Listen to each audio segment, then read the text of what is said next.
The Vampire Diaries The Awakening, Volume 1 by L.J. Smith.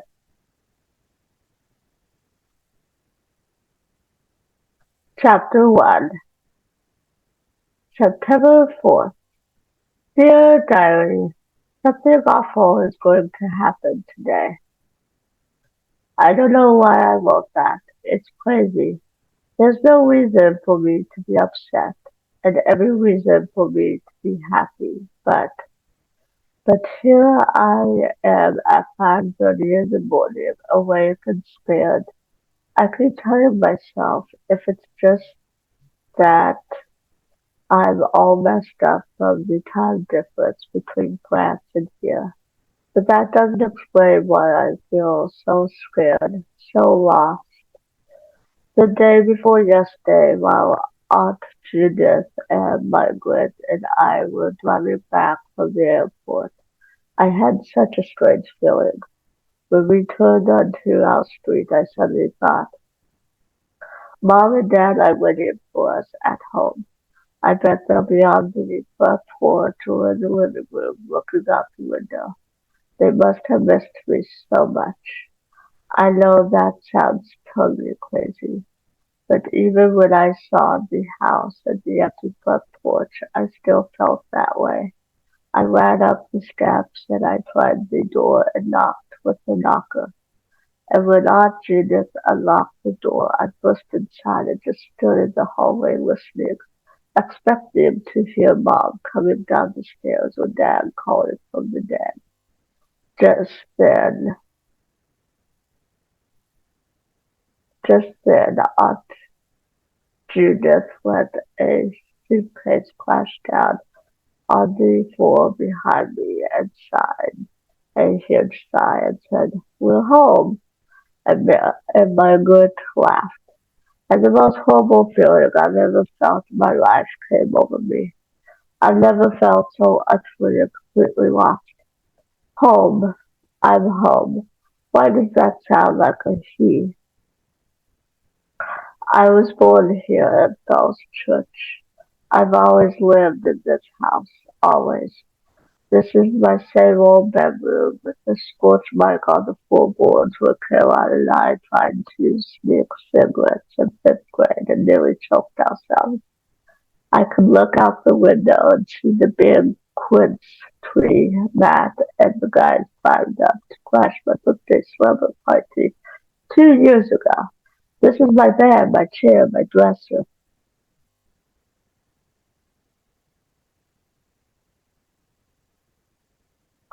But right now, everything looks strange to me, as if I don't belong here.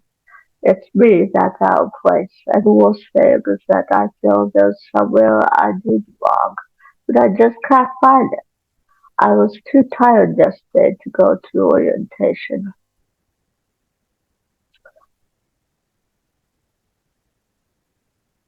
Meredith picked up my schedule for me, but I didn't feel like talking to her on the phone.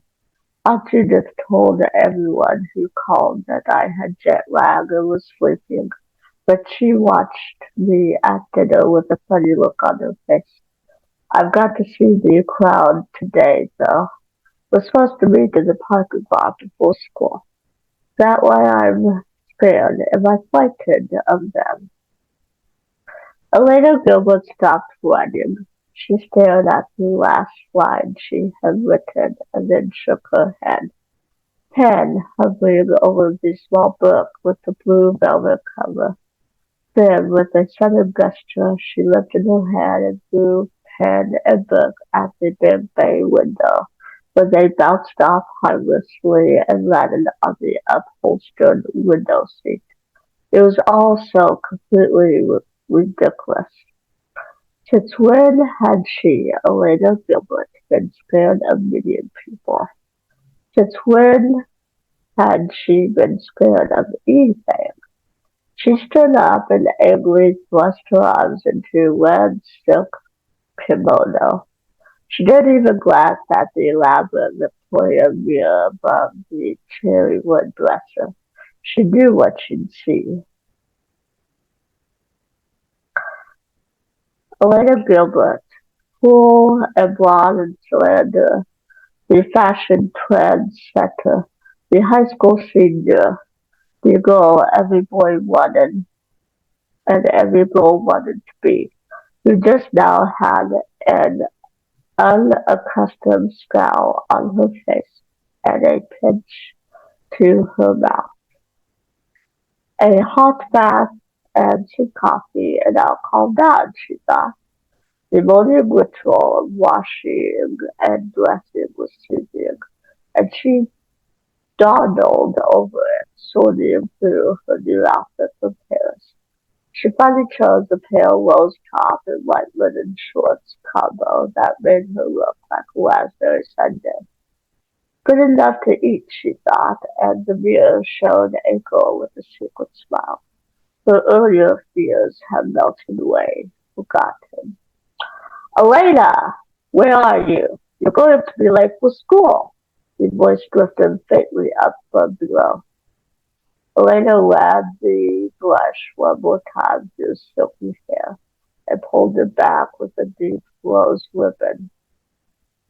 Then she grabbed her backpack and went down the stairs. In the kitchen, 4-year-old Margaret was eating cereal at the kitchen table, and Aunt Judith was burning something on the stove. Aunt Judith was the sort of woman who always looked vaguely flustered. She had a thin, mild face and light, fly-away hair pushed back untidily. untidily. Elena landed a peck on her cheek. Good morning, everybody. Sorry I don't have time for breakfast. But Elena, you can't just go off without eating. You need your protein. I'll get a donut before school, said Elena briskly. She dropped a kiss on Margaret's toe hand and turned to go. But Elena, and I'll probably go home with Bonnie or Meredith after school, so don't wait. Dinner. Bye. Elena.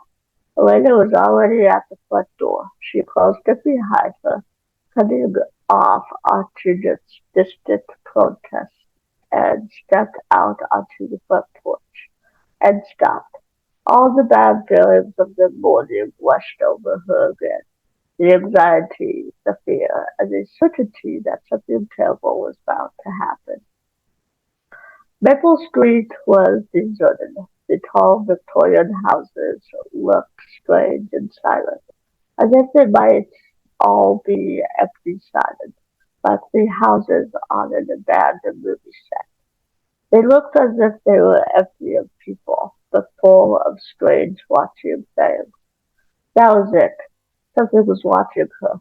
The sky overhead was not blue, but milky and opaque, like a giant bowl turned upside down. The air was stifling, and Elena felt sure that there were eyes on her. She caught sight of something dark in the branches of the old peach tree in front of the house. It was a crow, sitting as still as the yellow-tinged leaves around it, and it was the same watching her. She tried to tell herself that this was ridiculous, but somehow she knew. It was the biggest crow she had ever seen, plump and sleek, with rainbows shining in its black feathers. She could see every detail of it clearly. The greedy dark claws, the sharp beak, the single glittering black eye. It was so motionless that it might have been a wax model of a bird sitting there. But as she stared at it, Elena felt herself flush slowly, heat coming in waves up her throat and cheek, because it was looking at her, looking the way boys looked at her when she wore a bathing suit or a sheer blouse, as if it were undressing her with its eyes. Before she realized what she was doing, she had dropped her backpack and picked up a stone from beside the driveway. "Get out of here," she said, and heard the shaking anger in her own voice. "Go on, get away!" With the last word she threw the stone. There was an explosion of leaves, but the crow soared up unharmed. Its wings were huge, and they made enough racket for a whole flock of crows. Elena crouched, suddenly panicked, as it flapped directly over her head, the wind of its wings ruffling her blonde hair. But it swooped up again and circled, a black silhouette against the paper white sky. Then, with one harsh croak, it wheeled away toward the woods. Elena straightened up slowly, then glanced around, self-conscious.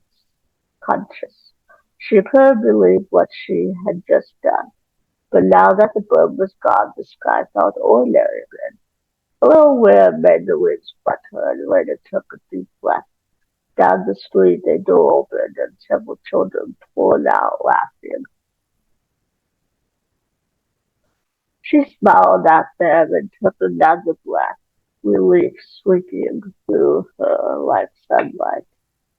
How could she have been so silly? This was a beautiful day, full of promise, and nothing bad was going to happen. Nothing bad was going to happen, except that she was going to be late getting to school. The whole crowd would be waiting for her in the parking lot. You could always tell everyone you stopped to throw stones at a cheeky Tom, she thought, and almost giggled. Now that would give them something to think about. Without backward glance at the pizza tree, she began to walk as quickly as she could down the street. The crow crashed through the top of the massive oak, and Stefan's head jerked up reflectively. When he saw it was only a bird, he relaxed. His eyes dropped to the limp white form in his hands, and he felt his face twist in regret. He hadn't meant to kill it. He would have hunted something larger than a rabbit if he'd known how hungry he was. But of course that was the very thing that frightened him, never knowing how strong the hunger would be or what he might do to satisfy it. He was lucky that this time he'd killed only a rabbit. He stood beneath the ancient oak trees, sunlight filtering down onto his curly hair. In jeans and t-shirt, Stefan Salvatore looked exactly like a normal high school student. He wasn't. Deep in the woods where no one would see him, he'd come to feed. Now he licked his gums and lips painstakingly, make sure there was no stain on them. He didn't want to take any chances. This masquerade was going to be hard enough to pull off as it was. For a moment he wondered again if he should give it all up. Perhaps he should go back to Italy, back to his hiding place. What made him think that he could rejoin the world of daylight? But he was tired of living in shadows. He was tired of the darkness and of the things that lived in it. Most of all, he was tired of being alone. He wasn't sure why he'd chosen Fells Church, Virginia. It was a young town by his standards. The oldest buildings had been put up only a century and a half ago. The memories and ghosts of the Civil War still lived here, as well as the supermarkets and fast food joints. Stefan appreciated respect for the past. He thought he might come to like the people of Bell's Church, and perhaps, just perhaps, he might find a place among them. He'd never been accepted completely, of course. A bitter smile curved his lips at the idea. He knew better than to hope for that. There would never be a place where he could belong completely, where he could truly be himself, unless he chose to belong to the shadows. He slapped the thought away. He'd renounced the darkness. He'd left the shadows behind him. He was blotting all those long years out and starting afresh today. Steffi realized he was still holding the rabbit. Gently, she laid it down on the bed of brown oak leaves. Far away, too far for human ears to pick up, he recognized the noises of the fox. Come along, brother hunter, he thought sadly. Your breakfast is waiting. As he slung his jacket over his shoulder, he noticed the crow that had disturbed him earlier. It was still perched in the oak tree, and it seemed to be watching him. There was a wrongness about it. He started to send a probing thought toward it to examine the bird and stopped himself. Remember your promise, he thought. You don't use the powers unless it is absolutely necessary. Not unless there is no other choice. Moving almost silently among the dead leaves and dry twigs, he made his way toward the edge of the woods. His car was quite there. He glanced back once and saw that the crow had left the branches and dropped down on the rabbit. There was something sinister in the way it spread its wings over the limp white body, something sinister and triumphant. Stefan's throat tightened and he almost drove back to chase the bird away. Still, it had as much right to eat as the fox did, he told himself, as much right as he did. If he encountered the bird again, he'd look into its mind, he decided. Just now, he tore his eyes from the sight of it and hurried on through the woods, jaw set.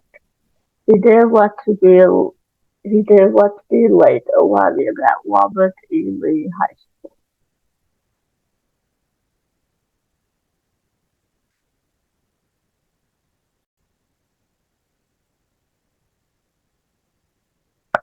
Chapter 2. Elena was surrounded the instant she stepped into the high school parking lot. Everyone was there, the whole crowd she hadn't seen since late June, plus 4 or 5 hangers-on who hoped to gain popularity by association. One by one she accepted the welcoming hugs of her own group. Caroline had grown at least an inch and was slinkier and more like a Vogue model than ever. She greeted Elena coolly and stepped back again with her green eyes narrowed like a cat's. Bonnie hadn't grown at all, and her curly red head barely came up to Elena's chin as she flung her arms around Elena. Wait a minute. Curls? Thought Elena. She pushed the smaller girl back. Bonnie, what did you do to your hair? Do you like it? I think it makes me look taller. Bonnie fluffed up the already fluffy bangs and smiled, her brown eyes sparkling with excitement, her little heart-shaped face alight. Elena moved on. Meredith, you haven't changed at all. This hug was equally warm on both sides. She had missed Meredith more than anyone, Elena thought, looking at the tall girl. Meredith never wore any makeup, but then with perfect olive skin and heavy black lashes, she didn't need any. By now she had one elegant eyebrow raised as she studied Elena. While your hair is 2 shades whiter from the sun, but where's your tan? I thought you were living it up to the French Riviera. You know I never tan. Elena held up her hands for her own inspection. The skin was flawless like porcelain, but almost as fair and translucent as Bonnie's. Just a minute. That reminds me, Bonnie interjected, snatching one of Elena's hands. Guess what I learned from my cousin this summer? Before anyone could speak, she informed them triumphantly. Palm reading! There were groans and some laughter. Laugh while you can, said Bonnie, not at all disturbed. My cousin told me I'm psychic. Now, let me see. She peered into Elena's palm. Hurry up, or we're going to be late, said Elena a bit impatiently. All right. Now this is your lifeline. Or is it your heart line? In the crowd, someone snickered. Quiet! I'm reaching into the void. I see, I see. All at once, Bunny's face flipped blank as if she was startled. Her brown eyes widened, but she no longer seemed to be staring at the lady's hand. It was as if she were looking through it at something frightening. You meet a tall, dark stranger, Meredith murmured from behind her. There was a flurry of giggles. Dark, yes, and a stranger, but not tall. Bonnie's voice was hushed and far away. Although, she continued after a moment, looking puzzled, he was tall once. Her wide brown eyes lifted to Elena's in bewilderment. But that's impossible, isn't it? She dropped Elena's hand, almost flinging it away. I don't want to see anymore. Okay, show's over, let's go, Elena told the others, vaguely irritated. She'd always felt psychic tricks were just that, tricks. So why was she annoyed? Just because that morning she'd almost freaked out herself. The girls started toward the school building, but the whir of a finely tuned motor stopped them all in their tracks. Well now, Caroline said, staring. Quite a car. Quite a Porsche, Meredith corrected dryly.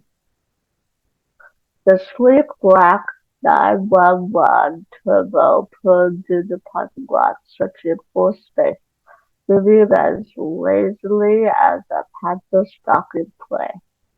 When the car came to a stop, the door opened and they glimpsed the driver. Oh my God, Caroline whispered. You can say that again, breathed Bonnie. From where she stood, Elena could see he had a lean, flat, muscled body.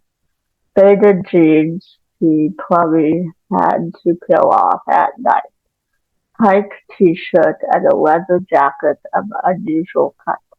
His hair was wavy and dark. He wasn't tall, though, just average height. Elena let out her breath. Who is that masked man? Said Meredith, and the remark was apt. Dark sunglasses completely covered the boy's eyes, shielding his face like a mask. That masked stranger, someone else said, and a babble of voices rose up. Do you see that jacket? That's Italian, as in Roma. How would you know? You've never been farther than Rome, New York, in your life. Uh-oh, Elena's got that look again, the hunted look. Short, dark, and handsome, had better be careful. He isn't short, he's perfect. Through the chatter, Caroline's voice suddenly rang out. Oh, come on, Elena, you already got that. What more do you want? What could you do with two that you can't do with one? The same thing, only longer, drawled Meredith, and the group dissolved into laughter. The boy had locked his car and was walking towards school. Casually, Elena started after him, the other girls right behind her in a close-knit pack. For an instant, annoyance bubbled up inside her. Couldn't she go anywhere without a parade on her heels? But Meredith caught her eye and she smiled in spite of herself. Noblesse oblige, Meredith said softly. What? If you're going to be queen of the school, you have to put up with the consequences. Elena frowned at this as they entered the building. A long corridor stretched before them, and a figure in jeans and leather jacket was disappearing through the office doorway up ahead. Elena slowed her pace as she walked up to the office, finally stopping to glance thoughtfully at the messages on the cork bulletin board by the door. There was a large window here, so which the entire office was visible. The other girls were openly gazing through the window and giggling. Nice rear view. That is definitely an Armani jacket. Do you think he's from out of state? Elena was straining her ears for the boy's name. There seemed to be some kind of trouble in there. Miss Clark, the admissions secretary, was looking at a list and shaking her head. The boy said something, and Mrs. Clark lifted her hands in a "what can I say" gesture. She ran her finger down the list and shook her head again conclusively. The boy started to turn away, then turned back, and when Mrs. Clark looked up at him, her expression changed. The boy's sunglasses were now in his hand. Mrs. Clark seemed startled by something. Elena could see her blink several times. Her lips opened and closed as if she were trying to speak. Elena wished she could see more than the back of the boy's head. Mrs. Clark was fumbling through piles of paper now, looking dazed. At last she found a form of some kind and wrote on it, then turned it around and pushed it toward the boy. The boy wrote briefly on the form, signing it promptly, and returned it. Mrs. Clark stared at it a second, then fumbled through a new pile of papers, finally handing what looked like a class schedule to him. Her eyes never left the boy as she took it, inclined his head in faith, and turned to the door. Elena was wild with curiosity by now. What had just happened in there, and what did this stranger's face look like? But as he emerged from the office, he was settling his sunglasses in place again. Disappointment coursed through her. Still, she could see the rest of his face as he paused in the doorway. The dark curly hair framed features so fine that they might have been taken from an old Roman coin or medallion. High cheekbones, classical straight nose, and a mouth to keep you awake at night, Elena thought. The upper lip was beautifully sculpted, a little sensitive, a whole lot sensual. The chatter of the girls in the hallway had stopped, as if someone had thrown a switch. Most of them were turning away from the boy now, looking anywhere but at him. Elena held her place by the window and gave a little toss to her head, pulling the ribbon out of her hair so that it fell loose around her shoulders. Without looking to either side, the boy moved on down the hallway. A chorus of sighs and whispers flared up the moment he was out of earshot. Elena didn't hear any of it. He'd walked right by her, she thought, dazed, right by without a glance. Dimly she realized the bell was ringing. Meredith was tugging her arm. "What?" "I said here's your schedule. We've got trim on the second floor right now. Come on." Elena allowed Meredith to propel her down the corridor, up a flight of stairs, and into a classroom. She slid into an empty seat automatically and fixed her eyes on the teacher at the front without really seeing her. The shock still hadn't worn off. He'd walked right by, without a glance. She couldn't remember how long it had been since the boy had done that. They all looked, at least. Some whistled, some stopped to talk, some just stared. And that had always been fine with Elena. After all, what was more important than boys? They were the mark of how popular you were, of how beautiful you were, and they could be useful for all sorts of things. Sometimes they were exciting, but usually that didn't last long. Sometimes they were creeps from the beginning. Most boys, Elena reflected, were like puppies, adorable in their place, but expendable. Very few could be more than that, could become real friends, like Matt. Oh, Matt. Last year she'd hoped that he was the one she was looking for, the boy who could make her feel, well, something more than the rush of triumph at making a conquest.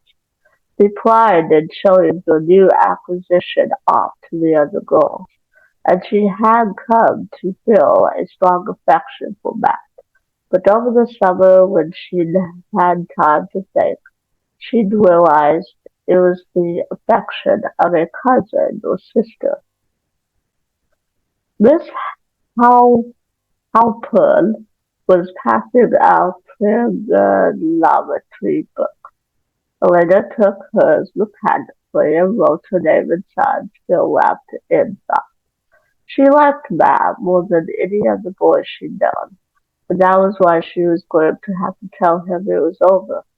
She hadn't known how to tell him in a letter. She didn't know how to tell him now. It wasn't that she was afraid he'd pick up a fight. She just wouldn't understand. She didn't really understand herself. It was as if she were always reaching for something. Only when she thought she'd got it, it wasn't there. Not with Matt, not with any of the boys she'd had. And then she had to start all over again. Fortunately, there was always fresh material. No boy had ever resisted her successfully, and no boy had ever ignored her until now. Until now. Remembering that moment in the hall, Elena found that her fingers were clenched on the pen she held. She still couldn't believe he'd brushed by her that way. The bell rang and everyone flooded out of the classroom, but Elena paused in the doorway. She bit her lip, scanning the river of students flowing through the hall. Then she saw one of the hangers on from the parking lot. Frances, come here. Frances came eagerly, her plain face brightening. Listen, Frances, you remember that boy this morning with the push and the acid? How could I forget? Well, I want his class schedule. Get it from the office if you can, or copy it from him if you have to, but do it. Frances looked surprised for a moment, then grinned and nodded. Okay, later, I'll try. I'll meet you at lunch if I can get it. Thanks. Elena watched the girl go. You know, you really are crazy about that voice sounded for you. What's the use of being queen of the school if you can't pull a little weight sometimes? Returned Elena calmly. Where do I go now? General business. Here, take it yourself. Brandon thrust a spender at her. I've got to run for chemistry. Later. General business and the rest of the morning passed in a blur. Elena had hoped to catch another glimpse of the new student, but he was in none of her class. That was in one, and she felt a pang as his blue eyes met hers with a smile. At the lunch bell, she nodded greetings right and left as she walked to the cafeteria. Caroline was outside, posed casually against the wall with chin up, shoulders back, hips forward. The two boys she was talking to fell silent and nudged each other as Elena approached. Hi, Elena said, briefly to the boys and to Caroline. Ready to go in and eat? Caroline's green eyes barely flickered toward Elena and she pushed glossy auburn hair out of her face. What, at the royal table? She said. Elena was taken aback. She and Caroline had been friends since kindergarten, and they had always competed with each other good naturedly. But lately something had happened to Caroline. She began to take the rivalry more and more seriously. And now Elena was surprised at the bitterness in the other girl's voice. Well, it's hardly as if you were a commoner, she said lightly. Oh, you're so right about that, said Caroline, turning to face Elena fully. Those green packed eyes were swift and smoky, and Elena was shocked by the hostility she saw there. The two boys smiled uneasily and edged away. Caroline didn't seem to notice. Perhaps they exchanged while you were gone this summer later, she continued. And just maybe your time on the phone is when you got. Elena had flushed. She could feel it. She struggled to keep her voice steady. Maybe, she said, but I wouldn't buy a sector just yet if I were you, Caroline. She turned and went into the lunchroom. It was a relief to see Meredith's body and breath just beside them. Elena felt her cheeks cool as she swept in her lunch and went to join them. She wouldn't let Caroline upset her. She wouldn't think of Caroline at all. I got it, said Francis, writing a piece of paper as Elena sat down. And I have some good stuff, said Bonnie importantly. Elena, let's do this. He's in my biology class, and I sit right across from him. And his name is Stefan. Stefan Salvatore. He's from Italy, and he's boarding with old Mrs. Flowers on the edge of town, she sighed. He is so romantic. Caroline dropped her books, and he picked them up for her. Elena made a wide face. How clumsy of Caroline. What else happened? Well, that's all. He didn't really talk to her. He's very serious, you see. Mrs. Endicott, my biology teacher, tried to get him to take off his glasses, but he wouldn't. He has a medical condition. What kind of medical condition? I don't know. Maybe it's terminal and his days are numbered. But that's even better. Oh, very, said Meredith. Elena was looking over fresh sheets of paper by Nicola. He's in my seventh period, History of Europe. Anybody else have that class? I do, said Bonnie, and I think Caroline does too. Oh, and maybe Matt. He said something yesterday about how it was just his luck and Mr. Tanner. Marvelous, Elena thought, picking up a fork and stabbing at the mashed potatoes. It looked as if seventh period was going to be extremely interesting. Stephanie was glad the school day was almost over. He wanted to get out of these crowded rooms and corridors just for a few minutes. So many minds, the pressure of so many thought patterns, so many mental voices surrounding him was making him dizzy. It had been years since he had been in a swarm of people like this. One mind in particular stood out from the others. She had been among those watching him in the main corridor of the school building. He didn't know what she looked like, but her personality was powerful. He felt sure he'd recognize it again. So far, at least, she'd survived the first day of the masquerade. He'd used the powers only twice and sparingly, but he was tired and he admitted him brutally hungry. The rabbit had been enough. Worry about that later. He found his last classroom and sat down, and immediately he felt the presence of that mind again. It glowed at the edge of his consciousness, a golden light, soft and yet vibrant, and for the first time he could locate the girl it was coming from. She was seated right in front of him. Even as he thought it, she turned around and he saw her face. It was all he could do to not gasp in shock. Catherine! But of course it couldn't be. Catherine was dead. No one knew that better than she did. Still, the resemblance was uncanny. That pale golden hair, so fair it almost seemed to shimmer. That creamy skin which had always made him think of swans, or alabaster flushing faintly pink over the cheekbones. And the eyes. Catherine's eyes had been a color he had never seen before, darker than sky blue, as rich as the lapis lazuli in her jeweled headband. This girl had those same eyes, and they were fixed directly on his as she smiled. She looked down from the smile quickly. Of all things, he did not want to think about Catherine. He didn't want to look at this girl who reminded him of her, and he didn't want to feel her presence any longer. He kept his eyes on the desk, blocking his mind as strongly as he knew how, and at last slowly she turned around again. She was hurt. Even through the block she could feel that. He didn't care. In fact, he was glad of it, and he hoped it would keep her away from him. Other than that, he had no feelings about her at all. He kept telling himself this as he sat, the droning voice of the teacher pouring over him unheard.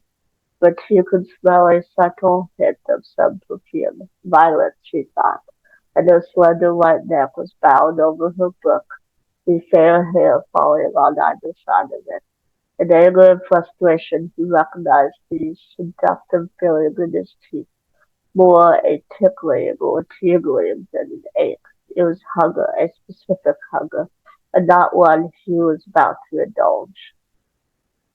The teacher was pacing about the room like a ferret, asking questions, and Stephen deliberately fixed his attention on the man. At first he was puzzled, for although none of the students knew the answers, the questions kept coming. Then he realized that that was the man's purpose, to shame the students with what they didn't know. Just now he'd found another victim, a small girl with clusters of red curls and a heart-shaped face. Stephen watched in distaste as the teacher badgered her with questions. She looked wretched as he turned away from her to address the entire class. You see what I mean? You think you're pretty hot stuff. You're seniors now, ready to graduate. Well, let me tell you, some of you aren't ready to graduate kindergarten. Like this. He gestured toward the red-haired girl. No idea about the French Revolution. Thinks Mary Antoinette was a silent film star. Students all around Stephen were shifting uncomfortably. You could feel the resentment in their minds and the humiliation and the fear. They were all afraid of the thin little man with eyes like a weasel, even the husky boys who were taller than he was. All right, let's try another era. The teacher swung back to the same girl he'd been questioning. During the Renaissance, he broke off. You do know what the Renaissance is, don't you?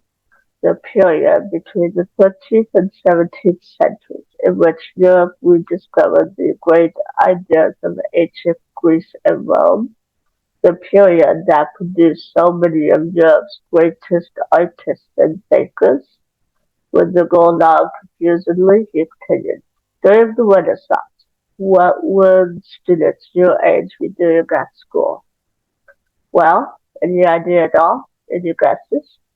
The girl swallowed hard with a weak smile. She said, playing football? At the ensuing laughter, the teacher's face darkened. Hardly, he snapped, and the classroom quieted. You know this is a joke? Well, in those days, students your age would only be proficient in several languages. They would also have mastered logic, mathematics, astronomy, philosophy, and grammar. They would be ready to go on to a university in which every course was taught in Latin. Football would be absolutely the last thing on. Excuse me. The quiet voice stopped the teacher in mid-range. Everyone turned to stare at Stephen. What? What did you say? I said, excuse me, Stephen repeated, removing his glasses and standing up. But you're wrong. Students in the Renaissance were encouraged to participate in games. They were taught that a healthy body goes with a healthy mind, and they certainly played team sports like cricket, tennis, and even football.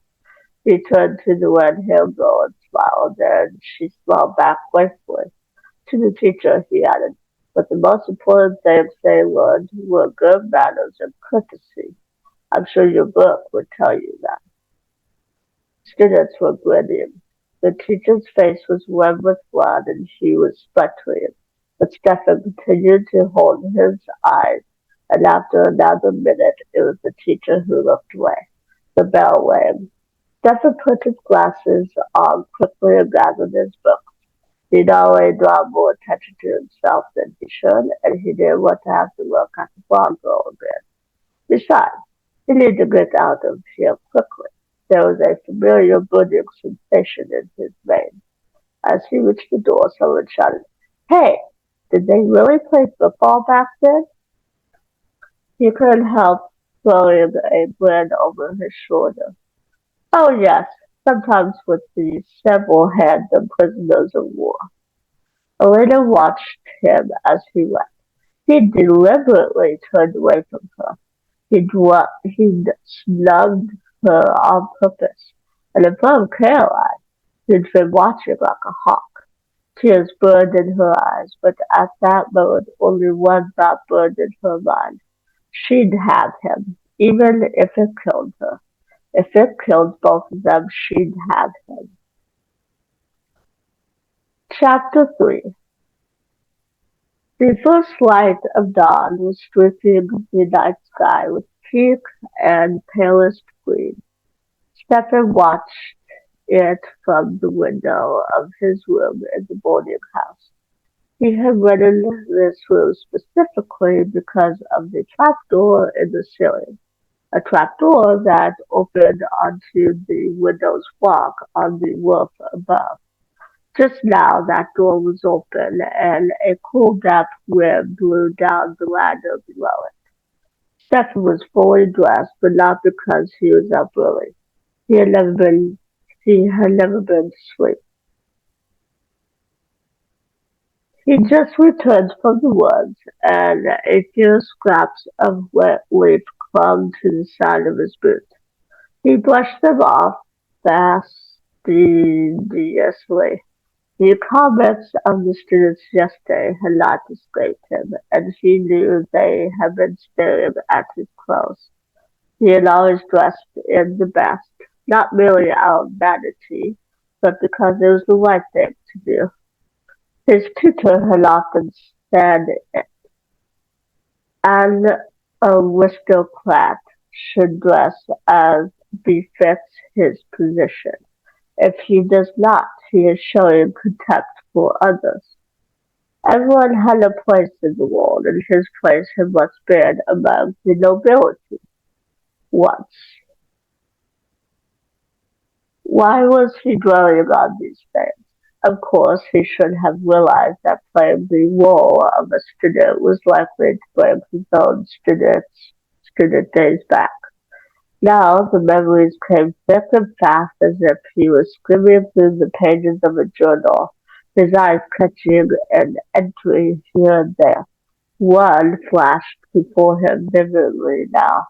His father's face when David had announced he was quitting the university. He would never forget that. He had never seen his father so angry. "What do you mean you are not going back?"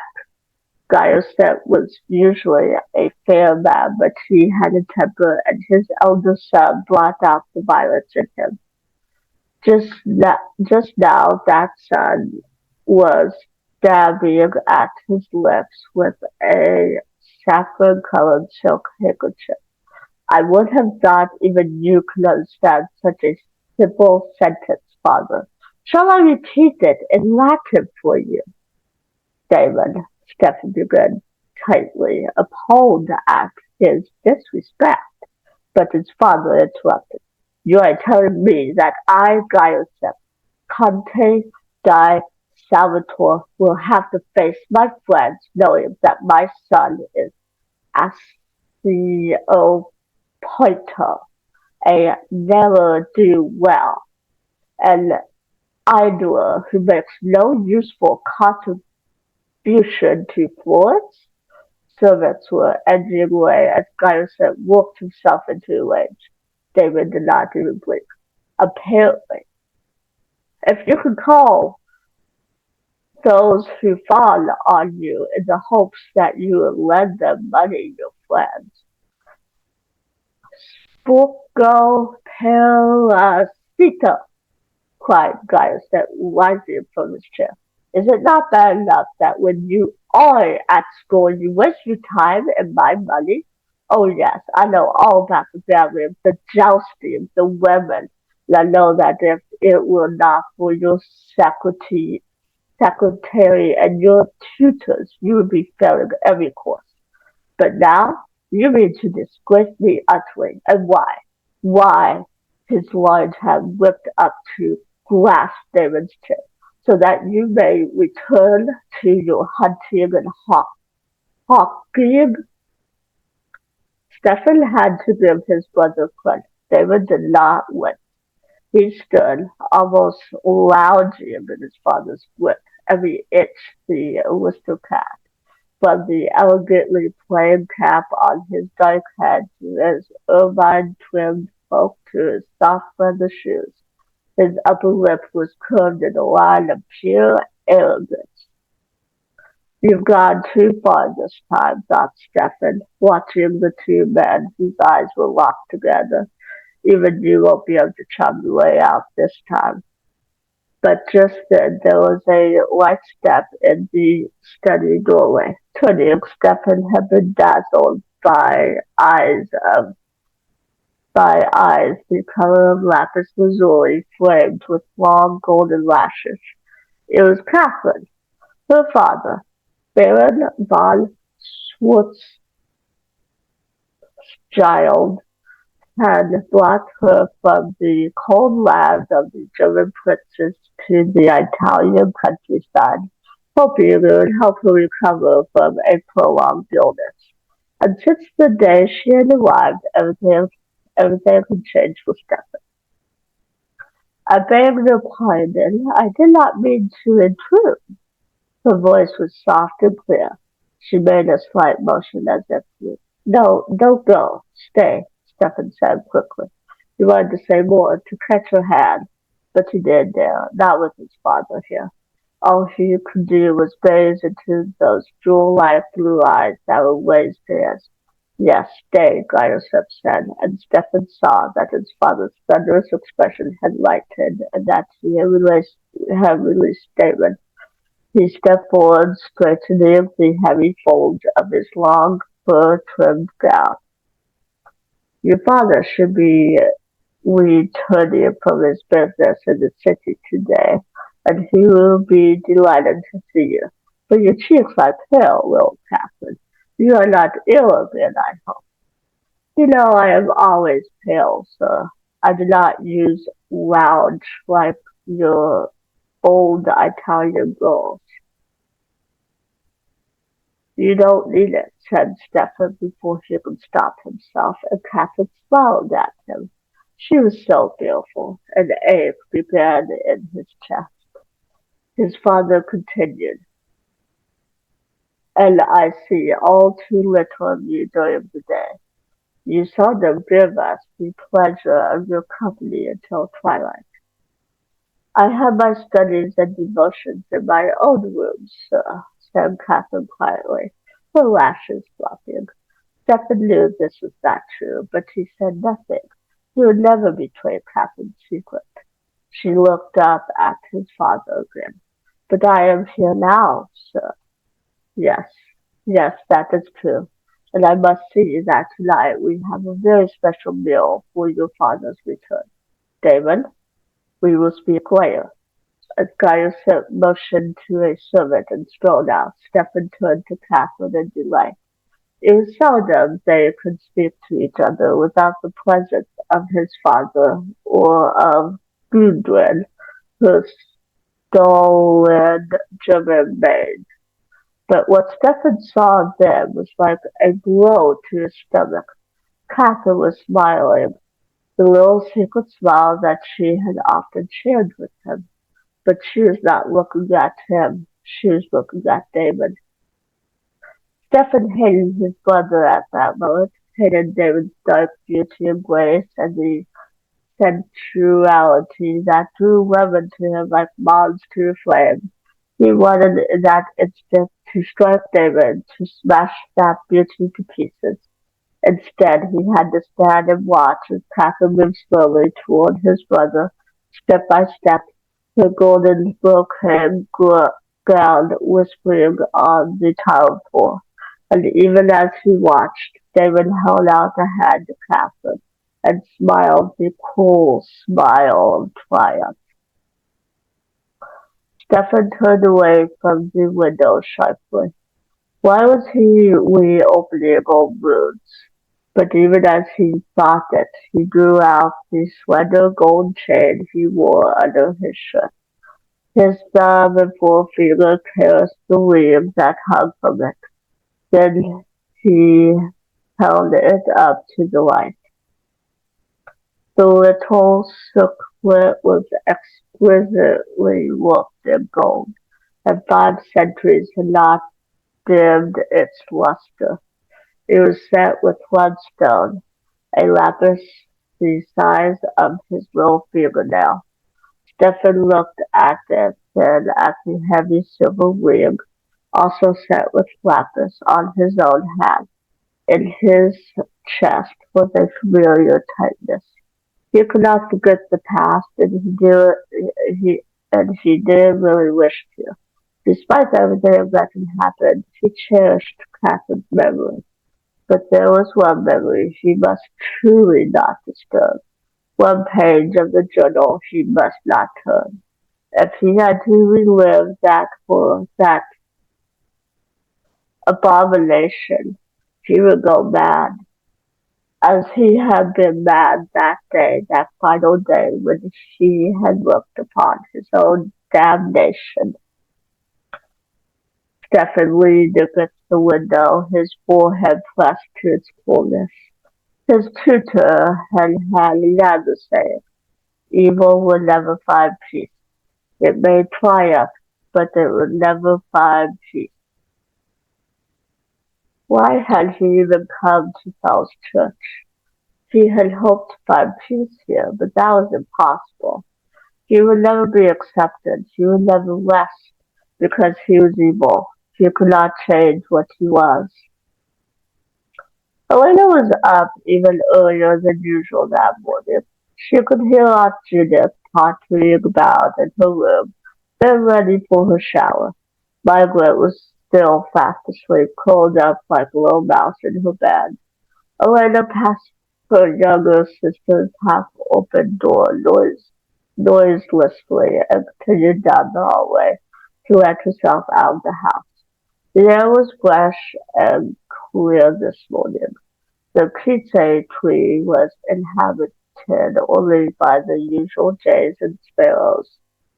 Elena, who had gone to bed with a throbbing headache, lifted her face to the clean blue sky and breathed deeply. She felt much better than she had yesterday. She'd promised to meet Max before school, and though she wasn't looking forward to it, she was sure it was going to be all right. Matt lived only 2 streets away from the high school. It was a simple frame house like all the others on that street, except that maybe the swing on the porch was a little shabbier, the paint a little more peeled. Matt was always standing outside, and for a moment her heart picked up at the sight of him as it used to. He was good looking. There was no doubt about that, not in the stunning, almost disturbing way that some people were, but in a healthy American way. That Honeycutt was all American. His blond hair was cropped short for the football season, and his skin was sunburnt from working outdoors on his grandparents' farm. His blue eyes were honest and straightforward, and just today, as he held out his arms to hug her gently, they were a little sad.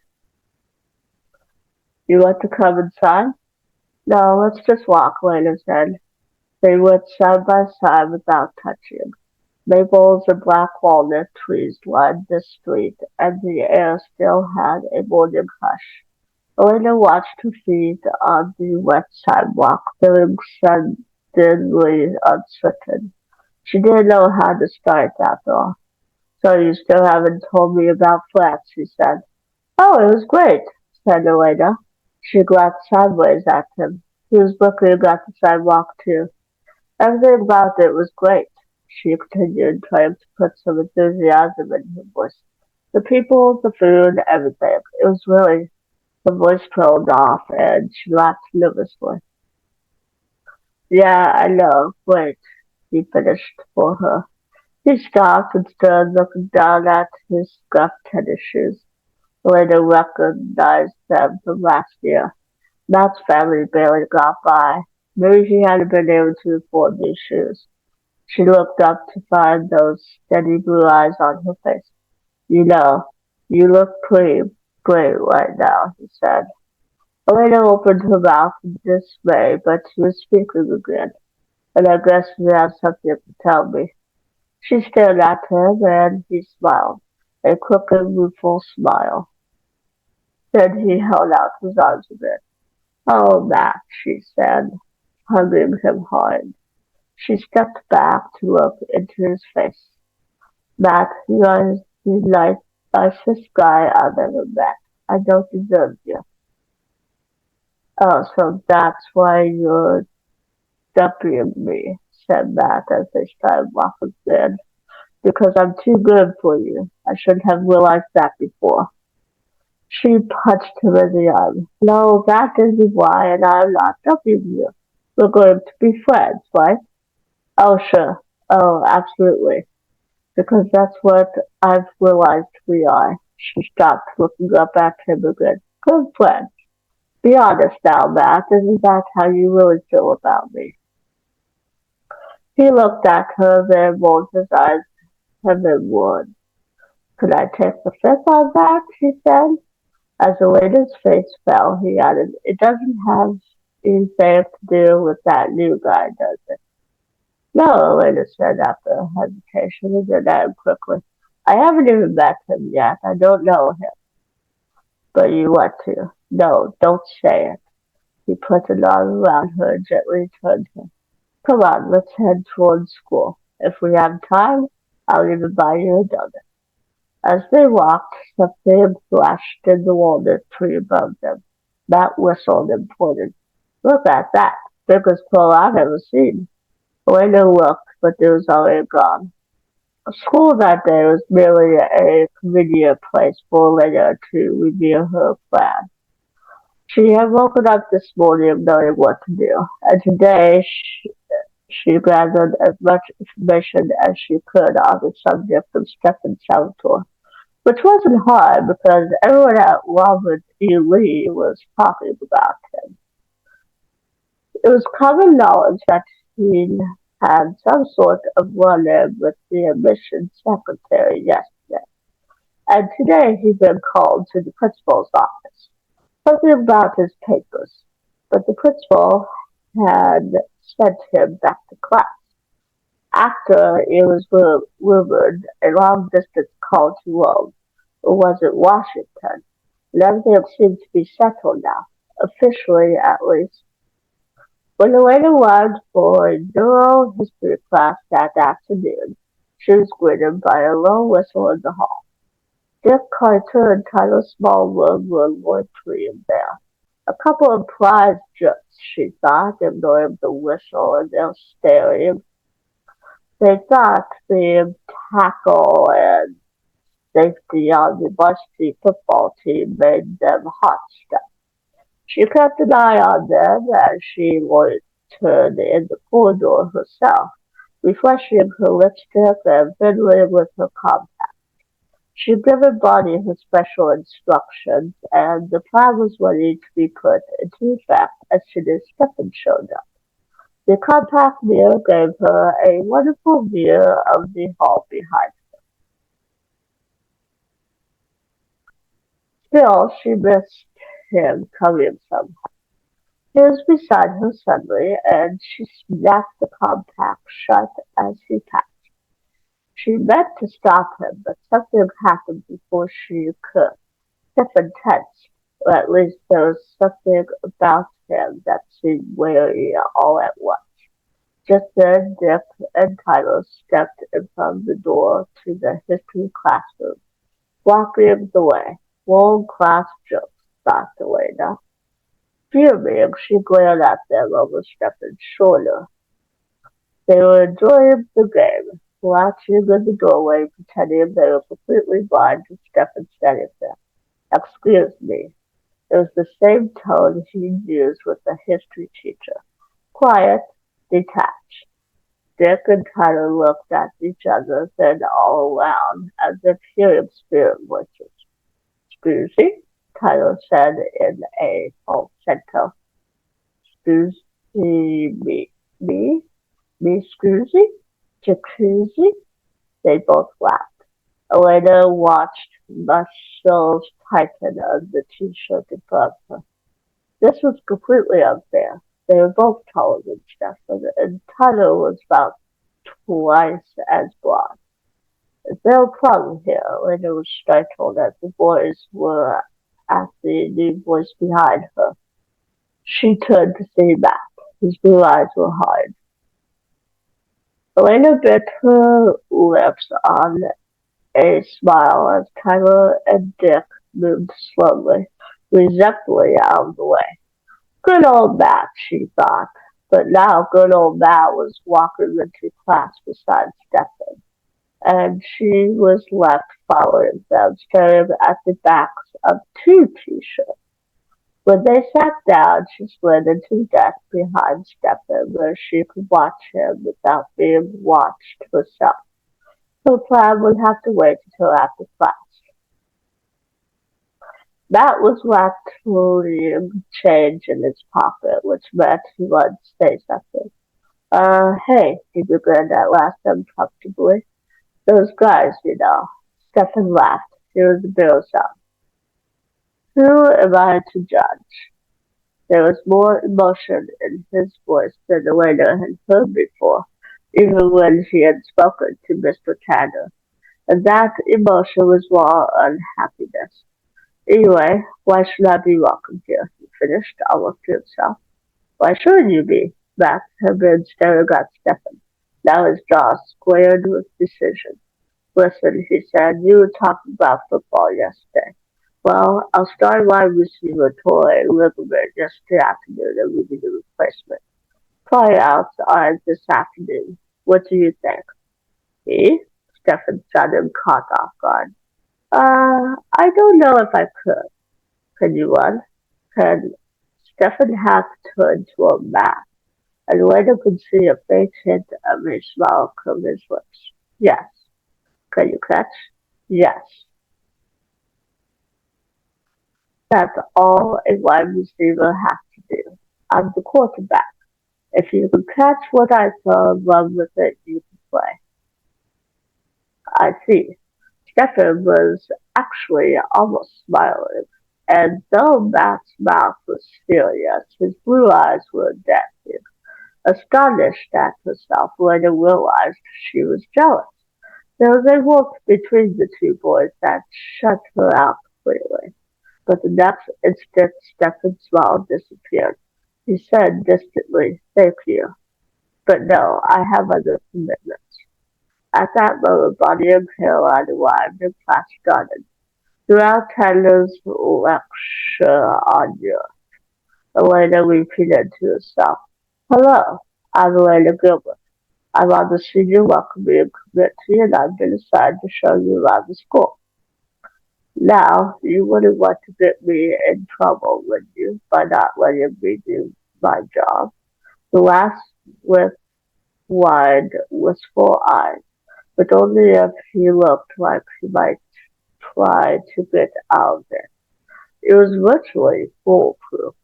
He was a sucker for maidens who needed to be rescued. Halfway through class, the girl sitting to her right passed her note.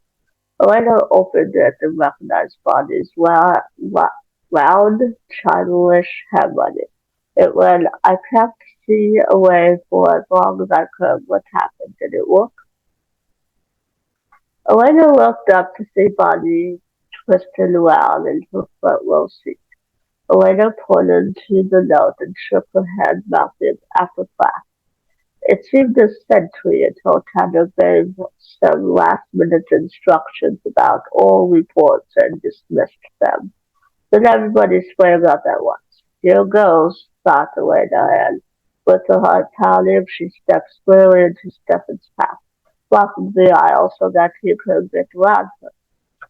Just like Dick and Tyler, she thought, feeling a hysterical urge to giggle. She looked up and found her eyes exactly on a level with his mouth. Her mind went blank. What was it she was supposed to say? She opened her mouth and somehow the words she'd been practicing came tumbling out. Hi, I'm Elena Gilbert and I'm on the Senior Welcoming Committee and I've been assigned. I'm sorry, I don't have time. For a minute she couldn't believe he was speaking, that he wasn't even going to give her a chance to finish. Her mouth went right on with the speech. To show you around the school. I'm sorry I can't. I have to get to the ball tryouts. Stefan turned to Matt, who was standing by looking at the maid. You said they were right after school, didn't you? Yes, Matt said slowly, but then I better get moving. Maybe you could show me the way. Matt looked helplessly at the waiter, then shrugged. Well, sure. Come on.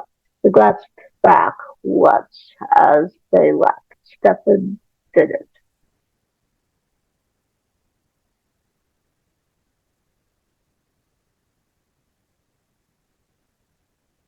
Helena found herself looking around at a circle of interested observers, including Caroline, who was openly smoking.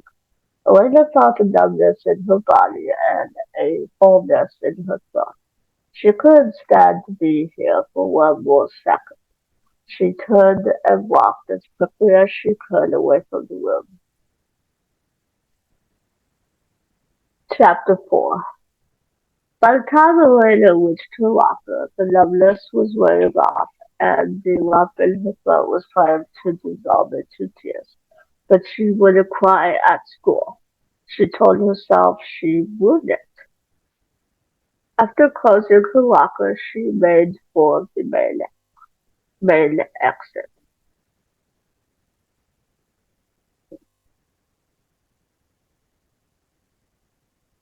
For the second day in a row, she was coming home from school right after the last bell and alone. Aunt Judith would be able to cope. But when Elena reached her house, Aunt Judith's car was not in the driveway. She and Margaret must have gone out to the market. The house was still and peaceful as Elena let herself in. She was glad for that stillness. She wanted to be alone by now. But on the other hand, she didn't exactly know what to do with herself. Now that she finally could fly, she found that tears wouldn't come. She let her backpack stand to the floor in the front hall and walked slowly into the living room.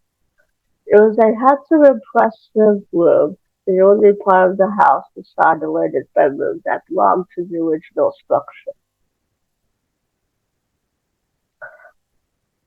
That first house had been built before 1861 and had been almost completely burned in the Civil War.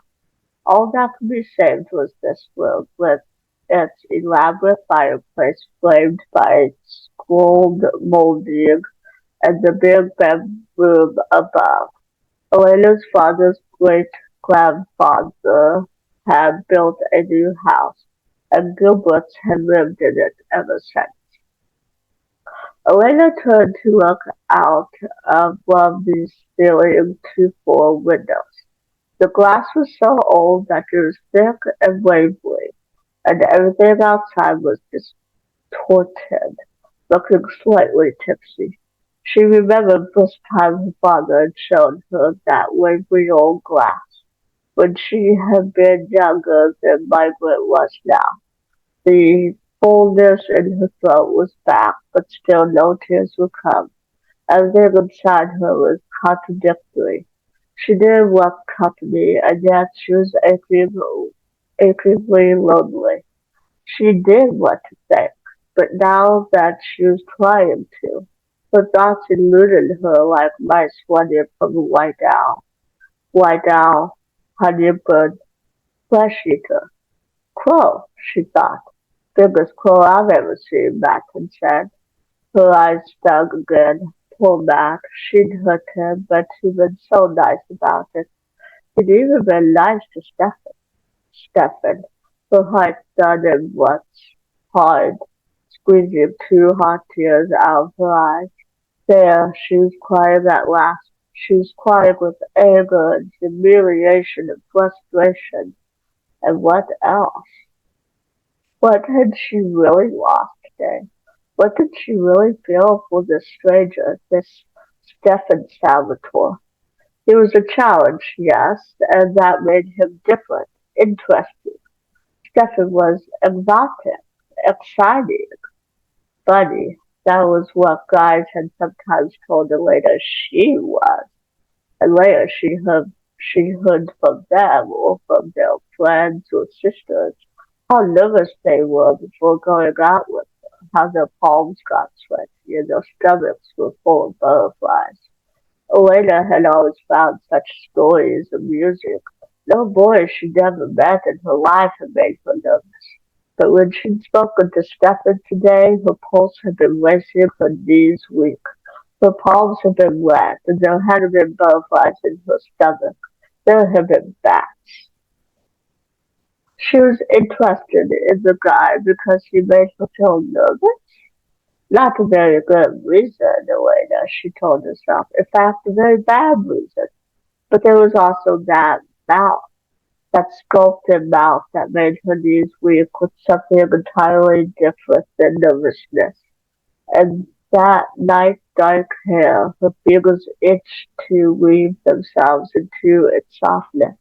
That lean, flat muscle body, those long legs, and that voice. It was his voice that had decided her yesterday, making her absolutely determined to have him. His voice had been cool and disdainful when talking to Mr. Tanner, but strangely compelling for all that. She wondered if it could turn night dark as well, and how it would sound saying her name, whispering her name. Elena! Elena jumped, her reverie shattered. But it wasn't Stefan Salvatore calling her, it was Aunt Judith rattling the front door open. Elena! Elena! And that was Margaret, her voice shrill and piping. Are you home? Misery welled up in Elena again, and she glanced around the kitchen. She couldn't face her aunt's worried questions or Margaret's innocent cheerfulness right now.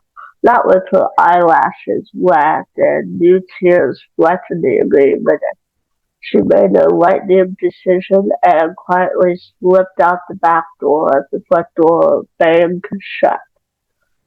Once off the back porch and into the yard, she hesitated. She didn't want to run into anyone she knew, but where could she go to be alone? The answer came almost instantly. Of course, she'd go see Mom and Dad. It was a fairly long walk, almost to the edge of town, but over the last 3 years it had become familiar to Elena. She crossed over Wickley Bridge and climbed up the hill, past the ruined church, then down into the little valley below. This part of the cemetery was well kept. It was the old section that was allowed to run slightly wild. Here, the grass was neatly trimmed and bouquets of flowers made splashes of bright color. Elena sat down by the big marble headstone with Gilbert carved into the front. "Hi, Mom. Hi, Dad," she whispered.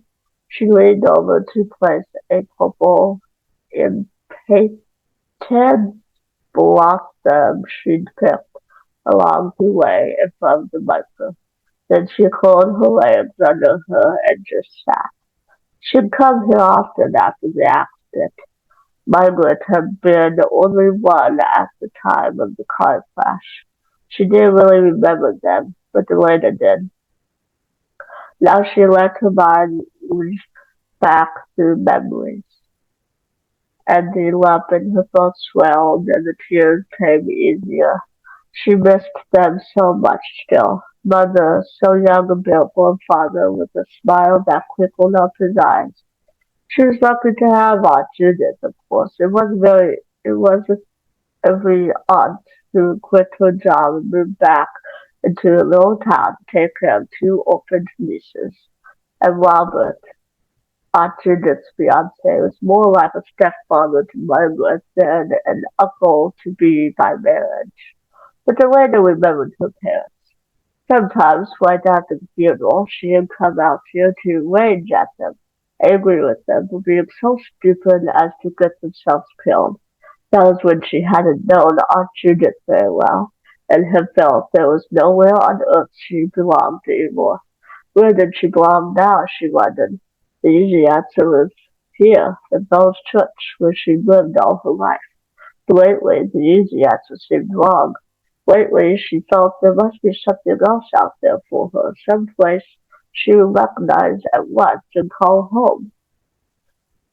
A shadow fell over her, and she looked up, startled. For an instant, the two figures standing over her were alien, unfamiliar, vaguely menacing. She stared, frozen. "Helena," said the small figure, expressively, hands on hips. "Sometimes I worry about you, I really do."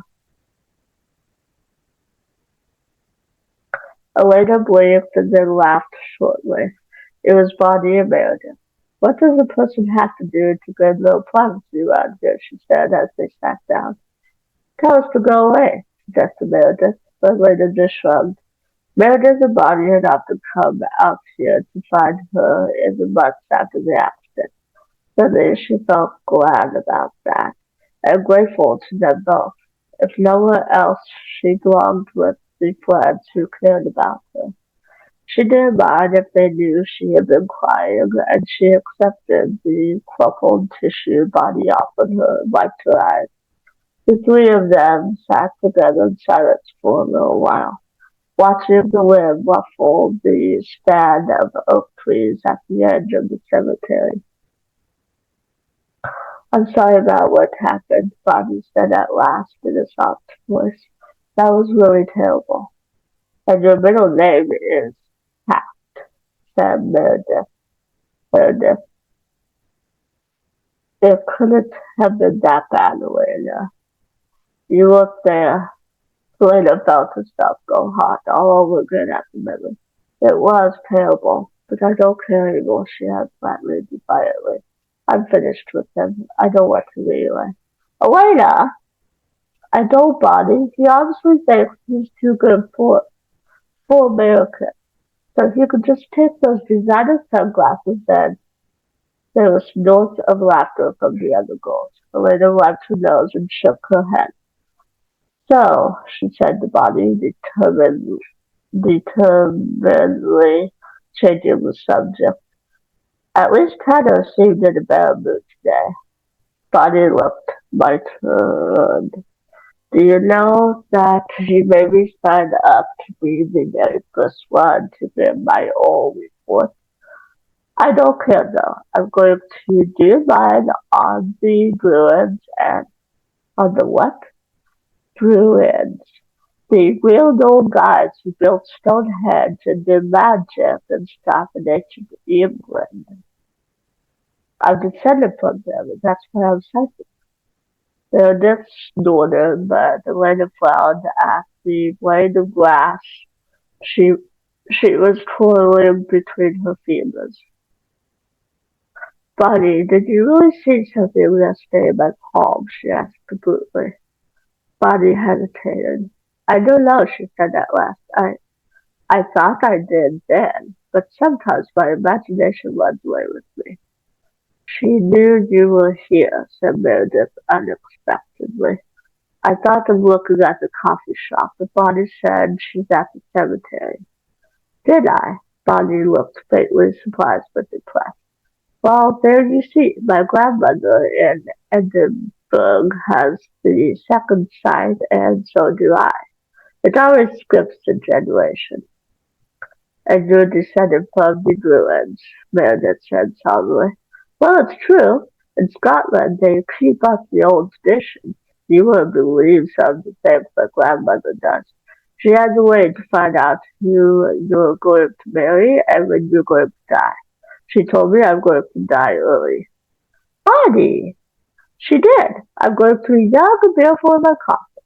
Do you think that's romantic? No, I don't. I think it's disgusting, said Elena. The shadows were getting longer, and the wind had a chill to it now. So, who are you going to marry, Bonnie? Meredith put in deftly. I don't know. My grandmother told me the ritual for finding out, but I never tried it. Of course, Bonnie struck a sophisticated pose. He has to be outrageously rich and totally gorgeous, like a mysterious dark stranger, for example, particularly if nobody else wants him. She cast a looking glance at Elena. Elena refused to think. Oh, what about kind of small one? She moved innocently. His father's certainly rich enough. And he's not bad looking, agreed Meredith calmly. That is, of course, if you're an animal lover. All those big white teeth. The girls looked at each other, then simultaneously burst into laughter. Bonnie threw a handful of glass at Meredith, who brushed it off and threw a dandelion back at her. Somewhere in the middle of it, Elena realized that she was going to be all right.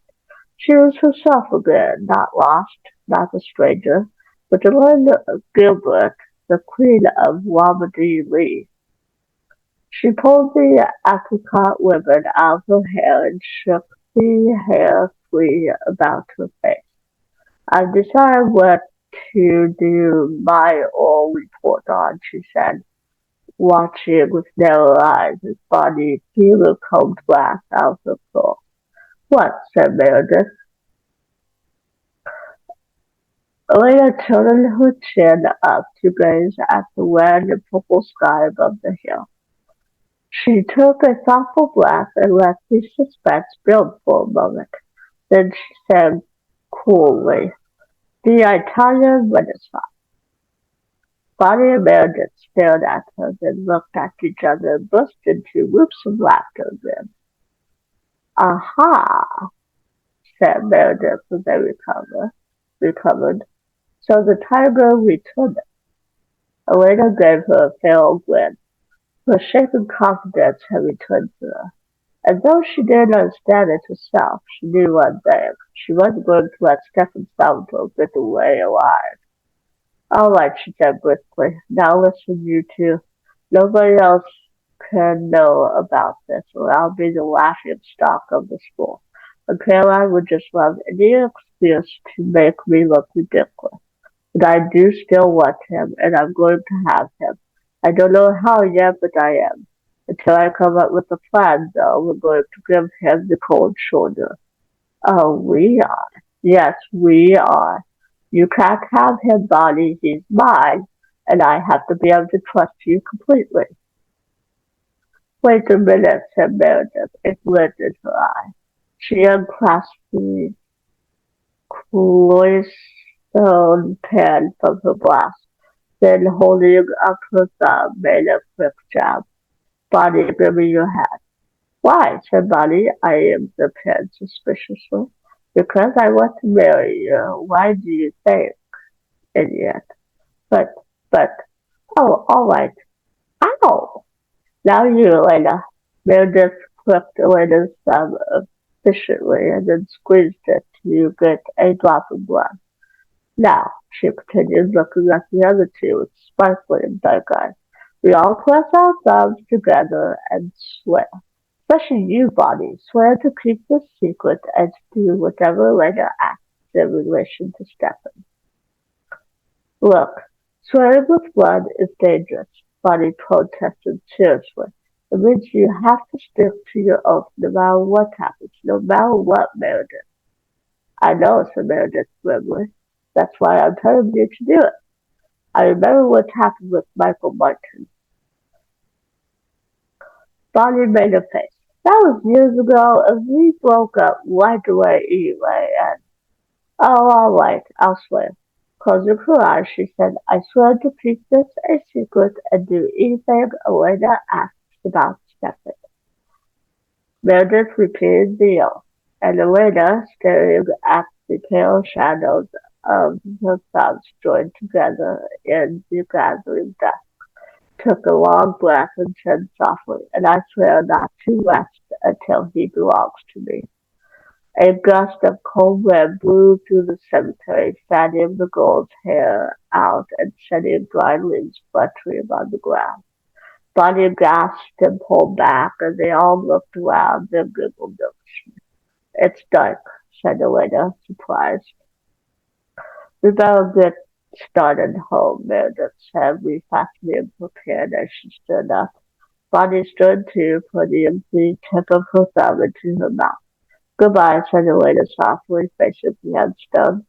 The purple blossom was a blur on the ground. She picked up the apricot ribbon that lay next to it, turned and nodded to Bonnie and Meredith. Let's go. Silently, they headed up the hill toward the ruined church. The oath sworn in blood had given them all a solemn feeling, and as they passed the ruined church, Bonnie shivered.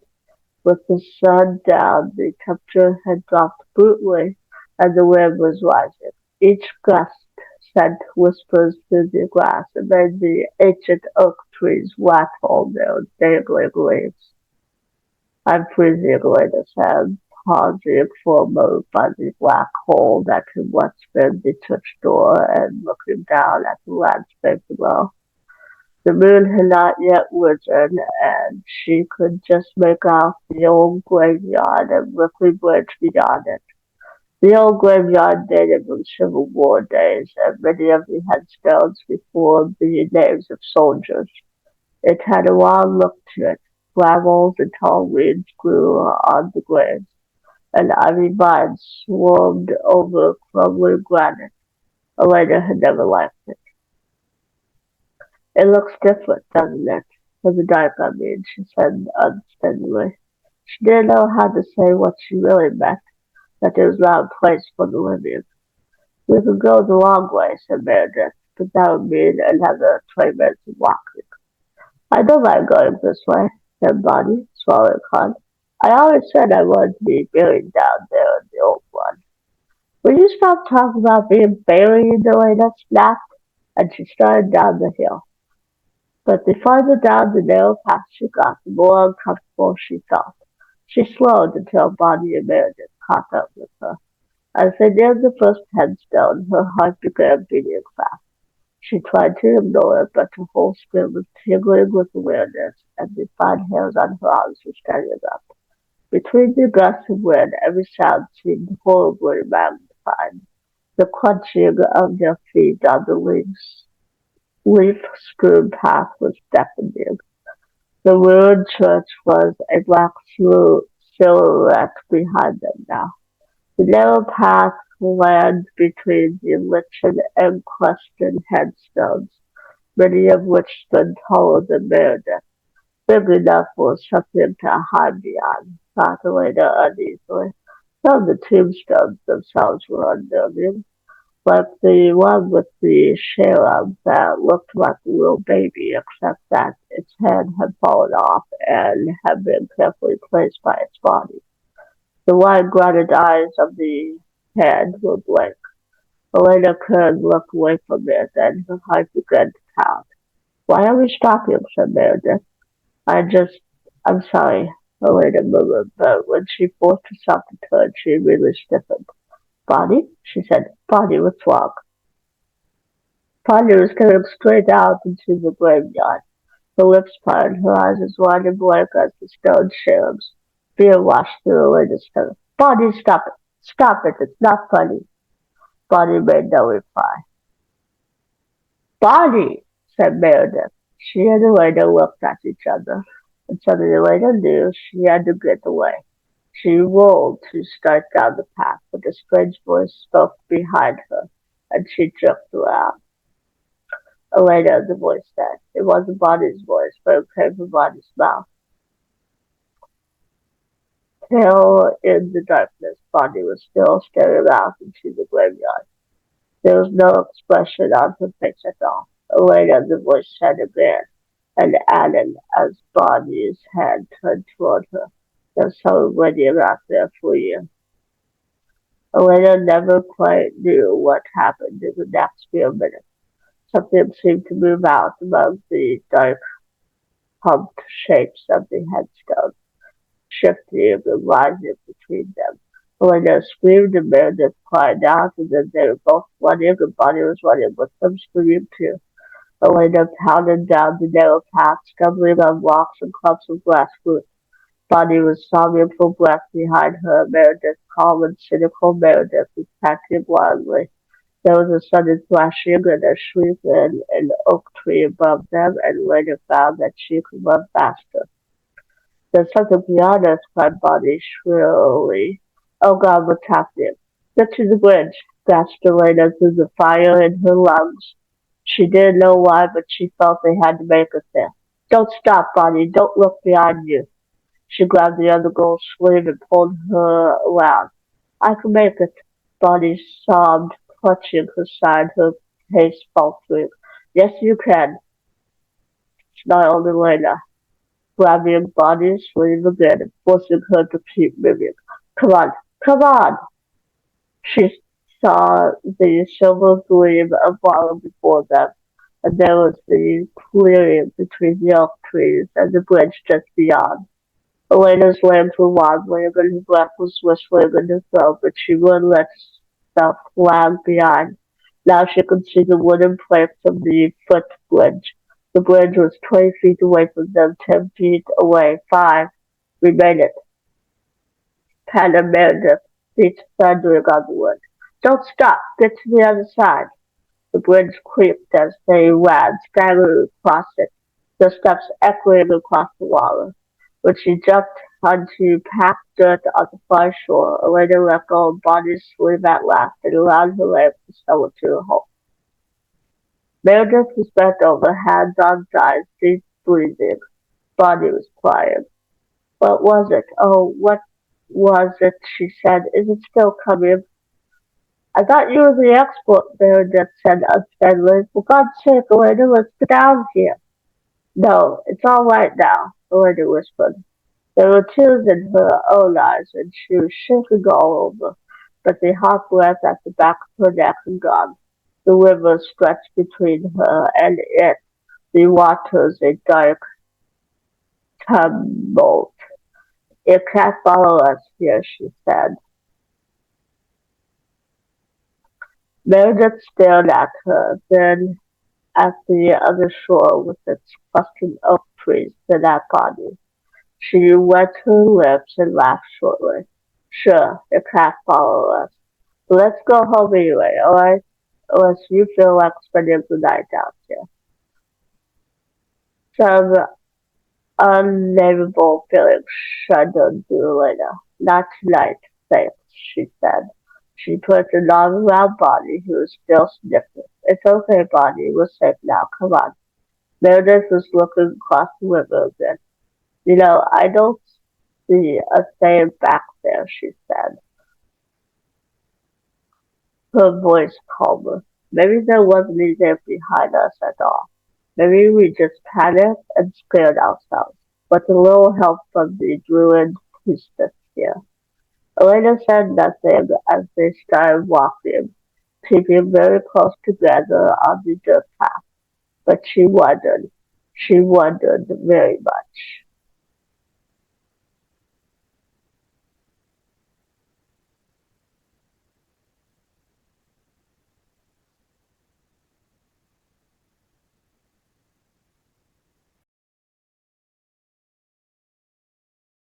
Chapter 5. The full moon was directly overhead when Stephen came back to the boarding house. He was giddy, almost reeling, both from fatigue and from the glut of blood he'd taken. It had been a long time since he'd let himself feed so heavily, but the burst of wild power by the graveyard had caught him up in its frenzy, shattering his already weakened control. He still wasn't sure where the power had come from. He had been watching the human girls from his place in the shadows when it had exploded from behind him, setting the girls fleeing. He had been caught between the fear that they would run into the river and the desire to probe this power and find its source. And yet he had followed her, unable to catch her getting hurt. Something black had loomed toward the woods as the humans reached the sanctuary of the bridge. But even Stefan's night senses could not make out what it was. He had watched while she and the other two started in the direction of town. Then he had turned back to the graveyard. It was empty now, purged of whatever had been there. On the ground lay a thin strip of silk that to ordinary eyes would have been gray in the dark. But he saw its true color, and as he crushed it between his fingers, bringing it slowly up to touch his lips, he could smell the scent of her hair. Memory engulfed him. It was bad enough when she was out of sight, with the cool glow of her mind only tinged at the edges of his consciousness.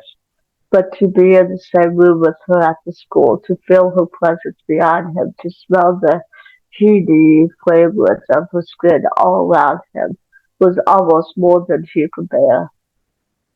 He had heard every soft breath she took, felt her warmth radiating against his back, sensed each throb of her sweet pulse, and eventually, to his horror, he had found himself giving in to it. His tongue had brushed back and forth over his canine teeth, enjoying the pleasure of pain that was building there, encouraging it. He breathed her smell into his nostrils deliberately and let the visions come to him, imagining it all. How soft her neck would be and how his lips would meet it with equal softness at first, plenty of tiny kisses here and here until he reached the yielding hollow of her throat. How he would nuzzle there in the place where her heart beat so strong against the delicate skin, and how at last his lips would part, would draw back from aching teeth now sharp as little daggers, and no, he'd brought himself out of the trance with a jerk, his own pulse beating rapidly, his body shaking. The class had been dismissed. Movement was all around him, and he could only hope no one had been observing him too closely. When she had spoken to him, he had been unable to believe that he had to face her while his veins burned and his whole upper jaw ached. He'd been afraid for a moment that his control would break, that he would seize her shoulders and take her above all of them. He had no idea how he had gotten away, only that some time later he was channeling his energy into hard excuse, dimly aware that he must not use the powers. It didn't matter. Even without them, he was in every way superior to the mortal boys who competed with him on the football field. His sight was sharper, his reflexes faster, his muscles stronger. Presently a hand had clapped him on the back, and Matt's voice had rung in his ears. "Congratulations! Welcome to the team." Looking into that honest, smiling face, Stephen had been overcome with shame. "If you knew what I was, you wouldn't smile at me," he thought grimly.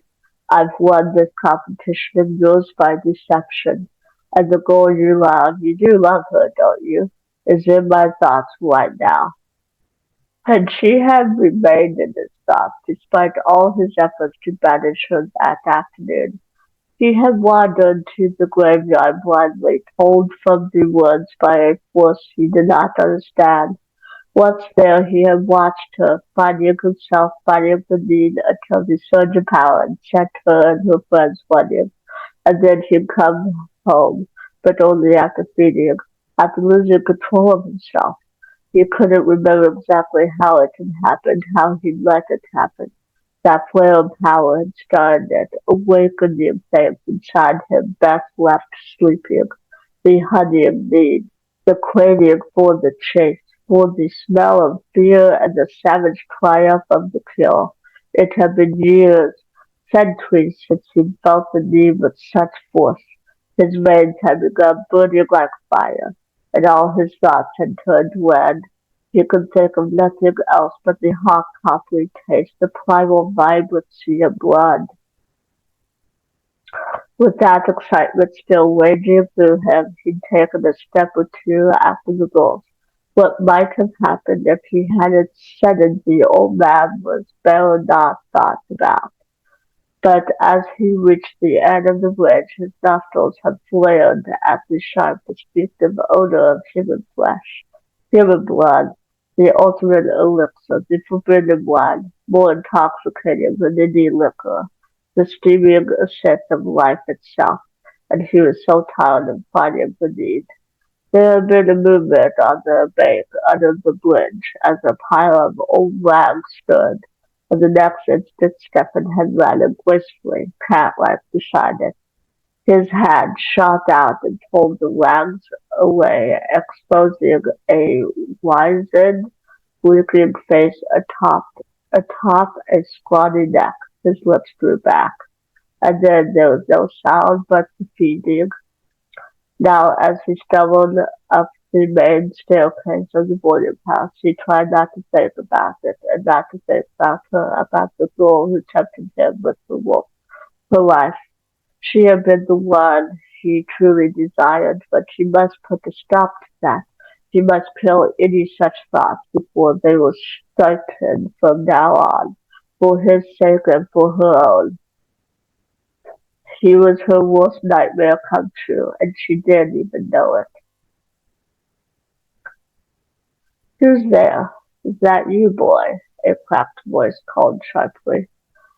One of the second-story doors opened, and a gray head poked out. "Yes, Nora, Mrs. Flowers. I'm sorry if I disturbed you." "Ah, it takes more than a creepy floorboard to disturb me. You locked the door behind you?" "Yes, Nora. You're safe. That's right. We need to be safe here. You never know what might be out there in those woods, do you?" He looked quickly at the smiling little face surrounded by wisps of gray hair, the bright, darting eyes. Was there a secret hidden in them? "Good night," said Nora. "Good night, boy." She shut the door.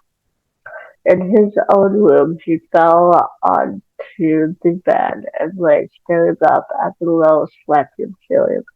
Usually he rested uneasily at night. It was not his natural sleeping time, but tonight he was tired. It took so much energy to face the sunlight, and the heavy meal only contributed to his lethargy. Soon, although his eyes did not close, he no longer saw the whitewashed ceiling above him. Random scraps of memory floated through his mind.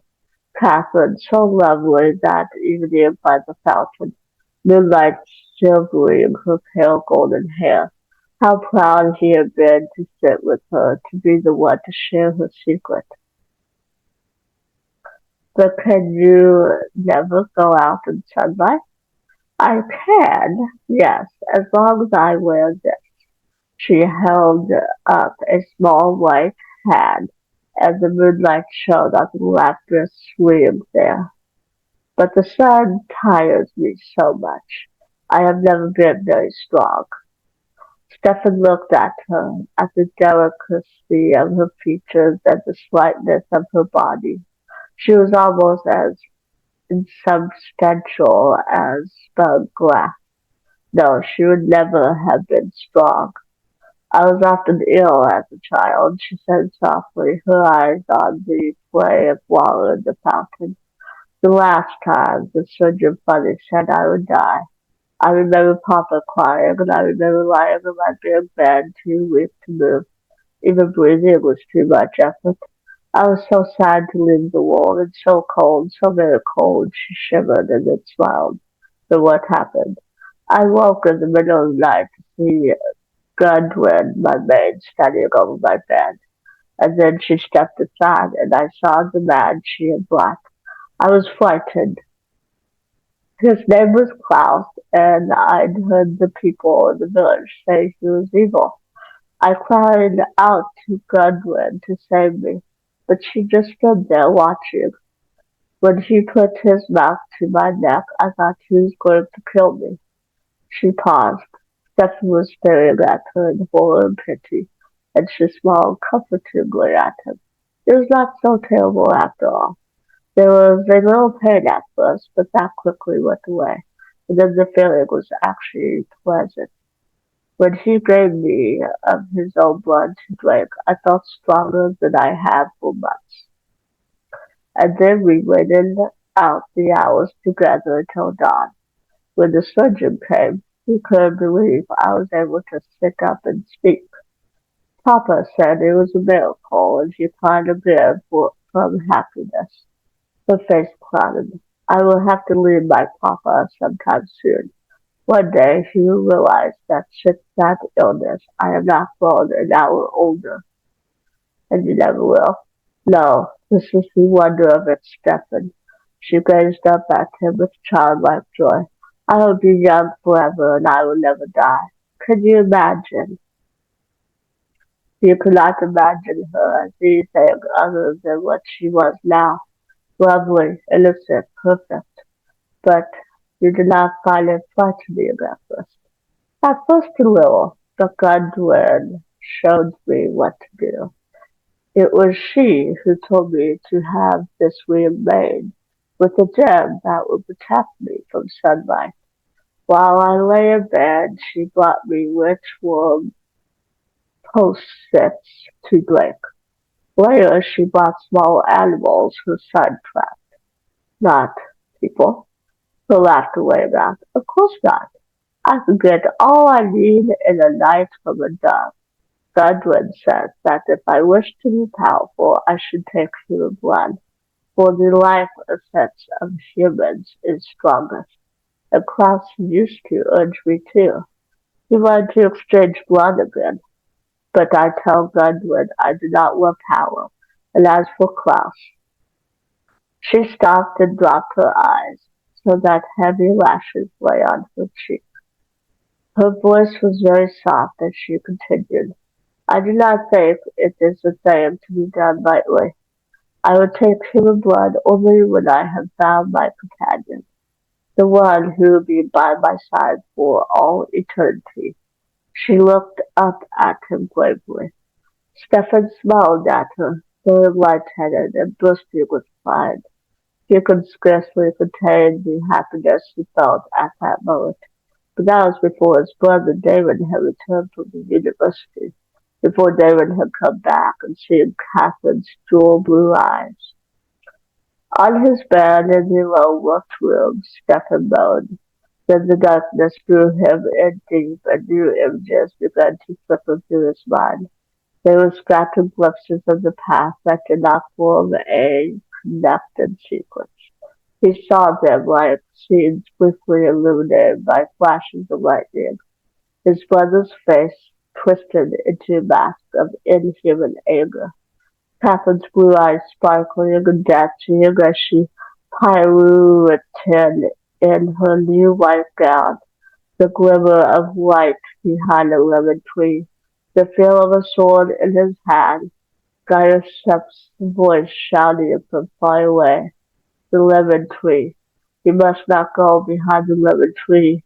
He saw David's face again, but this time his brother was laughing wildly, laughing on, a sound like the grate of broken glass, and the lemon tree was closer now. David, Catherine. No, he was sitting bolt upright on his bed. He ran shaking hands through his hair and steadied his breath. A terrible dream. It had been a long time since he had been tortured by dreams like that. Long indeed since he dreamed at all. The last few seconds played over and over again in his mind, and he saw again the lemon tree and heard again his brother's laughter. It echoed in his mind almost too clearly. Suddenly, without being aware of a conscious decision to move, Stephen found himself at the open window. The night air was cool on his cheeks as he looked into the silvery dikes. "Damon?" he sent the thought out on a surge of power question. Then he fell into absolute stillness, listening with all his senses. He could feel nothing, no ripple of response. Nearby, a pair of night birds rose in flight. In the town, many minds were sleeping. In the woods, nocturnal animals went about their secret business. He sighed and turned back into the room. Perhaps he'd been wrong about the laughter.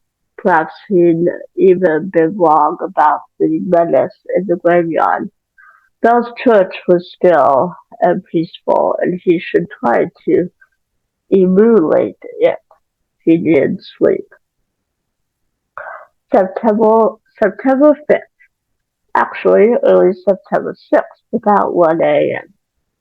Dear Diary, I shall go back to bed soon. Just a few minutes ago I woke up thinking someone was shouting, but now the house is quiet. So many strange things have happened tonight that my nerves are shot, I guess. At least I woke up knowing exactly what I'm going to do about Stefan. The whole thing just sort of sprang into my mind. Plan B, phase one, begins tomorrow. Frances' eyes were blazing and her cheeks were flushed with color as she approached the three girls at the table.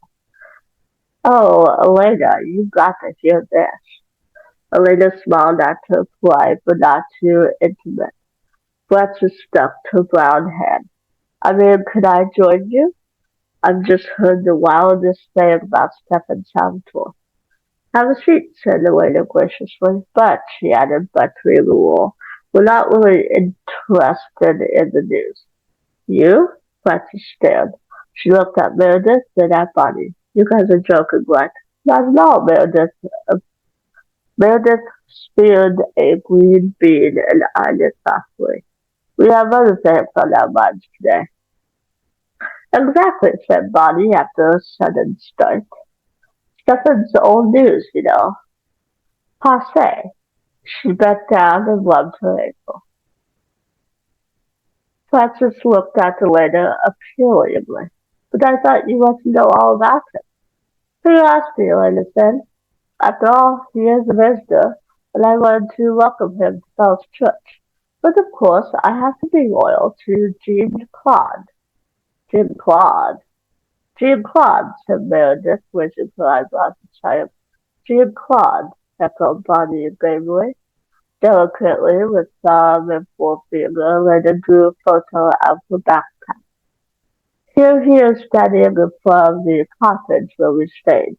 Right afterwards he picked me a flower and said, well," she smiled mysteriously. "I shall repeat it."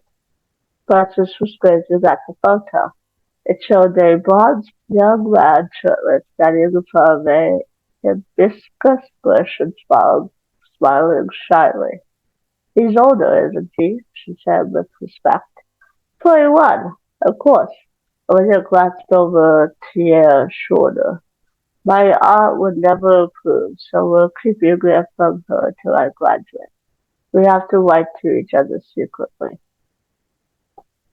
"How romantic," Frances breathed. "I'll never tell a soul, I promise. But about Stephen." Lena gave her a superior smile. "If," she said, "I am going to eat continental, I prefer French to Italian every time." She turned to Meredith. "Right?" "Mm-hmm. Every time." Meredith and Lena smiled knowingly at each other, then turned to Frances. "Don't you agree?" "Oh, yes," said Frances hastily. "Me too, every time." She smiled knowingly herself and nodded several times as she got up and left. When she was gone, Bonnie said piteously, This is going to kill me. Elena, I'm going to die if I don't hear the gossip. Oh, that? I can tell you, Elena replied calmly. She's going to say there's a rumor going around that Stefan Salvatore is a nut. Oh, what? Bonnie stared and then burst into laughter. That's ridiculous. What narc in the world would dress like that and wear dark glasses? I mean, he's done everything he can to draw attention to himself. The voice trailed off and the brown eyes widened. But then, that may be why he does it. He would never suspect anybody so obvious. And he does live alone, and he's awfully secretive, Elena. What if it's true? It isn't, said Meredith. How do you know? Because I'm the one who started it. At Bonnie's expression, she grinned and added, Elena told me to. Oh, Bonnie looked admiringly at Elena. You're wicked. Could I tell people he's got a terminal disease? No, you cannot. I don't want any Florence Nightingale types lining up to hold his hand. But you can tell people whatever you want about Jean-Claude. Bonnie picked up the photograph. Who was he really? The gardener. He was crazy about those hibiscus bushes. He was also married with two kids. Pity, said Bonnie seriously. And you told Francis not to tell anyone about him. Right, Lena checked her watch. Which means that by, say 2 o'clock, it ought to be all over the school. After school, the girls went to Bonnie's house.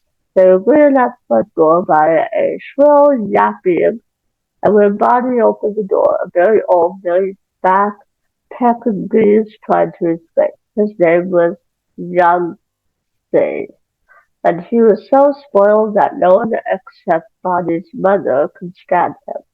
He nipped at Elena's ankle as she went by.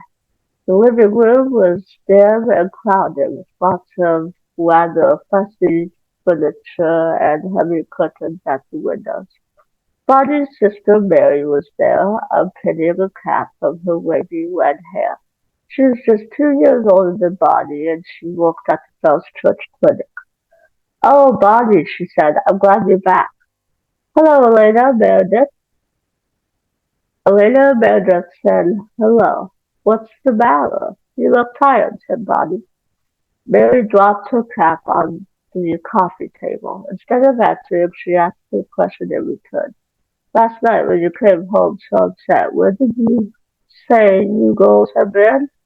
Just down by Rickley Bridge. That's what I thought. Mary took a deep breath. Now you listen to me, Bonnie McCullough. Don't you ever go out there again, especially not alone that night. Do you understand? So why not, Bonnie asked, bewildered. Because last night somebody was attacked out there. That's why I knocked. And do you know where they found him? Right on the bank under Wickley Bridge. Elena and Meredith stared at her in disbelief, and Bonnie clutched at Elena's arm. Somebody was attacked on the bridge, but who was it? What happened? I don't know. This morning while the cemetery workers found him lying there. He was some homeless person, I guess, and he'd probably been sleeping on the bridge when he was attacked. But he was half dead when they brought him in, and he hasn't regained consciousness yet. He may die. Lena swallowed. What do you mean, attacked? I mean, said Mary distinctly, that his throat was nearly ripped open. He lost an incredible amount of blood. They thought it might have been an animal at first, but now Dr. Lowen says it was a person. And the police say whoever did it may be hiding in the cemetery. Mary looked at each of them and turned her mouth a straight line. So if you were there by the bridge or in the cemetery, Lena Gilbert, then this person may have been there with you. Get it? You don't have to scare us anymore, said Bonnie faintly. You get the point, Mary. All right, good. Mary's shoulders slumped and she rubbed at the back of her neck wearily. I've got to lie down for a while. I didn't mean to be crabby. She walked out of the living room. Alone, the three girls looked at one another. "It couldn't have been one of us," said Meredith quietly. "Especially you, Elena. You were there alone." Elena's skin was prickling, that same painfully alert feeling she'd had at the old graveyard. She could feel the chill of the wind and see the rows of tall tombstones all around her. Sunshine and Robert E. Lee had never seemed so far away. "Bonnie," she said slowly, "did you see somebody out there? Is that what you meant when you said someone was waiting for me?" In the dim room, Bonnie looked at her blankly. "What are you talking about? I didn't say that." "Yes, you did." "No, I didn't. I never said that." "Bonnie," said Meredith, "we both heard you. You stared out at the old gravestones and then you told Elena." "I don't know what you're talking about, and I didn't say anything." Bonnie's face was pinched with anger, but there were tears in her eyes. "I don't want to talk about this anymore." Elena and Meredith looked at one another helplessly. Outside, the sun went behind a cloud.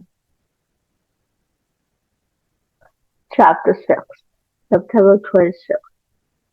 Dear Diary, I'm sorry it's been so long, and I can't really explain why I haven't written, except that there are so many things I feel frightened to talk about, even to you. First, the most terrible thing happened.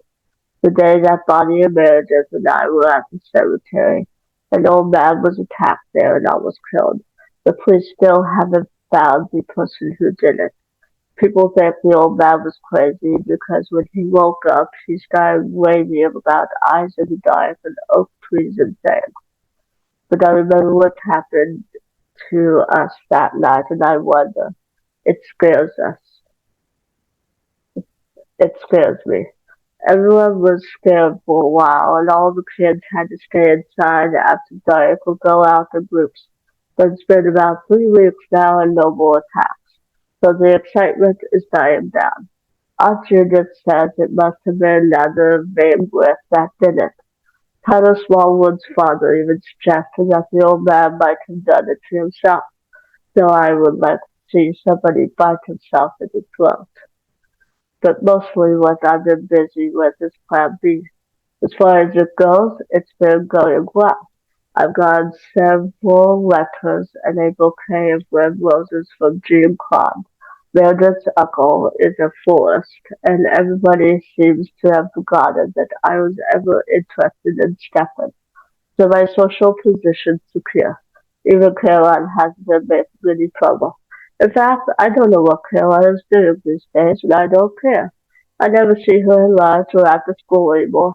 She seems to have drawn away from her old crowd completely. There's only one thing I do care about right now, Stefan.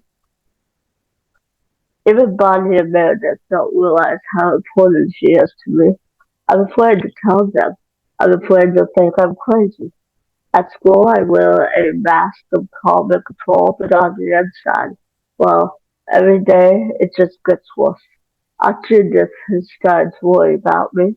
She says I don't eat enough these days, and she's right. I can't seem to concentrate on my classes or even on anything fun like the haunted house fundraiser. I can't concentrate on anything but him, and I don't even understand why. He hasn't talked to me since that horrible afternoon. But I'll tell you something strange. Last week in history class, I glanced up and caught him looking at me. We were sitting a few seats apart, and he was turned completely sideways in his desk, just looking. For a moment, I felt almost frightened, and my heart started pounding, and we just stared at each other. And then he looked away. But since then it's happened twice more, and each time I felt his eyes on me before I saw them. This is the liberal truth. I know it's not my imagination. He isn't like any boy I've ever known. He seems so isolated, so lonely, even though it's his own choice. He's made quite a hit on the football team, but he doesn't hang around with any of the guys except maybe Matt. That's the only one he talks to. He doesn't hang around with any girls either that I can see. So maybe the night mover is doing some good. But it's more like she's avoiding other people than they're avoiding him. He disappears in between classes and after football practice, and I've never once seen him in the cafeteria. He's never invited anybody to his room at the boarding house. He never visits the coffee shop after school. So how can I ever get him someplace where he can't run from me? This is the real problem with Plan B. Bonnie says, why not get stuck in a thunderstorm with him so you have to huddle together to conserve Bonnie Wolf? And Meredith suggested that my car could break down in front of the boarding house. But neither of those ideas is practical, and I'm going insane trying to come up with something better. Every day it's getting worse for me. I feel as if I were a clock or something, running up tighter and tighter. If I don't find something new soon, I was going to say die. The solution came to her quite suddenly and simple. She felt sorry about Matt. She knew he'd been hurt by the tree and clawed rumor. He'd hardly spoken to her since the story had broken, usually passing her with a quick nod. And when she ran into him one day in an empty hall outside a place running, he would meet her eyes. That, she began. She wanted to tell him that it wasn't true, that she would never have started seeing another boy without telling him first. She wanted to tell him that she never meant to hurt him and that she felt terrible now, but she didn't know how to begin. Finally, she just blurted out, I'm sorry, and turned to go into class. Elena, he said, and she turned back. He was looking at her now, at least, his eyes lingering on her lips, her hair. Then he shook his head as if to say the joke was on him. Is this French guy for real? He finally demanded. No, said Elena rigidly and without hesitation. I made him up, she added simply, to show everybody I wasn't upset about. She broke off. About Stefan, I get it. Matt nodded, looking both grimmer and somewhat more understanding. Look, Elena, that was pretty lousy of him, but I don't think she meant it personally. He's that way with everybody, except you. No, he talks to me sometimes, but not about anything personal. He never says anything about his family or what he does outside of school. It's like there's a wall around him that I can't get through. I don't think he'll ever let anybody get through that wall, which is a damn shame because I think that behind it he's miserable. Elena pondered this, fascinated by a idea of Stefan she'd never considered before. He always seemed so controlled, so calm and undisturbed. But then she knew she seemed that way herself to other people.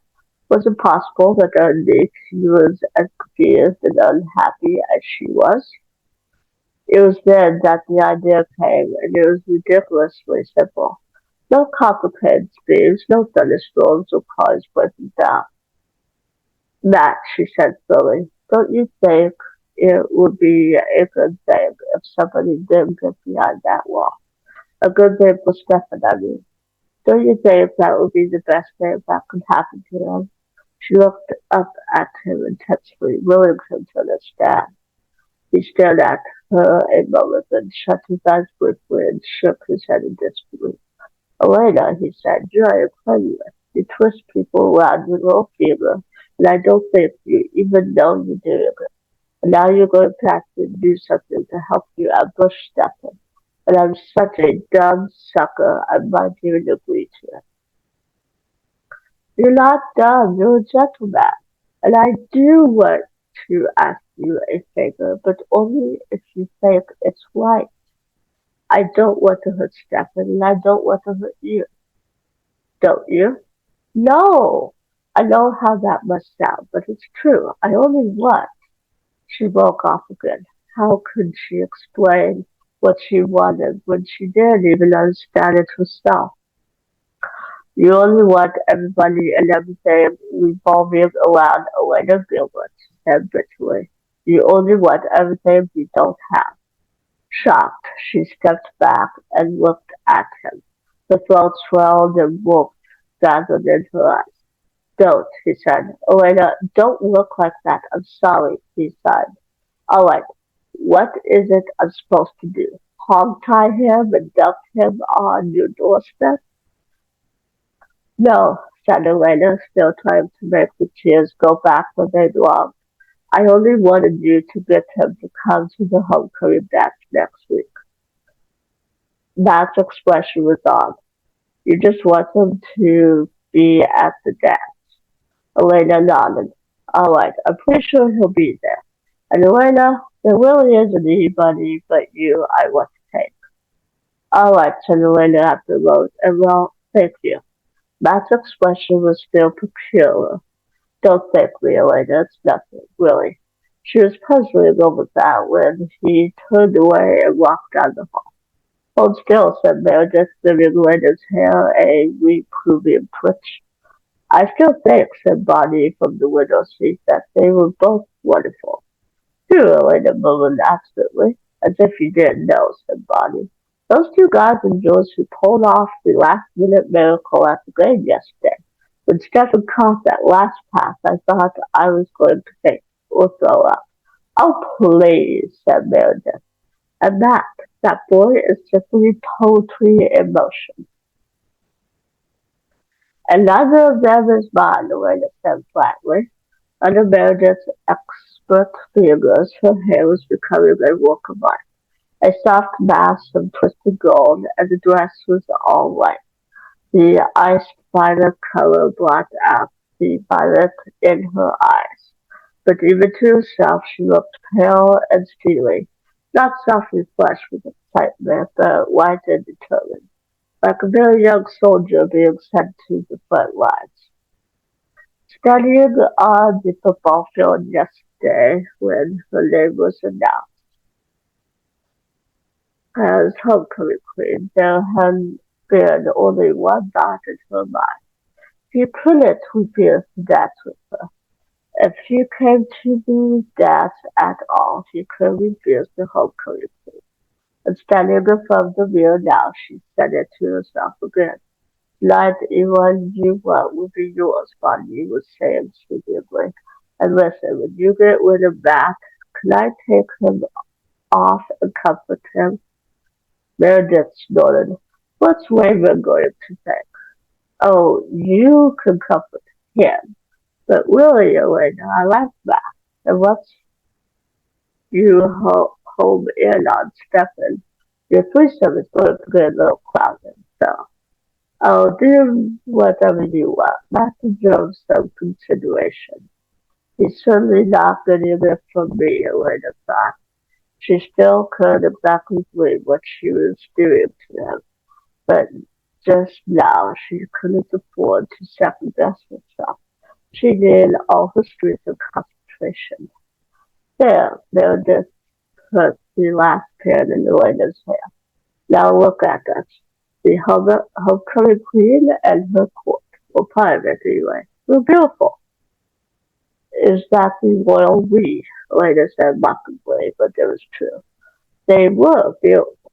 Meredith's dress was a pure sweep of burgundy satin, gathered tight at the waist and pulling into folds from the hips. Her dark hair hung loose down her back. And Bonnie, as she stood up and joined the others above the mirror, was like a shimmering party favor in pink taffeta and black sequin. As for herself, Elena scanned her image with an experienced eye and thought again. The dress is all right. The only other phrase that came to mind was crystallized violets. Her grandmother kept a little jar of them, little flowers dipped in crystallized sugar and frozen. They went downstairs together as they had for every dance since the seventh grade, except that before, Caroline had always been with them. Later realized with great surprise that she didn't even know who Caroline was going with tonight. Judith and Robert, soon to be Uncle Robert, were in the living room along with Margaret in her pajamas. "Oh, you girls all look lovely," said Aunt Judith, as fluttering and excited as if she were going to the dance herself. She kissed Elena, and Margaret held up her arms for a hug. "You're pretty," she said with 4-year-old simplicity. Robert was looking at Elena too. He blinked, opened his mouth, and closed it again. "What's the matter, Bob?" "On." He looked at Aunt Judith, seeming embarrassed. "Well, actually, it just occurred to me that Elena is a form of the name Helen, and for some reason I was thinking of Helen of Troy." "Beautiful and doomed," said Bonnie happily. "Well, yes," said Robert, not looking happy at all. Elena said nothing. The doorbell rang. That was on the step in his familiar blue sports coat. With him were Ed Goff, Meredith State, and Raymond Hernandez Bonnie. Elena looked for Stephen. "She's probably already there," said Matt, interpreting her glance. "Listen, Elena." But whatever he had been about to say was cut off in the chatter from the other couples. Bonnie and Raymond went with them in Matt's car and kept up a constant stream of witticisms all the way to the school. Music drifted out the open doors of the auditorium. As Elena stepped out of the car, a curious certainty rushed over her. Something was going to happen, she realized, looking at the square bulk of the school building. The peaceful low gear of the last few weeks was about to slip into high. "I'm ready," she thought, and hoped it was true.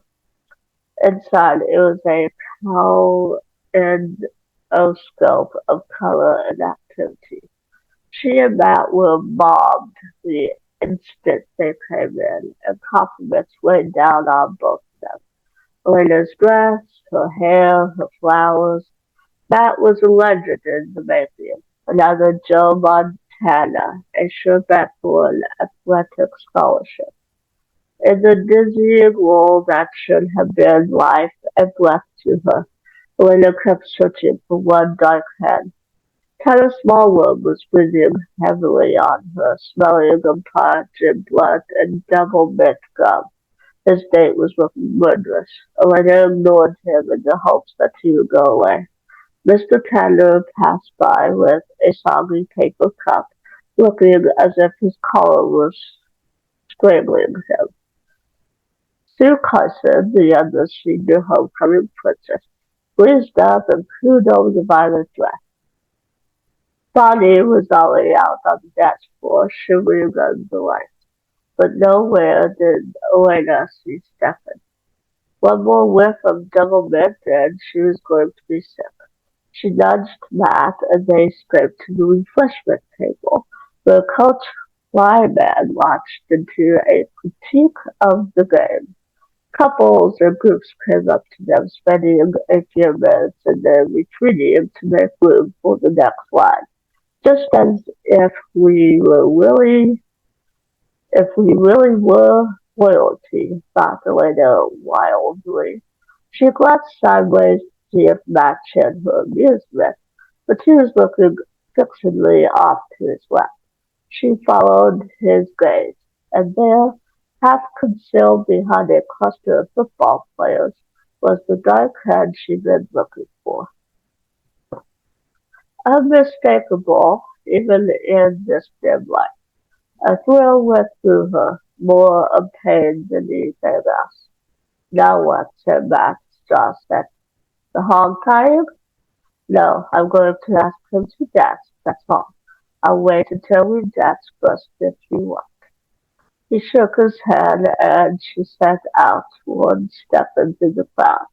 Piece by piece, Elena registered information about him as she approached. His black blazer was of a subtly different cut than the other boys, more elegant, and he wore a white cashmere sweater under it. He stood quite still, not fidgeting, a little apart from the groups around him, and although she could see him only in profile, she could see he wasn't wearing his glasses. He took them off for book, he took them off for football, of course, but she'd never seen him close up without them. It made her feel giddy and excited, as if this were a masquerade and the unmasking time had come. She focused on his shoulder, the line of his jaw, and then he was turning toward her. In that instant, Elena was aware that she was beautiful. It wasn't just the dress or the way her hair was done. She was beautiful in herself, slender, imperial, a thing made of silk and into fire. She saw his lips part slightly, reflexively, and then she looked up into his eyes. Hello, was that her own voice, so quiet and self-assured? His eyes were green as oak leaves in summer. Are you having a good time? She said. I am now. He didn't say it, but she knew it was what he was thinking. She could see it in the way he stared at her. She had never been so sure of her power, except that actually he did look as if he were having a good time. He looked stricken in pain, as if he couldn't take one more minute of this. The band was starting up a slow dance. He was still staring at her, drinking her in. Those green eyes darkening, going black with desire. She had the sudden feeling that he might jerk her to him and kiss her hard without ever saying a word. When you act death, she said softly. I'm playing with fire, with something I don't understand, she thought suddenly. And in that instant she realized that she was frightened. Her heart began to pound violently. It was as if those green eyes spoke to some part of her that was buried deep beneath the surface, and that part was screaming danger at her. Some instinct older than civilization was telling her to run, to flee. She never moved. The same force that was terrifying her was holding her there. This is out of control, she thought suddenly. Whatever was happening here was beyond her understanding. It was nothing normal was saying. But there was no stopping it now, and even while frightened, she was reveling in it. It was the most intense moment she never experienced with the boy, but nothing at all was happening. He was just gazing at her as if hypnotized, and she was gazing back while the energy shimmered between them like lightning. She saw his eyes go darker, defeated, and felt the wild leap of her own heart as he slowly stretched out one hand, and then it all shattered. Why, Elena, how sweet you look, said a voice, and Elena's vision was dazzled with gold. It was Caroline. Her auburn hair rich and glossy, her skin tanned to a perfect bronze. She was wearing a dress of pure gold flame that shone an incredibly daring amount in that perfect skin. She slipped one bare arm through Stefan's and smiled lazily up at him. They were studying together like a couple of international models loving at a high school dance, far more glamorous and sophisticated than anyone else in the room. And that little dress is so pretty, continued Caroline, while Elena's mind kept on running on automatic.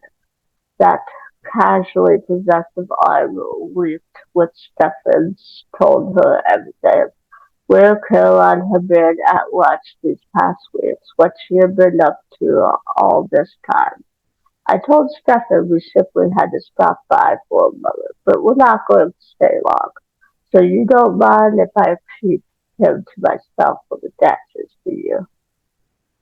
Elena was strangely calm now, her mind a humming blank. She said no, of course she didn't mind, and watched Caroline move away. A symphony in auburn and gold. Stefan went with her. There was a circle of faces around Elena. She turned from them and came up against Matt. You knew he was coming with her. I knew she wanted him to.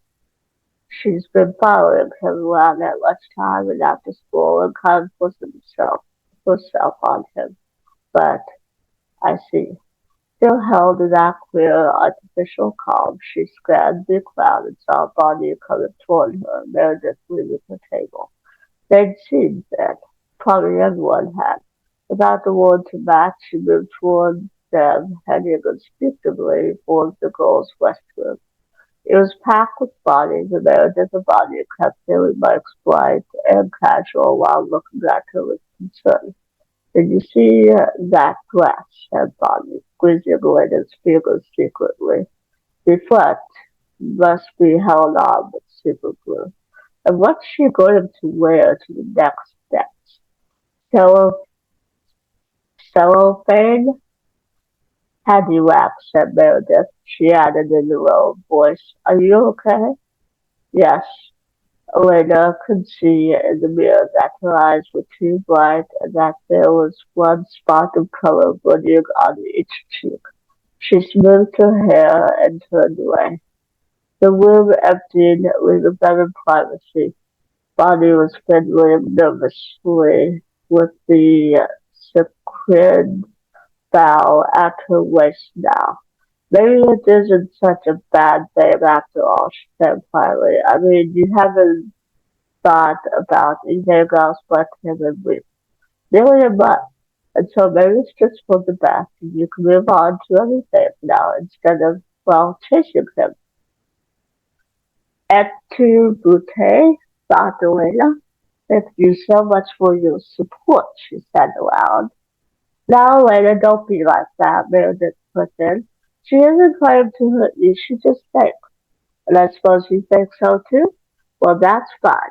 I'll just go out and find myself some other things to move on to, like some other best friends.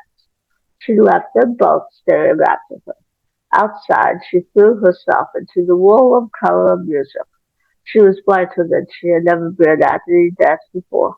She danced with everyone, laughing too loudly, flirting with every boy in her path. They were calling her to come up and be a clown. She stood on the stage, looking down on the butterfly white years below. Someone gave her flowers. Someone put a rhinestone tiara on her head. There was clapping. It all passed as if in a dream. She flirted with Tyler because he was closest when she came off the stage.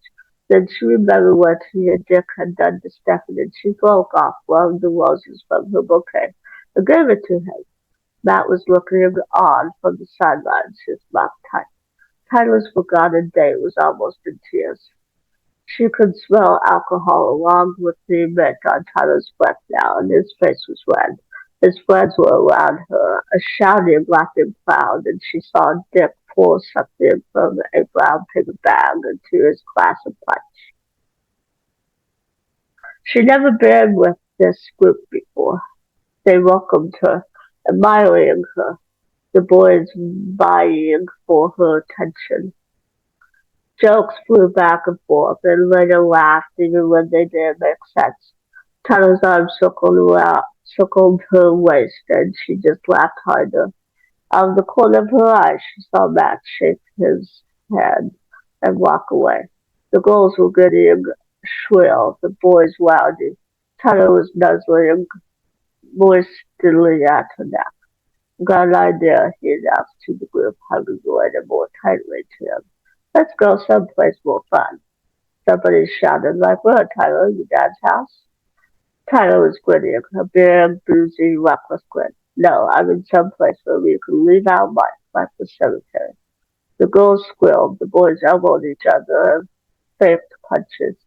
Tyler's date was still standing outside the circle. Tyler, that's crazy, she said, her voice high and thin. You know what happened to that old man. I won't go there. Great then, you stay here. Tyler fished keys out of his pocket and waved them at the rest of the crowd. Who is it? Afraid, he said. Hey, I'm up for it, said Dick, and there was a chorus of approval.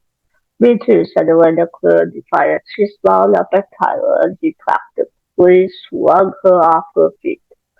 And then she and Tyler were leading a noisy roughhousing group out into the parking lot where they were all piling into cars.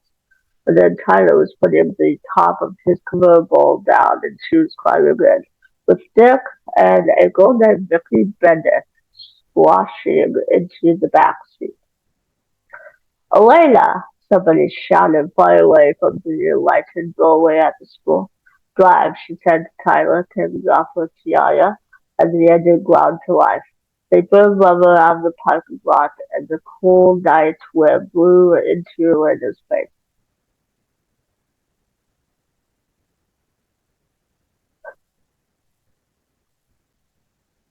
Chapter 7. Bonnie was on the dance floor, eyes shut, letting the music flow through her. When she opened her eyes for an instant, Meredith was beckoning from the sidelines. Bonnie thrust her chin out mutinously, but as the gestures became more insistent, she rolled her eyes up at Wayman and obeyed. Wayman followed. Matt and Ed were behind Meredith. Matt was scowling. Ed was looking uncomfortable. Elena just left, said Meredith. It's a free country, said Bonnie. She went with kind of small words, said Meredith. Matt, are you sure you didn't hear where they were going?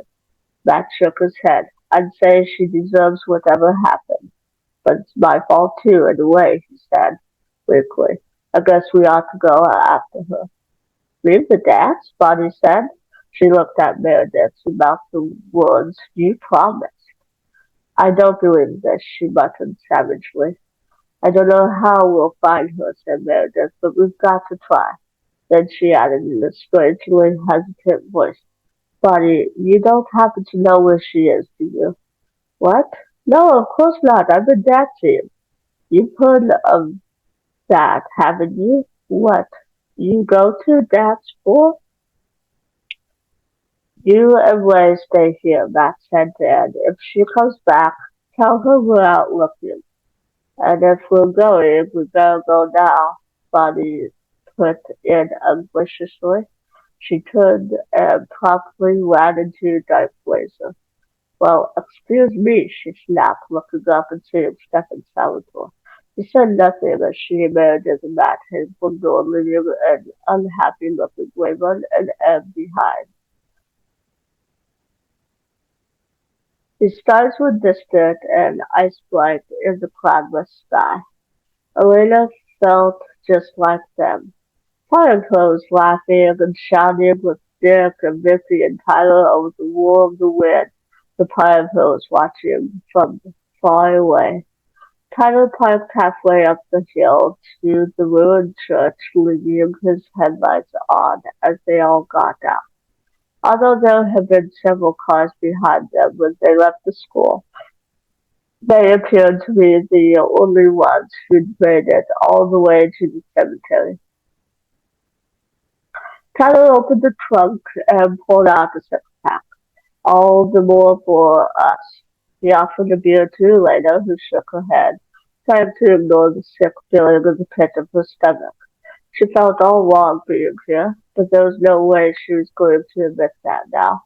They climbed the flagstone path, the girls staggering in their high heels and leaning on the boys. When they reached the top, Lena gasped and Vicky gave a little scream. Something huge and red was hovering just above the horizon. It took Lena a moment to realize it was actually the moon. It was as large and unrealistic as a prop in a science fiction movie, and its floating mass glowed dully with an unwholesome light. Like a big, rotten pumpkin, said Tyler, and lobbed a stone at it.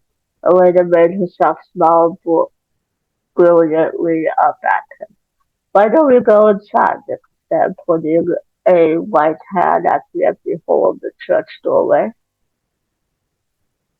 Most of the roof had fallen in, although the belfry was still intact, a tower stretching up high above them.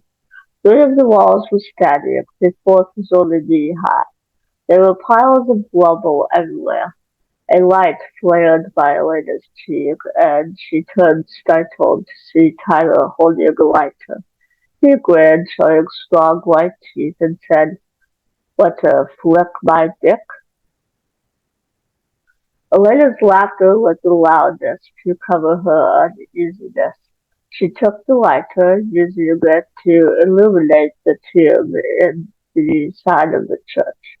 It was like no other tomb in the cemetery, although her father said he'd seen similar things in England. It looked like a large stone box big enough for two people, with two Bible statues lying in repose on the lid. Thomas creeping fell and Andorra fell, said Tyler with a grand gesture as if introducing them. Old Thomas allegedly found Fell's church, although actually the small woods were also there at the time. My great-grandfather's great-great-grandfather lived in the valley by Drowning Creek until he got eaten by wolves, said Dick, and he threw back his head in a wolf imitation. Then he belched. Vicky giggled. Annoyance crossed Tyler's handsome features, but he forced a smile. Thomas and Anu are looking kind of pale, said Vicky, still giggling. I think what they need is a little color. She produced a lipstick from her purse and began to coat the white marble mouth of the woman's statue with waxy scarlet. Elena felt another sick twinge. As a child, she'd always been awed by the pale lady and the grave man who lay with their eyes closed, hands folded on their breasts, and after her parents died, she thought of them as lying side by side like this down in the cemetery. But she held the lighter while the other girl put a lipstick mustache and clown's nose on Thomas Fell. Tyler was watching them. Hey, they're all dressed up with no place to go. He put his hands on the edge of the stone lid and leaned on it, trying to shift it sideways.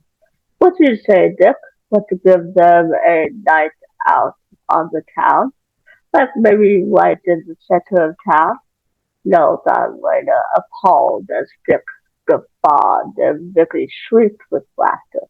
But Dick was already beside Tyler, getting braced and ready, the heels of his hands on the stone lid. On three, said Tyler and counted. One, two, three. Elena's eyes were fixed on the horrible clown-like face of Thomas Bell, as the boy strained forward and grunted muscles bunching undercloth. They couldn't budge the lid an inch. Damn thing must be attached somehow, said Tyler angrily, turning away. Elena felt weak with relief, trying to seem casual. She leaned against the stone rail of the tube for support, and that was when it happened. She heard the grinding of stone and felt the lid shift under her left hand all at once. It was moving away from her, making her lose her balance. The lighter went flying, and she screamed and screamed again, trying to keep her feet. She was falling into the open tube, and an icy wind roared all around her, screams weighing in her ears. And then she was outside, and the moonlight was bright enough that she could see the others. Tyler had hold of her. She stared around wildly. Are you crazy? What happened? Tyler was shaking her. It moved. The lid moved. It slid open and I don't know. I almost fell in. It was cold. The boys were laughing. Poor baby's got the jitters, Tyler said. Come on, Dippy boy, we'll check it out. Tyler, no. But they were inside anyway. Dippy hung in the doorway watching while Elena shivered. Presently, Tyler beckoned her from the door. Look, he said when she reluctantly stepped back inside. He retrieved the lighter and he held it above Thomas Fell's marble chest. It still fits snug as bug and rug. See? Elena stared down at the perfect alignment of lid and tube. It did move. I nearly fell into it. Sure, whatever you say, baby. Tyler wound his arms around her, clasping her to him backwards. She looked over to see Dick and Vicky in much the same position, except that Vicky, eyes shut, was looking as if she enjoyed it. Tyler rubbed a strong hand over her hair. "I'd like to go back to the desk now," she said flatly. There was a pause in the rubbing. Then Tyler sighed and said, "Sure, baby." He looked at Dick and Vicky. "What about you two?" Dick grinned. "We'll just stay here a while." Vicky giggled, her eyes still shut. "Okay." Elena wondered how they were going to get back, but she allowed Tyler to lead her out. Once outside, however, he paused. "I can't let you go without one look at my grandfather's headstone," he said. "Oh, come on, Elena," he said as she started to protest. "Don't hurt my feelings. You've got to see it. It's the family pride and joy." Elena made herself smile, although her stomach felt like ice. Maybe if she humored him, he would get her out of here. "All right," she said, and started toward the cemetery. "Not that way, this way." And the next moment he was leading her down toward the old graveyard. "It's okay, honest. It's not far off the path. Look there, you see." He pointed to something that shone in the moonlight. Elena gasped, muscles tightening around her heart. It looked like a person standing there, a giant with a round, hairless head. And she didn't like being here at all, among the worn and medium granite stones of centuries past. The bright moonlight cast strange shadows, and there were pools of impen- impenetrable darkness everywhere. "It's just the ball on top. Nothing to be scared of," said Tyler, pulling her with him off the path and up to the shining headstone. It was made of red marble, and the huge ball that surmounted it reminded her of the floating moon on the horizon. Now that same moon shone down on them as white as Thomas Stoll's white hand. Elena couldn't contain her shivering. "Poor baby, she's cold. Got to get her warmed up," said Tyler. Elena tried to push him away, but he was too strong, wrapping her in his arms, pulling her against him. "Tyler, I want to go. I want to go right now." "Sure, baby, we'll go," he said, "but we've got to get you warm first." "Gosh, you're cold." "Tyler, stop," she said, his arms around her had merely been annoying and restricting. But now, with a sense of shock, she felt his hands on her body groping for bare skin. Never in her life had Elena been in a situation like this, far away from any help. She aimed a spiked heel for his patent leather instep, but he made it hurt. "Tyler, take your hands off me." "Come on, Elena, don't be like that. I just want to warm you up all over." "Tyler, let go," she choked out. She tried to wrench herself away from him. Tyler stumbled, and then his full weight was on her, crushing her into the table of ivy and rings on the ground. Elena spoke desperately. "I'll kill you, Tyler. I mean it. Get off me." Tyler tried to roll off, giggling suddenly, his limbs heavy and uncoordinated, almost useless. "Oh, come on, Elena. Don't be mad. I was just warming you up." "Elena," the ice princess, "warming up. You're getting warm now, aren't you?" Then Lena felt his mouth hot and wet on her face. She was still pinned beneath him, and his sloppy kisses were moving down her throat. She heard coughed hair. "Oops," Tyler mumbled. "Sorry about that." Lena twisted her hand, and her mouth met Tyler's hand, clumsily caressing her cheek. She bit it, sinking her teeth into the fleshy palm. She bit hard, tasting blood, hearing Tyler's agonizing meow. The hand jerked away. "Hey, I said I'm sorry." Tyler looked aggrievedly at his maimed hand. Then his face darkened as, still staring at it, she clutched the hand into a fist. "This is it," Elena thought with nightmare calmness. "He's either going to knock me out or kill me." She braced herself for the blow. Stefan had resisted coming into the cemetery. Everything within him had cried out against it. The last time he'd been here had been the night of the old man. Horror shifted through his gut again at the memory. He would have sworn that he had not drained the man on the bridge, that he had not taken enough blood to do harm, but everything that night after the surge of power was muddled, confused. If there had been a surge of power at all, perhaps that had been his own imagination, or even his own doing. Strange things could happen when the need got out of control. He shut his eyes. When he'd heard that the old man was hospitalized near death, his shock had been beyond words. He could How could he have let himself get so far out of hand, to kill almost when he had not killed since? He wouldn't let himself think about that. Now, standing above the cemetery gate in the midnight darkness, he wanted nothing so much as to turn around and go away. Go back to the dance where he left Caroline, that supple, sun-bronzed creature who was absolutely safe because she meant absolutely nothing to him. But he couldn't go back because Lena was in the cemetery. He could sense her and sense her rising distress. Elena was in the cemetery and in trouble, and he had to find her.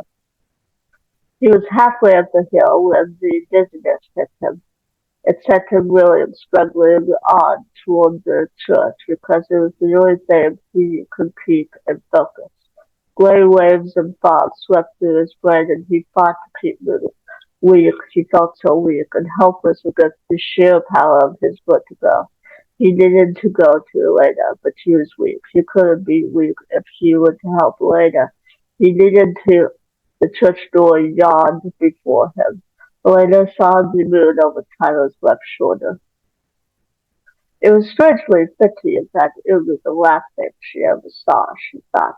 The scream had caught in her throat, choked off by fear, and then something picked Tyler up and threw him against his grandfather's headstone. That was what it looked like to Elena. She rolled to the side, gasping, one hand clutching her torn dress, the other groping for a weapon. She didn't need one. Something moved in the darkness, and she saw the person who had plucked Tyler off her. Stefan Salvatore. But there was a Stefan she had never seen before. That fire-featured face was white and cold with fury, and there was a chilling light in those green eyes. Without even moving, Stefan emanated such anger and menace that Elena found herself more frightened of him than she had been of Tyler. When I first met you, I knew you'd never learned any manners, said Stefan. His voice was soft and cold and light, and somehow it made Elena dizzy.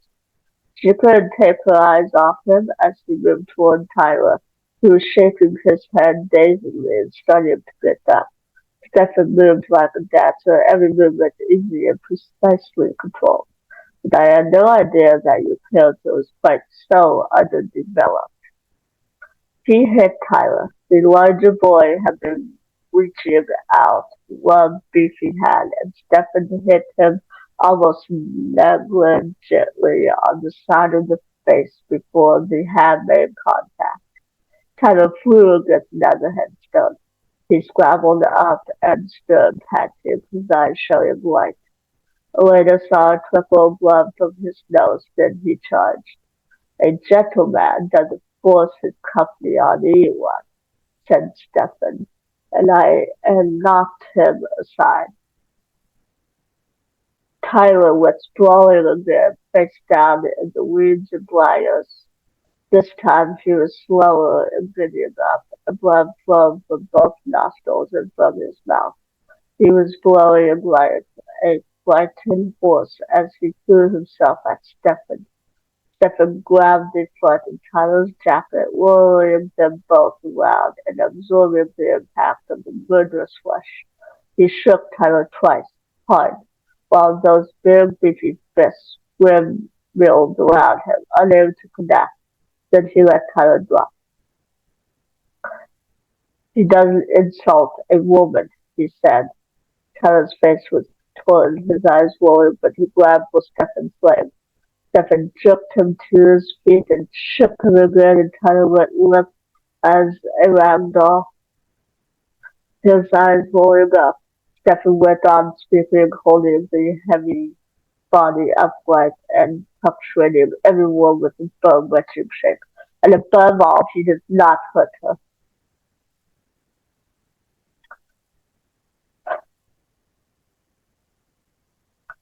Stefan! Elena cried. Tyler's head was snapping back and forth with every shake. She was frightened of what she was seeing, frightened of what Stefan might do, and frightened above all else of Stefan's voice, that cold voice that was like a rapier, dancing, baleful, and deadly and utterly merciless. Stefan, stop! His head jerked toward her, startled as if he had forgotten her presence. For a moment he looked at her without recognition, his eyes black as the moonlight, and she thought of some predator, some great bird or swift carnivore capable of human emotion. Then understanding came to his face, and found the darkness fading from his gaze. He looked down at Tyler's lowering head and set him gently against the red-marble tombstone. Tyler's knees buckled, and he slid down the face of it. But to Elena's relief, his eyes opened, or at least the left one did. The right was swelling to a slit. "He'll be all right," said Stefan emptily. As her fear ebbed, Elena felt empty herself. "Shock," she thought. "I'm in shock. I'll probably start screaming hysterically any minute now." "There's someone to take me home," said Stefan, still in that chillingly deadened voice. Elena thought of Dick and Zippy doing God knew what beside Thomas Bell's statue. "No," she said. Her mind was beginning to work again, to take notice of things around her. The violet dress was ripped all the way down the front. It was ruined. Mechanically, she pulled it together over her slip. "I'll drive you," said Stefan. Even though the numbness, Even through the numbness, Elena felt a quick thrill of fear. She looked at him, a strangely elegant figure above the tombstones, his face pale in the moonlight. He had never looked so beautiful to her before, but that beauty was almost alien. Not just form, but inhuman, because no human could project that aura of power or distance. "Thank you. That would be very kind," she said slowly. There was nothing else to do. They left Tyler painfully getting to his feet by his ancestor's headstone. Elena felt another chill as they reached the path, and Stefan turned toward Brooklyn Bridge. "I left my car at the boarding house," he said. "This is the fastest way for us to get back." "Is this the way you came?" "No, I didn't cross the bridge, but this will be safe." Elena believed him. Pale and silent, he walked beside her without touching, except when he took off his blazer to put it around her bare shoulders. She felt oddly sure he would kill anything that tried to get at her. Brooklyn Bridge was white in the moonlight, and under it the icy waters rolled over ancient rock. The whole world was still and beautiful and cold as they walked through the oak trees to the narrow country road. They passed fenced pastures and dark fields until they reached a long, winding drive.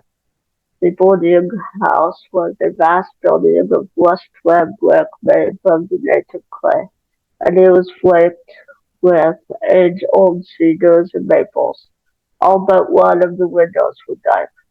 Stefan unlocked one of the double doors, and they stepped into a small hallway with a flight of stairs directly in front of them. The banister, like the doors, were natural white oak, so polished that it seemed to glow. They went up the stairs to a second-story landing that was fully lit. To Elena's surprise, Stefan led her into one of the bedrooms and opened what looked like a closet door. Through it she could see a very steep, very narrow stairway. What a strange place, she thought. This hidden stairway buried deep in the heart of the house, where no sound from outside would penetrate. She reached the top of the stairs and stepped out into a large room that made up the whole third story of the house. It was almost as dimly lit as the stairway, but later could see the stained wood floor and the exposed beams in the slanting ceiling. There were tall windows on all sides and many trucks scattered among a few pieces of massive furniture. She realized he was watching her. "Is there a bathroom where I?" He nodded toward a door. She took off the blazer, held it toward him without looking at him, and went inside.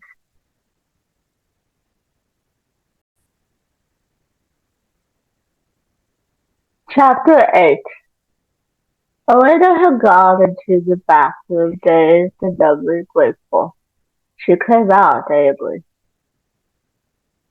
She wasn't quite sure how the transformation had taken place, but sometime while she was washing, the scratches on her face and arms annoyed at the lack of a mirror and at the fact she'd left her purse in Tyler's convertible. She started feeling again, and what she felt was anger. Damn Stefan Salvatore, so cold and controlled even while saving her life. Damn him for his politeness and for his gallantry and for the walls around him that seemed thicker and higher than ever. She pulled the remaining bobby pins out of her hair and used them to fasten the front of her dress together. Then she ran through her loosened hair quickly with an engraved bone comb she found by the sink. She came out of the bathroom with her chin held high and her eyes narrowed. He hadn't put his coat back on. He was standing by the window in his white sweater with bowed head, tense, waiting. Without lifting his head, he gestured to a wreath of dark velvet laid over the back of a chair. "You might want to put that on over your dress." It was a full-length cloak, very rich and soft with a hood. Elena pulled the heavy material around her shoulders, but she was not mollified by the gift. She noticed that Stefan hadn't come any closer to her or even looked at her while speaking.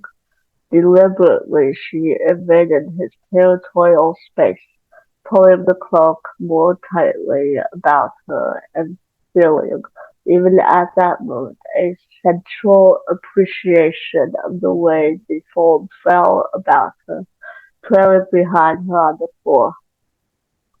She walked up to him and made an examination of the heavy mahogany dresser by the window. On it lay a wicked-looking dagger with an ivory hilt and a beautiful agate cup mounted in silver. There was also a golden sphere with some sort of dial set into it and several loose gold coins. She picked up one of the coins partly because it was interesting and partly because she knew it would upset him to see her handling his name. "What's this?" There was a moment before he answered, then she said, "A gold florin, a Florentine coin." "And what's this?" "A German pendant watch, late 15th century," he said distractedly. He added, "Elena." She reached for a small iron coffer with a hinged lid. "What about this? Does it open?" "No." He had the reflexes of cat.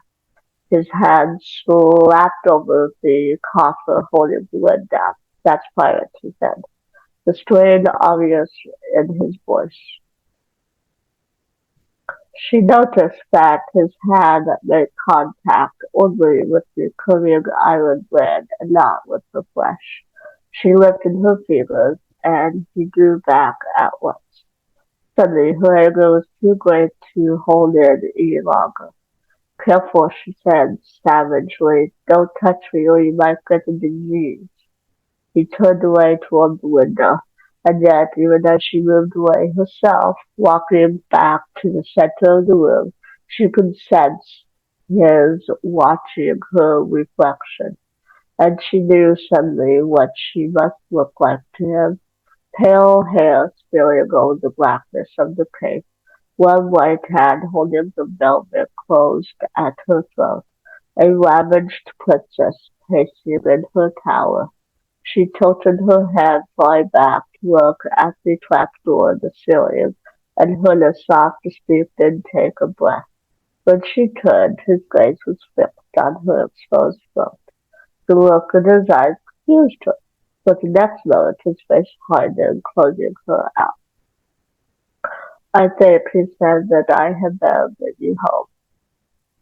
In that instant, she wanted to hurt him, make him feel as bad as he made her feel. But she also wanted the truth. She was tired of this game, tired of scheming and plotting and trying to read Stephen Salvatore's mind. It was terrifying, and yet a wonderful relief to hear her own voice saying the words she'd been thinking so long. Why do you hate me? He stared at her. For a moment she couldn't seem to find words, then he said, I don't hate you. You do, said Elena. I know it's not good manners to say it, but I don't care. I know I should be grateful to you for saving me tonight, but I don't care about that either. I didn't ask you to save me. I don't know why you were even in the graveyard in the first place, and I certainly don't understand why you did it, considering the way you feel about me. He was shaking his head, but his voice was soft. I don't hate you. From the very beginning, you avoided me as if I were some kind of leper. I tried to be friendly to you, and you threw it back in my face. Is that what a gentleman does when someone tries to welcome him? He was trying to say something now, but she swept on, heedless. You've snubbed me in public time after time. You've humiliated me at school. You wouldn't be speaking to me now if it hadn't been a matter of life or death. Is that what it takes to get the word out of you? Does someone have to nearly be murdered? And even now, she continued bitterly, you don't want me to get anywhere near you. What's the matter with you, Stephen Salvatore, that you have to live this way, that you have to build walls against other people to keep them out, that you can't trust you? What's wrong with you? He was silent now, his face averted. She took a deep breath and then straightened her shoulders, holding her head up, even though her eyes were sore and burning. And what's wrong with me, she added more quietly, that you can't even look at me, but you can let hairline forms fall all over you. I have a right to know that, at least. I won't ever bother you again. I won't even talk to you at school, but I want to know the truth before I go. Why do you hate me so much, Stephen? Slowly he turned and raised his head. His eyes were bleak, sightless, and something twisted in Elena at the pain she saw on his face. His voice was still controlled, but barely. She could hear the effort it cost him to keep it steady. Yes, he said, I think you do have a right to know, Elena. He looked at her then, meeting her eyes directly, and she thought, that bad? What could be as bad as that? I don't hate you, he continued, pronouncing each word carefully, distinctly. I've never hated you, but you remind me of someone. Elena was taken aback. Whatever she'd expected, it wasn't this. I remind you of someone else, you know? Of someone I knew, he said quietly. But he added slowly, as if puzzling something out for himself. You're not like her, really. She looked like you, but she was fragile and delicate, vulnerable inside as well as out. And I'm not. He made a sound that would have been a laugh if there had been any humor in it. No, you're a fighter. You are yourself. Elena was silent for a moment. She could not keep hold of her anger, seeing the pain on his face. You were very close to her? Yes. What happened? There was a long pause, so long that Elena thought he wasn't going to answer her, but at last he said, "She died." Elena let out a tremulous breath. The last of her anger folded up and disappeared from under her. "That must have hurt terribly," she said softly, thinking of the white gilbert headstone among the wide grass. "I'm so sorry." He said nothing. His face had closed again, and he seemed to be looking far away at something terrible and heartbreaking that only he could see. But there was not just grief in his expression. Through the walls, through all his trembling control, she could see the tortured look of unbearable guilt and loneliness, a look so lost and haunted that she had moved to his side before she knew what she was doing. "Stefan," she whispered. He didn't seem to hear her. He seemed to be adrift in his own world of misery. She could not stop herself from laying her hand on his arm. "Stefan, I know how it can hurt." "You can't know," he exploded, all his quietness erupting into white rage. He looked down at her hand as if just realizing it was there, as if infuriated at her effrontery in touching him. His green eyes were dilated and dark as he shook her hand off, putting her hand up to bar her from touching him again. And somehow, instead, he was holding her hand, his fingers tightly interlocked with hers, hanging on for dear life. He looked down at their locked hands in bewilderment. Then slowly his gaze moved from their clasping fingers to her face. "Elena," he whispered. And then she saw it, the anguish shattering his gaze, as if he simply couldn't fight any longer. The defeat, as the walls finally crumbled and he saw what was underneath. And then helplessly he bent his head down to her lips. "Wait, stop here," said Bonnie. "I thought I saw something." Matt's battered board slowed, edging towards the side of the road, where brambles and bushes grew thickly. Something white glimmered there, coming toward them. "Oh my God," said Meredith, "it's Ricky Bennett." The girl stumbled into the path of the headlights and stood there wavering as Matt hit the brake. Her light brown hair was tangled and in disarray, and her eyes stared glassily out of a face that was smudged and grimy with dirt. She was wearing only a thin white slip. "Get her in the car," said Matt. Meredith was already opening the car door. She jumped out and ran up to the day's girl. "Vicky, are you all right? What happened to you?" Vicky moaned, still looking straight ahead. Then she suddenly seemed to see Meredith, and she clutched at her, digging her nails into Meredith's arms. "Get out of here," she said, her eyes filled with desperate intensity, her voice strange and thick as if she had something in her mouth. "All of you, get out of here. It's coming." "What's coming?" "Vicky, where is Elena? Get out now." Meredith looked down the road, then led the shaken girl back to the car. "We'll take you away," she said, "but you have to tell us what's happened. Buddy, give me your lap. She's freezing." "She's been hurt," Mac said Mac grimly, "and she's in shock or something. The question is, where are the others?" "Vicky, was Elena with you?" Vicky sobbed, putting her hands over her face as Meredith settled Bonnie's iridescent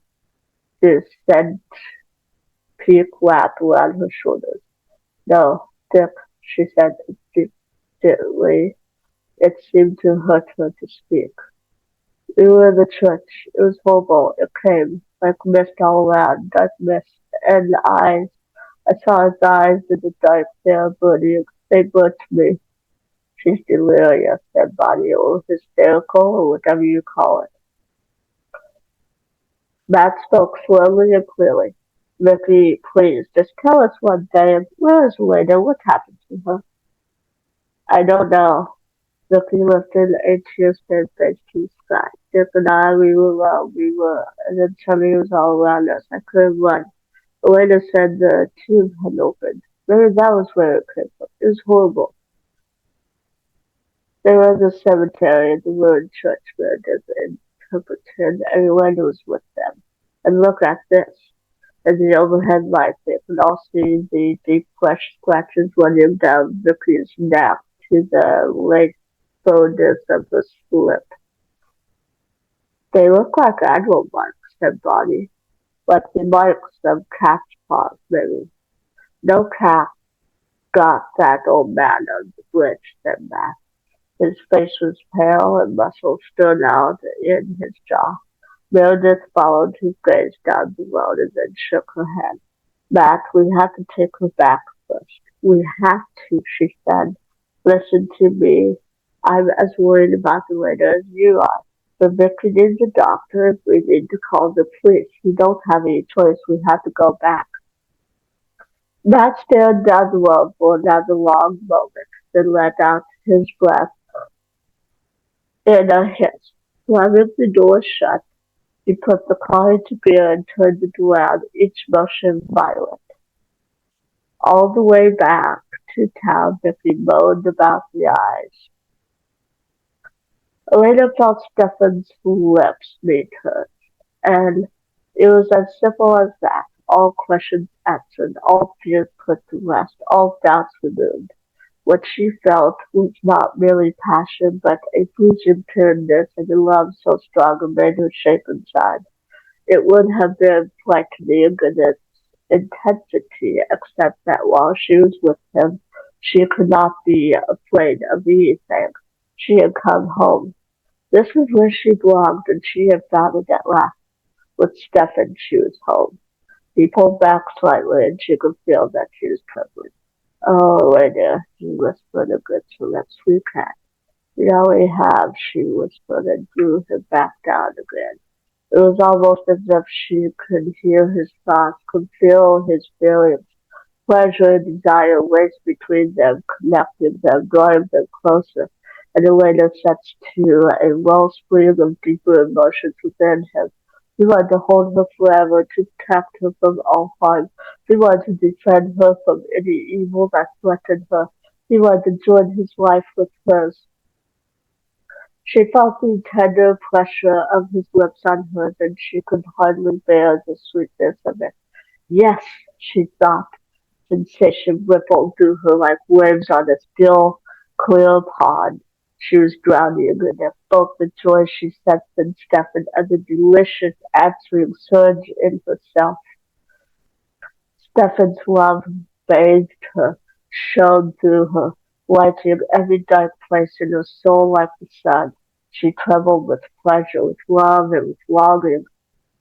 He drew back slowly, as if he could not bear to part from her, and they looked into each other's eyes with wondering joy. They did not speak. There was no need for words. He stroked her hair with a touch so light that she could scarcely feel it, as if he was afraid she might break in his hands. She knew then that it had not been hatred that had made him avoid her for so long. No, it had not been hatred at all. Elena had no idea how much later it was that they quietly went down the stairs of the boarding house. At any other time she would have been thrilled to get into Stefan's sweet black car, but tonight she scarcely noticed it. He held her hand as they drove through the deserted street. The first thing Elena saw as they approached her house was the light. "It's the police," she said, finding her voice with some difficulty. It was odd to talk after being silent so long. "That's Robert's car in the driveway, and there's Matt's," she said. She looked at Stefan, and the peace that had filled her suddenly seemed fragile. "I wonder what happened. You don't suppose Tyler's already told them?" "Even Tyler wouldn't be that stupid," said Stefan. He pulled up behind one of the police cars, and reluctantly Elena unclasped her hand from his. She wished with all her heart that she and Stefan could just be alone together, that they would never need to face the world. But there was no help for it. They walked up the pathway to the door, which was open. Inside the house was a blaze of lights. Entering, Elena saw what seemed like dozens of faces turned toward her. She had a sudden vision of what she must look like, standing there in the doorway in the sweeping black velvet cloak, with Stefan Salvatore at her side. And then Archibald gave a cry, was holding her in her arms, shaking her and hugging her all at once. Elena! Oh, thank God you're safe. But where have you been, and why didn't you call?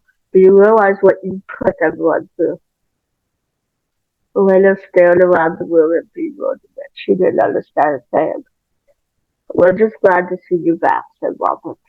I've been at the boarding house with Stefan, she said slowly. Aren't you this? This is Stefan Salvatore. He rents a room there. He brought me back. Thank you. The doctor noticed Stefan over Lena's head, then pulled him back to look at Lena, she said. But you dressed your hair. What happened? You don't know. The title didn't tell you. But then why are the police here? Lena edged towards Stefan instinctively, and she felt him move closer to her in protection. They're here because Ripley Bennett was attacked in the cemetery tonight, said Matt. He and Bonnie and Meredith were standing behind Archie, Judith, and Robert, looking relieved and a little awkward and more than a little tired. We found her maybe 2 or 3 hours ago, and we've been looking for you ever since. Attacked? Said Elena, stunned. Attacked by what? Nobody knows, said Meredith. Well, now it may be nothing to worry about, said Robert comfortably. The doctor said she'd had a bad scare and that she'd been drinking. The whole thing may have been in her imagination. Those scratches weren't imaginary, said Matt, polite but stubborn. What scratches? What are you talking about? Lena demanded, looking from one face to another. I'll tell you, said Meredith, and she explained. The Secondly, how she and the others had found Nicky. She kept saying she didn't know where you were, that she was alone, and alone with Dick when it happened. And when we got her back here, the doctor said he couldn't find anything conclusive. She wasn't really hurt except for the scratches, and they could have been from the cat. There were no other marks on her, said Stephen sharply. It was the first time he'd spoken since entering the house, and Elena looked at him, surprised by his tone. No, said Meredith. Of course, the cat didn't tear her clothes off, but Dick might have. Oh, and her tongue was bitten. What? Said Elena. Badly bitten. I mean, it must have bled a lot, and it hurts her to talk now. Beside Elena, Stephen had gone very still. Did she have any explanation for what happened? She was hysterical, Matt said, really hysterical. She wasn't making any sense. She kept babbling about eyes and darkness and not being able to run, which is why the doctor thinks maybe it was some sort of hallucination. But as far as anyone could make out, the facts are that she and Dick Carter were in the ruined church by the cemetery at about midnight, and that something came in and attacked her there. Bonnie said, Bonnie added, it didn't attack Dick, which at least shows it had some taste. The police found him passed out on the church floor, and he doesn't remember a thing. But Elena scarcely heard the last words. Something had gone terribly wrong with Stephen. She couldn't tell how she knew it, but she knew. He had stiffened as Matt finished speaking, and now, though he hadn't moved, she felt as if a great distance had separated them, as if she and he were on the opposite sides of a lifting, crackling flow of ice. He said in the terribly controlled voice she had heard before in his room. "In the church back?" "Yes, in the ruined church," Matt said. "Are you sure?" She said it was midnight. She couldn't be positive, but it must have been sometime around then. We found her not long after. Why? Stefan said nothing. Elena could feel the gulf between them widening. "Stefan," she whispered. Then aloud she said desperately, "Stefan, what is it?" He shook his head. "Don't shut me out," she thought, but she wouldn't even look at him. "Where she live?" he asked quickly. "The doctor said there was nothing much wrong with her," Matt said. "Nobody's even suggested she might die." Stefan's nod was abrupt. Then he turned to Elena. "I've got to go," he said. "You're safe now." She caught his hand as he turned away. "Of course I'm safe," she said, "because of you." "Yes," he said. But there was no response in his eyes. They were shouldered, dull. "Call me tomorrow." She squeezed his hand, trying to convey what she felt under scrutiny of all those watching eyes. She willed him to understand. He looked down at their hands with no expression at all, then slowly back up at her. And then at last he returned the pressure of her fingers. "Yes, Elena," he whispered, his eyes glued to hers. The next minute he was gone. She took a deep breath and turned back to the crowded room. Aunt Judith was still hovering, her gaze fixed on what could be seen of Elena's torn dress underneath the cloak. "Elena," she said, "what happened?" And her eyes went to the door through which Stefan had just left. A sort of hysterical laughter surged up in Elena's throat, and she choked it back. "Stefan did do it," she said. "Stefan saved me." She felt her face harden, and she looked at the police officer behind Aunt Judith. It was Tyler, Tyler's small wood. Chapter 9. She was not the reincarnation of Catherine. Running back to the boarding house in the faint lavender hush before dawn, Stefan thought about that. He'd said as much to her, and it was true, but he was only now realizing how long he'd been working toward that conclusion. He'd been aware of Elena's every breath and move for weeks, and he'd cataloged every difference. Her hair was a shade or two paler than Catherine's, and her eyebrows and lashes were darker.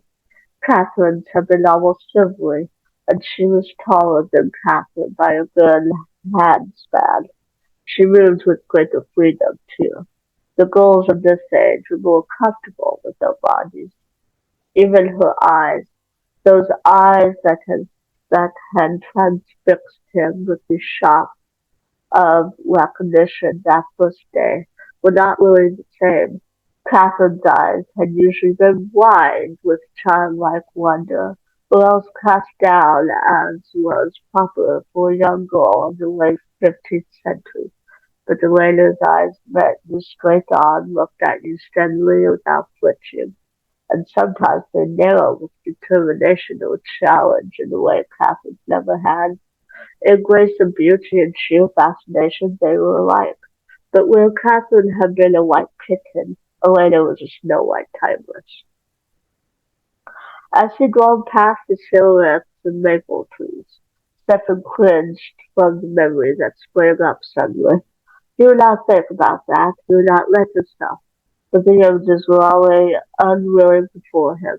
It was as if the journal had fallen open, and she could do no more than stare helplessly at the page while the story played itself out in his mind.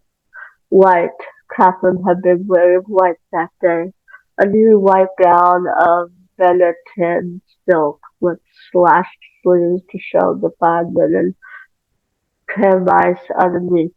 She had a necklace of gold and pearls about her neck and tiny full-drop earrings in her ears. She had been so delighted with the new dress her father had commissioned especially for her. She had pirouetted in front of Stephen, lifting the full full-length skirt in one small hand to show the yellow brocaded underskirt beneath. You see, it is even embroidered with my initials. Papa had that done. Mayen Liabir Papa. Her voice trailed off, and she stopped twirling, one hand slowly settling to her side. But what is wrong, Stephen? You are not smiling. He could not even try. The sight of her there, white and cold like some ethereal vision, was a physical pain to him. If he lost her, he did not know how he could live. His fingers closed convulsively around the cool engraved metal. Catherine, how can I smile? How can I be happy when? When I see how you look at David. There, it was said, he continued painfully. Before he came home, you and I were together every day. My father and yours were pleased and spoke of marriage plans. But now the days grow shorter, summer is almost gone, and you spend as much time with David as you do with me. The only reason father allows him to stay here is that you asked it. But why did you ask it, Catherine? I thought you cared for me. Her blue eyes were dismayed. I do care for you, Stephen. Oh, you know I do. Then why intercede for David with my father? If not for you, he'd have thrown David out into the street, which I'm sure would have pleased you, little brother. The voice at the door was smooth and rugged, but when Stephen turned, he saw that David's eyes were smoldering. Oh no, that isn't true, said Catherine. Stephen would never wish to see you hurt. David's lip crooked, and he threw Stephen a wide glance as he moved to Catherine's side. Perhaps not, he said to her, his voice softening slightly. But my brother is right about one thing at least. The days grow shorter, and soon your father will be leaving for us, and he would take you with him unless you have a reason to stay, unless you have a husband to stay with.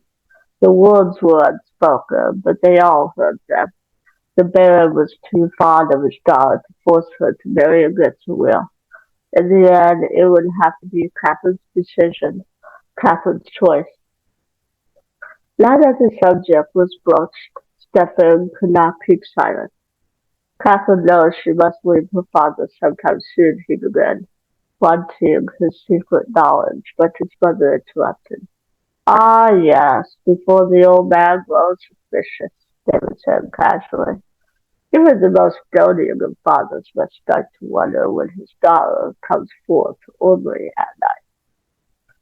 Anger and hurt swept through Stephen. It was true, then. David knew. Catherine had shared his secret with his brother. Why did you tell him, Catherine? Why? What could you see in him? A man who cares for nothing but his own pleasure. How could he make you happy when he thinks only of himself? And how can this boy make you happy when he knows nothing of the world? David interposed, his voice razor sharp with contempt. How will he protect you when he has never faced reality? He has spent his life among books and paintings. Let him stay there. Catherine was shaking her head in distress. Her jewel blue eyes misted with tears. Neither of you understand, she said. You are thinking that I could marry and settle here like any other lady of course, but I could not be like other ladies. How could I keep a household of servants who watch my every move? How could I live in one place where the people will see that the years do not touch me? There will never be a noble life for me. She drew a deep breath and looked at them each in turn. Who chooses to be my husband must give up the life of sunlight, she whispered. He must choose to live under the moon and in the hours of darkness. Then you must choose someone who is not afraid of shadows, David said. and Stephen was surprised by the intensity of his voice. He had never heard David speak so earnestly or with so little affect- affectation. Catherine, look at my brother. Will he be able to renounce the sunlight? He is too attached to ordinary things, his friends, his family, his duty to force. The darkness would destroy him. Liar, cried Stephen. He was senior now. I am as strong as you are, brother, and I fear nothing in the shadows or the sunlight either. And I love Catherine more than friends or family. Or your duty. Do you love her enough to give that up as well? Yes, Stephen said defiantly. Enough to give up everything. David gave one of his sudden disturbing smiles. Then he turned back to Catherine. It would seem, he said, that the choice is yours alone. You have two suitors for your hand. Will you take one of us, or neither? Catherine slowly bowed her golden head. Then she lifted wet blue eyes to both of them. Give me until Sunday to think, and in the meantime, do not press me with questions. Stephen nodded reluctantly. David said, and on Sunday evening at twilight, I will make my choice. Twilight, the violet deep darkness of twilight. The velvet hues faded around Stephen, and he came to himself. It was not dusk, but dawn that stained the sky around him. Lost in his thoughts, he had driven up to the edge of the woods. To the northwest, he could see Wickley Bridge and the graveyard. New memories set his pulse pounding. He had told David he was willing to give up everything for Catherine, and that was just what he had done. He had renounced all claim to the sunlight and had become a creature of darkness for her. A hunter doomed to be forever hunted himself. A thief who had to steal life to fill his own veins. And perhaps a murderer. No, they had said the gold victim would not die, but his next victim might. The worst thing about this last attack was that he remembered nothing of it. He remembered the weakness, the overpowering need, and he remembered staggering through the church door, but nothing after. He had come to his senses outside with Lena's scream echoing in his ears, and he had raced to her without stopping to think about what might have happened. Elena. For a moment he felt a rush of pure joy and awe, forgetting everything else. Elena, warm as sunlight, soft as morning, but with a core of steel that could not be broken. She was like fire burning in eyes, like the keen edge of a silver dagger. But did he have the right to love her? His very feeling for her put her in danger. What if the next time the need took him? Elena was the nearest living human, the nearest vessel filled with warm, renewing blood. I would die before touching her, he thought, making a vow of it. Before I broached her veins, I would die of this, and I swear she would never know Ray's secret. She would never have to give up the sunlight because of me. Behind him, the sky was lightening, but before he left, he set out one poignant thought, with all the force of his pain behind it, seeking for some other power that might be near, searching for some other solution to what had happened in the church. But there was nothing, no hint of an answer. The graveyard mocked him with silence. Elena woke with the sunlight shining in her window. She felt at once as if she'd just recovered from a long bout of the flu, and as if it were Christmas morning. Her thoughts jumbled together as she sat up. Oh, she hurt all over. But she had Stefan. That made everything right. That drunken slob Tyler. But Tyler didn't matter anymore. Nothing mattered except that Stefan loved her.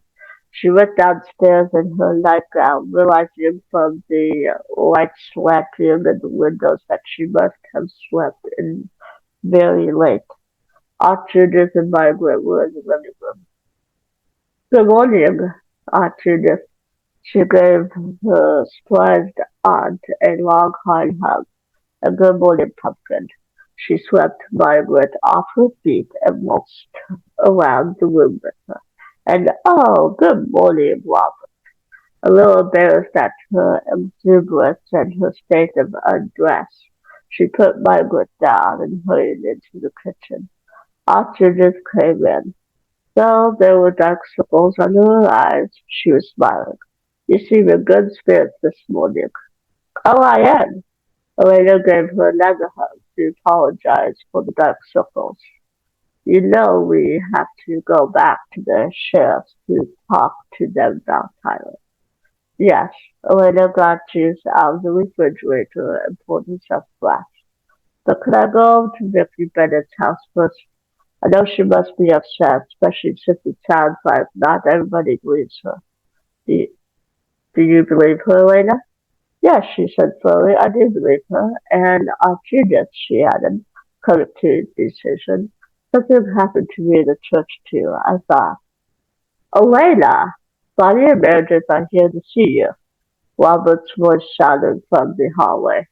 The moon of confidence was broken. "Oh, send them in," Elena called, and took a sip of orange juice. "I'll tell you about it later," she promised Aunt Judith, as footsteps approached the kitchen. Bonnie and Meredith stopped in the doorway, standing with unaccustomed formality. Elena herself felt awkward and waited until her aunt left the room again to speak. Then she cleared her throat, her eyes fixed on a worn tile in the linoleum. She slipped a quick glance up and saw that both Bonnie and Meredith were staring at that same tile. She burst into laughter, and at the sound they both looked up. "I'm too happy to even be defensive," Elena said, holding out her arms to them. "And I know I ought to be sorry about what I said, and I am sorry, but I just can't be all pathetic about it. I was terrible, and I deserve to be executed, and now can we just pretend it never happened?" "You ought to be sorry running off on us like that," Bonnie scolded as the three of them joined in a tangled embrace. "I was kind of a small world of all people," said Meredith. "Well, I learned my lesson on that score," Lena said, and for a moment her mood darkened. Then Bonnie trilled laughter. "And you scored the big one yourself. Stefan Salvatore, talk about the massive entrances. When you come in the door with him, and you came in the door with him, I thought I was hallucinating. How did you do it?" "I didn't. He just showed up like the cavalry in one of those old movies." "Defending your honor," said Bonnie. "What could be more thrilling?" "I could think of one or two things," said Meredith, "but then maybe Elena's got those coming too." "I'll tell you all about it," Elena said, releasing them and stepping back. "But first, will you come over to Vicky's house with me? I want to talk to you." "You can talk to us while you're dressing and while we're walking and while you're brushing your teeth for that matter," said Bonnie firmly. "And if you leave out one tiny detail, you're going to be facing the Spanish Inquisition." "You see," said Meredith archly, "all Mr. Tanner's work has paid off. Bonnie now knows the Spanish Inquisition is not a mock group." Elena was laughing with sheer ebullience as they went up the stairs. Mrs. Bennet looked pale and tired, but invited them in. "Vicky's been resting. The doctor said to keep her in bed," she explained with a smile that trembled slightly. Elena, Bonnie, and Meredith crowded into the narrow hallway. Mrs. Bennet tapped lightly at Vicky's door. "Vicky, sweetheart, some girls from school to see you. Don't keep her long," she added to Elena, opening the door. "We won't," Elena promised. She stepped into a pretty blue-white bedroom. The others right behind her. Vicky was lying in bed, propped up on pillows, with a powder blue comforter drawn up to her chin. Her face was paper white against it, and her heavy lidded eyes stared straight ahead. That's how she looked last night, Bonnie whispered. Elena moved to the side of the bed. Vicky, she said softly. Vicky went on staring, but Elena thought her breathing changed slightly. Vicky, can you hear me? It's Elena Gilbert. She glanced uncertainly at Bonnie and Meredith. The fact they gave her tranquilizers, said Meredith. But Mrs. Bennet hadn't said they'd given her a drug. Bonnie and Elena turned back to the unresponsive girl. Vicky, it's me, Elena. I just wanted to talk to you about last night. I want you to know that I believe you about what happened. Elena ignored the sharp glance Meredith gave her and continued. And I wanted to ask you. No! It was a shriek, raw and piercing, torn from Vicky's throat. The body that had been as still as a wax figure exploded into violent action.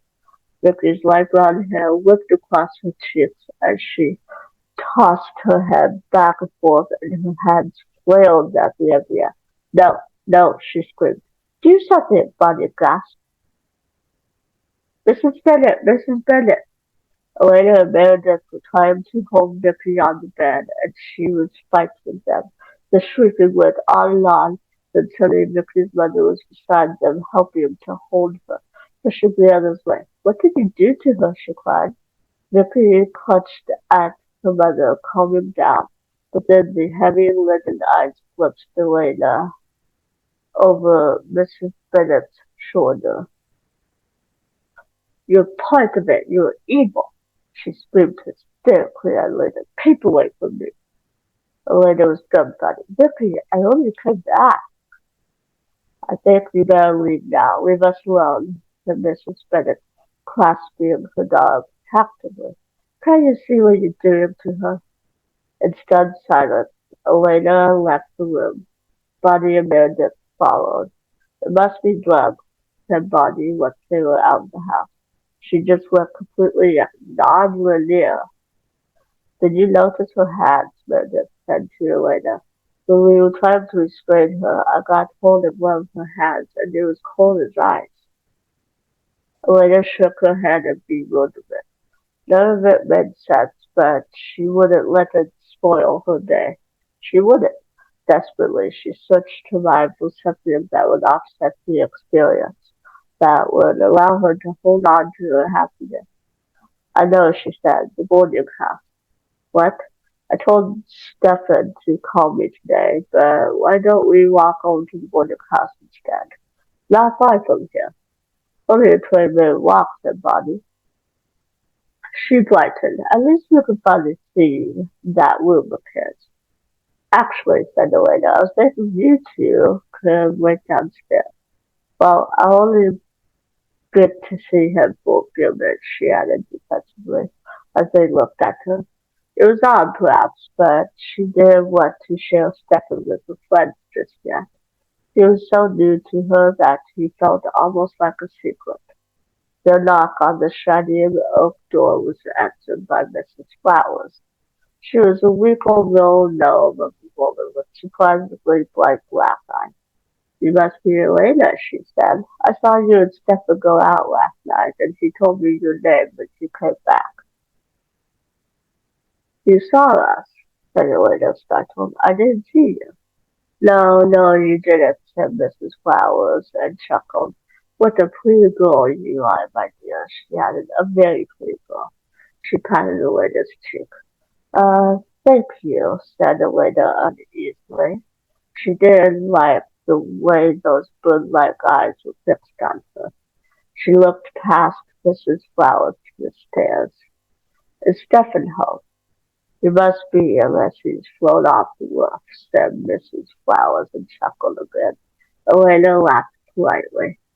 We'll stay down here with Mrs. Flowers, said Meredith to Elena, while Bonnie rolled her eyes and bit her down. Hugging a grin went on darling and back to the stairs.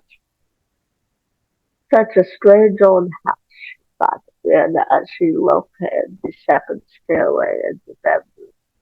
The voices below were very faint from her, and as she went up the steps, they faded entirely. She was wrapped in silence, and as she reached the dimly lit door at the top, she had the feeling she had entered some other world. Her knocking sounded very timid. "Stephen?" She could hear nothing from inside, but suddenly the door swung open. Everyone must look pale and tired today, thought the waiter. Then she was in his arms. Those arms tightened about her convulsively. "Elena, oh, Elena." Then he drew back. It was just the way it had been last night. Elena could feel the chasm opening between them. She saw the cold, correct look gather in his eyes. "No," she said, hardly aware that she spoke aloud. "I won't let you." And she pulled his mouth down to hers. For a moment there was no response, and then he shuddered as the kiss became serious. His fingers tangled into her hair, and the universe shrank around Elena. Nothing else existed but Stephen, and the feel of his arms around her, and the fire of his lips on hers. A few minutes, or a few centuries later, they separated, both shaking. But their gaze remained connected, and Elena saw that Stephen's eyes were too dilated for even this dim light. There was only a thin band of green around the dark pupils. He looked dazed, and that mouth was swollen. "I think," he said, and she could hear the tone in his voice, "that we had better be careful when we do that." Elena nodded, dazed herself. Not in public, she was thinking, but not when Bonnie and Meredith were running downstairs, and not when they were absolutely alone and left. "But you can just hold me," she said. How odd that after that passion she could feel so safe, so peaceful in his arms. "I love you," she whispered into the rough wool of his sweater. She felt a quiver go through him.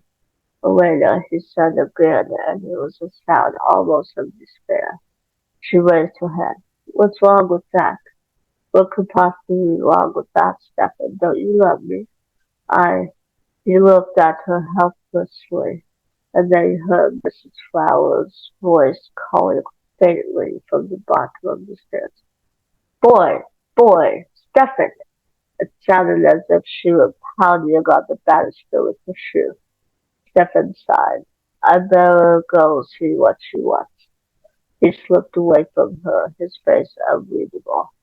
Left alone, Elena folded her arms across her chest and shivered. It was so cold here.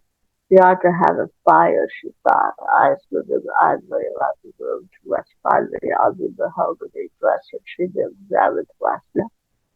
The coffer. She glanced at the closed door. If he came back in and caught her, she really shouldn't, but she was already moving toward the dresser. Think of Bluebird's wife, she told herself. Curiosity killed her, but her fingers were on the iron lid. Her heart beating rapidly, she eased the lid open. In the dim light, the copper appeared at first to be empty, and Elena gave a nervous laugh. What had she expected? Love letters from Caroline? A bloody dagger? Then she saw the thin strip of silk folded over and over on itself neatly in one corner. She drew it out and wound it between her fingers. It was the apricot ribbon she'd lost the second day of school. Oh, Stephen! Tears stung her eyes and in her chest love welled up helplessly overflowing. That long ago? You cared about me that long ago? Oh, Stephen, I love you. And it doesn't matter if you can't say it to me, she thought. There was a sound outside the door, and she folded the ribbon quickly and replaced it in the coffer. Then she turned toward the door, blinking tears from her eyes. It doesn't matter if you can't say it right now. I'll say it for both of us, and someday you'll learn.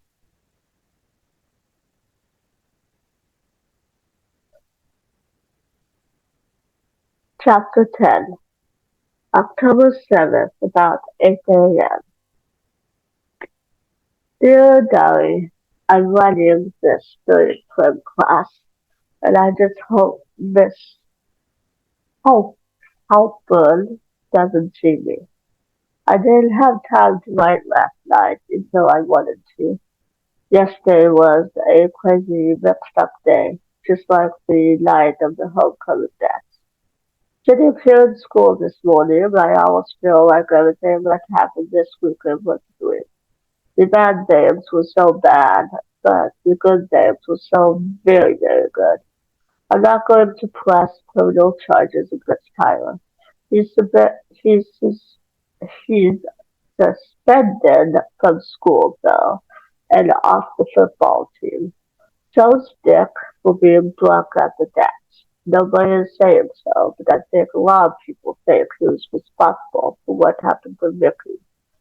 Bonnie's sister saw Tyler at the clinic yesterday, and she said he had two black eyes and his whole face was purple.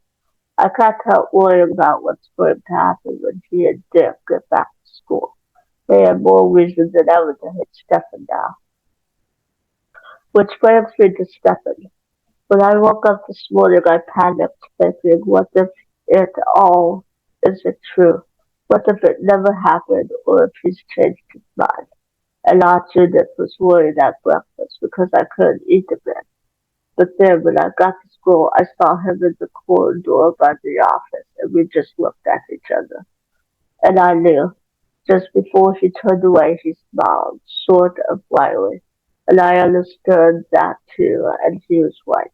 It was better not to go up to each other in a public hallway, not unless we want to give the secretaries a thrill. We are very definitely together. Now I just have to find a way to explain all this to Jean Claude. Ha ha. What I don't understand is why Stefan isn't as happy about it as I am. When we're with each other, I can feel how he feels, and I know how much he wants me, how much he cares. There's an almost desperate hunger inside him when he kisses me, as if he wants to pull the soul out of my body, like a black hole that. Still October 7th, now about 2 p.m. Will, a little break there because Miss Halpern caught me. She even started to read what I written out loud, but then I think the subject matter steamed her glasses up and she stopped.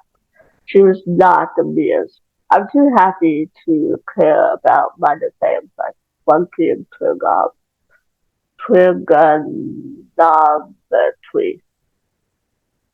Stefan and I had much together, or at least we went off into a corner of the field and sat down with my lunch. He didn't even bother to blame me there, and of course, as it turned out, I couldn't eat either. We didn't touch each other much, we didn't, but we talked and looked at each other a lot. I want to touch him more than any boy I've ever known, and I know he wants it too, but he's holding back on me. That's what I can't understand, why he's fighting this, why he's holding back. Yesterday in his room, I found proof positive that he's been watching me from the beginning. You remember how I told you that on the second day of school, Bonnie and Meredith and I were in the cemetery? Well, yesterday in Stefan's room, I found the apricot ribbon I was wearing that day. I remember falling out of my hat while I was wondering, and he must have picked it up and kept it. I haven't told him I know, because he obviously wants to keep it a secret. But that shows, doesn't it, that he cares about me? I'll tell you someone else who is not amused, Caroline. Apparently, she's been dragging him off into the photography room for lunch every day. And when he did show up today, she went searching until she found us. Poor Stefan, he'd forgotten about it completely, and he was shocked at himself. Once she left, a nasty, unhealthy shade of green on my dad. He told me how she'd attached herself to him the first week of school. She said she noticed he didn't really eat that much, and she didn't either, since she was on a diet. And why didn't they go someplace quiet and relax? He wouldn't really say anything bad about her, which I think is his idea of manners again. A gentleman doesn't do that. But he did say there was nothing at all between them. And for Caroline, I think being forgotten was worse than if he'd gone walked at her. I wonder why Stefan hasn't been eating lunch though. It's strange in a football player. Uh-oh, Mr. Tanner just walked by and I found my notepad over this diary just in time. Bonnie is snickering behind her history book. I can see her shoulders shaking, and Stefan, who's in front of me, looks as tense as if he's going to leap out of his chair any minute. Matt is giving me you nut looks, and Caroline is glaring. I am being very, very innocent, running with my eyes fixed on Tanner up front. So if this is a bit wobbly and messy, you'll understand why. For the last month, I haven't really been myself. I haven't been able to think clearly or concentrate on anything but Stefan. There is so much I've left undone that I'm almost scared. I'm supposed to be in charge of decorations for the haunted house, and I haven't done one thing about it yet. Now I've got exactly 3.5 weeks to get the golden eyes, and I want to be with Stefan. I can quit the committee, but that would leave Bonnie and Meredith holding me back. And I keep remembering what Matt said when I asked him to get Stefan to come to the dance. You want everybody and everything revolving around the way to go. That isn't true, or at least if it has been in the past, I'm not going to let it be true anymore. I want, oh, this is going to sound completely stupid, but I want to be worthy of Stefan. I know he will let the guys on the team down just to suit his own convenience. I want him to be proud of me. I want him to love me as much as I love him. Hurry up! Called Bonnie from the doorway of the gym. Beside her, the high school janitor, Mr. Shelby, stood waiting. Elena cast one last glance at the distant figures on the football field, then reluctantly crossed the blacktop to join Bonnie. I just wanted to tell Stefan where I was going, she said. After a week of being with Stefan, she still felt a thrill of excitement just saying his name. Every night this week, she'd come to her house, appearing at the door around sunset, hands in pockets, wearing his jacket with the collar turned up. They usually took a walk in the dark or sat on the porch talking. Although nothing was said about it, Elena knew it was Stefan's way of making sure they weren't alone together in private. Since the night of the dance, he made sure of that, protecting her honor, Elena thought wildly, and with a pain, because she knew in her heart that there was more to it than that. He could live without you for one evening, said Bonnie callously. If you get talking to him, you'll never get away. And I'd like to get home in time for some kind of dinner. Hello, Mr. Shelby, said the waiter to the janitor, who was still patiently waiting. To her surprise, he closed one eye and his arm blinked at her. Where's Meredith? She added. Here, said the voice behind her, and Meredith appeared with a cardboard box of file folders and notepads in her arms. I've got the stuff from your locker. Is that all of you? Said Mr. Shelby. All right, now you gals leave the door shut and locked. You hear? That way nobody can get in. Bonnie, about to enter, pulled up short. You're sure there's nobody already in? She said wearily. Elena gave her a push between the shoulder blades. Hurry up, she mimicked unkindly. I want to get home in time for dinner. There's nobody inside, said Mr. Shelby, mouth twitching under his mustache. But you gals yell if you want anything. I'll be around. The door slammed shut behind them with a curiously final sound. Wilkes and Meredith resigned and put the box on the floor. Elena nodded, looking up and down the big empty room. Every year, the student council held a haunted house as a fundraiser.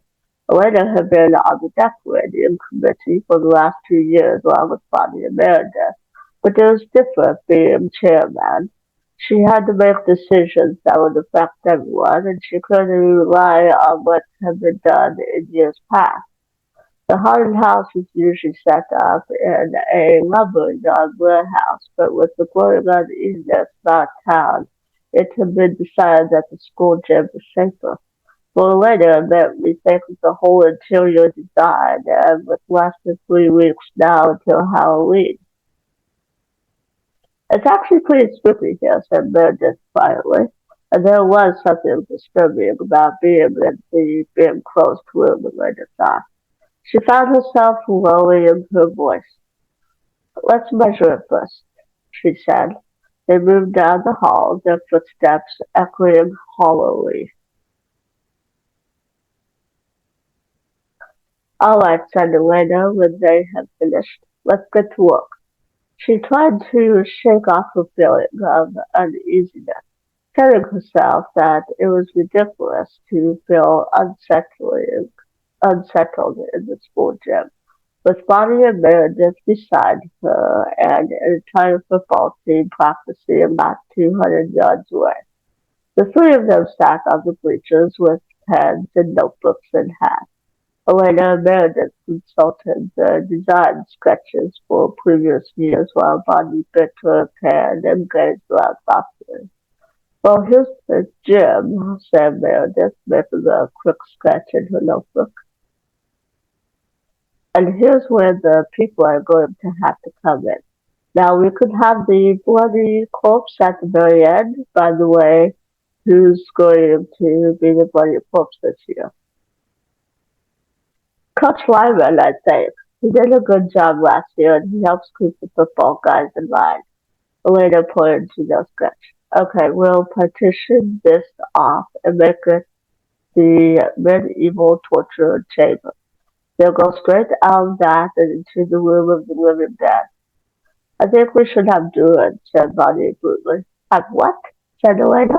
And then as Bonnie started to yell druids, she waved a quailing hand. All right, I remember. But why? Because they're the ones who invented Halloween. Really? It started out as one of their holy days when they would build fires and put out triumphs with faces carved in them to keep evil spirits away. They believed it was the day when the line between the living and the dead was thinnest, and they were scary later. They performed human sacrifices. We can sacrifice Coach Lyman. Actually, that's not a bad idea, said Meredith. The bloody corpse could be a sacrifice.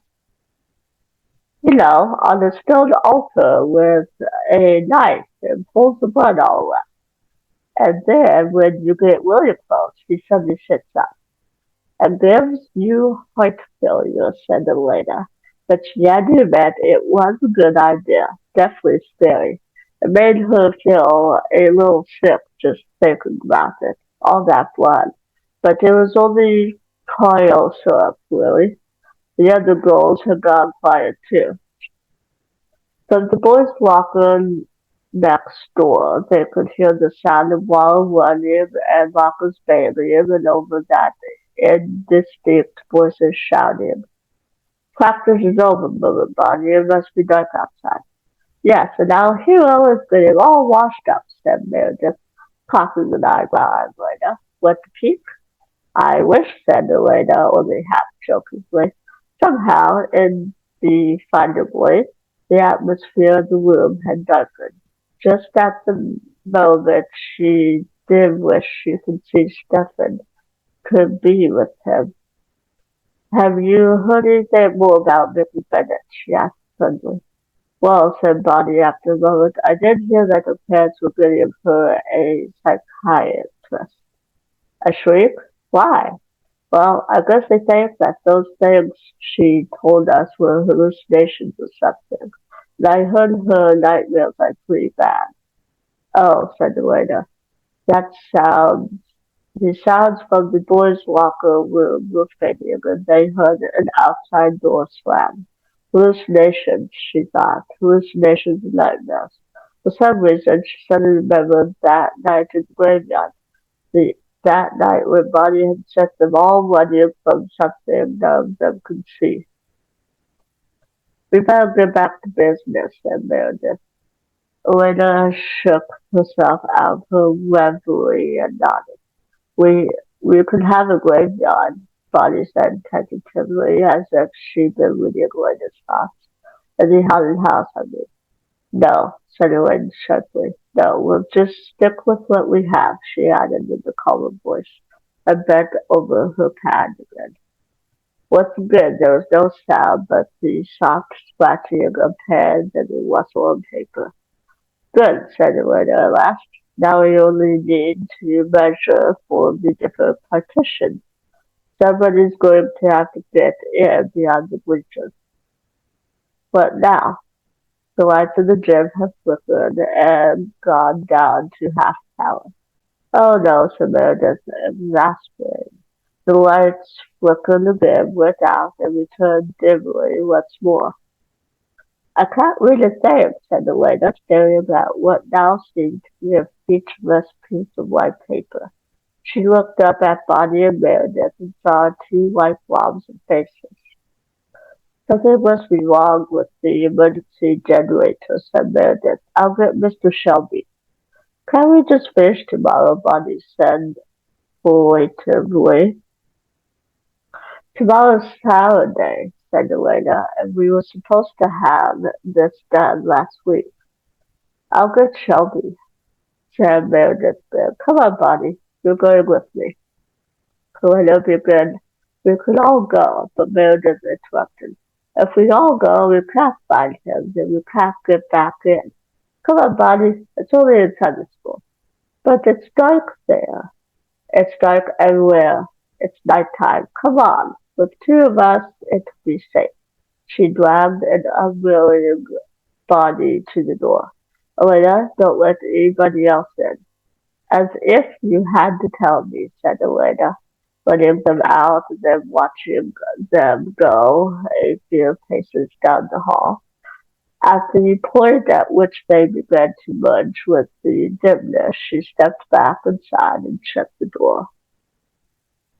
Well, this was a fine mess, as her mother used to say. Elena moved over to the cardboard box Meredith had brought and began stacking filing folders and notebooks back inside it.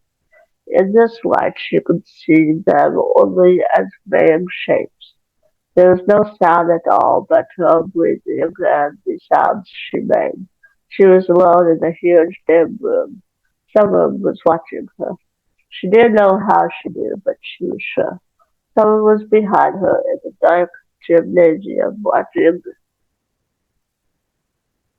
"Eyes in the dark," the old man had said. Ricky had said it too. And now there were eyes on her. She rolled quickly to face the room, straining her own eyes into the shadows, trying not even to breathe. She was terrified that if she made a sound, the thing out there would get her. But she could see nothing, hear nothing. The bleachers were dead, menacing shapes stretching out into nothingness, as if far end of the room was simply a featureless gray fog. Dark mist, she thought, and she could feel every muscle agonizingly tense as she listened desperately. Oh God, what was that soft whispering sound? It must be her imagination. Please let it be her imagination. Suddenly her mind was clear. She had to get out of this place now. There was real danger here, not just fantasy.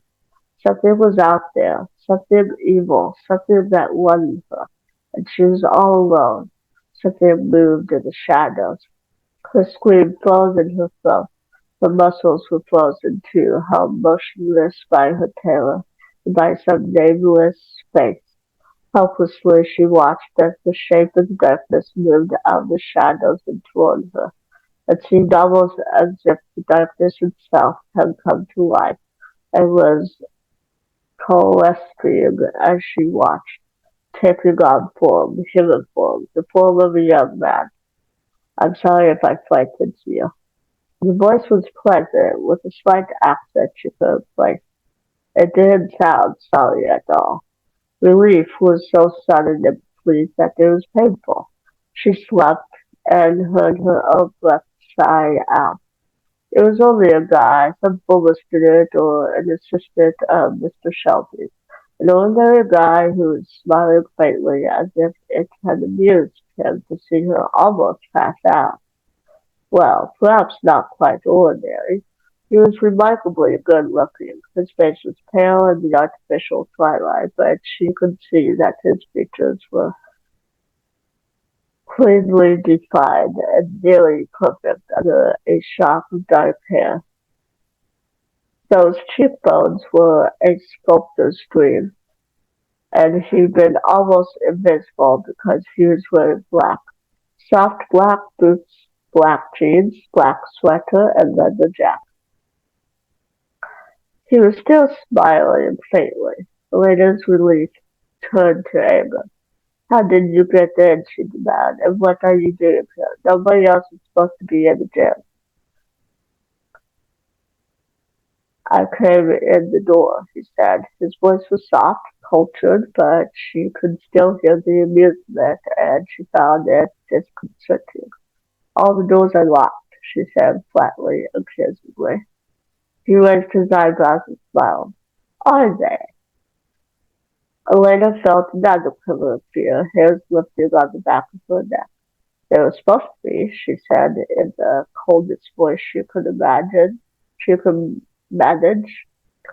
"You're angry," he said gravely. "I said I was sorry to frighten you." "I wasn't frightened," she snapped. She felt foolish in front of him somehow, like a child being humored by someone much older and more knowledgeable. It made her even angrier. "I was just startled," she continued, "which is hardly surprising, what with you looking in the dark like that. Interesting things happen in the dark, sometimes." He was still laughing at her, she could tell by his eyes. He had taken a step closer, and she could see that those eyes were unusual, almost black, but with odd lights in them, as if you could look deeper and deeper until you fell into them, and went on falling forever. She realized she was staring. Why did the lights come on? She wanted to get out of here. She moved away, putting the end of a bleacher between them, and stacked the last folders into the box. Forget the rest of the work for tonight. All she wanted to do now was leave, but the continuing silence made her uneasy. He was just standing there, unmoving, watching her. Why didn't he say something? "Did you come looking for somebody?" She was annoyed with herself for being the one to speak.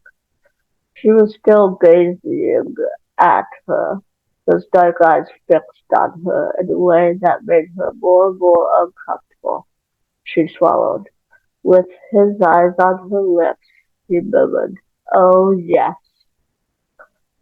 "What?" She'd forgotten what she'd asked. Her cheeks and throat were flushed, burning with blood. She felt so lightheaded. If only he'd stopped looking at her. "Yes, I came here looking for someone," he appeared, no louder than before. Then in one step he moved toward her so that they were separated only by the corner of one bleacher seat. Elena couldn't breathe. He was standing so close, close enough to touch. She could smell a faint hint of cologne and leather of his jacket, and his eyes still held hers.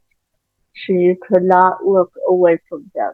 They were like no eyes she had ever seen, black as midnight, their pupils dilated like a cat's.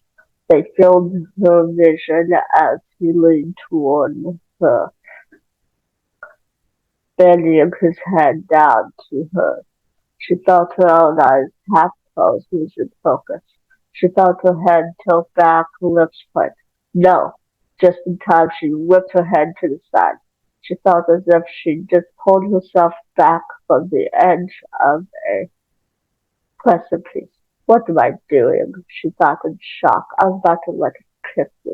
Total stranger, someone I met only a few minutes ago. But that wasn't the worst thing. For those few minutes, something unbelievable had happened. For those few minutes, she had forgotten Stefan. But now his image filled her mind, and the longing for him was like a physical pain in her body. She wanted Stefan, wanted his arms around her, wanted to be safe with him. She swallowed. Her nostrils flared as she breathed hard. She tried to keep her voice steady and dignified. I'm going to leave now, she said. If you're looking for somebody, I think you better look somewhere else. He was looking at her oddly with an expression she couldn't understand. It was a mixture of annoyance and grudging respect and something else, something hot and fierce that frightened her in a different way. He waited until her hand was on the doorknob to answer, and his voice was soft but serious, with no trace of amusement. Perhaps I've always found her, Elena. When she turned, she could see nothing in the darkness.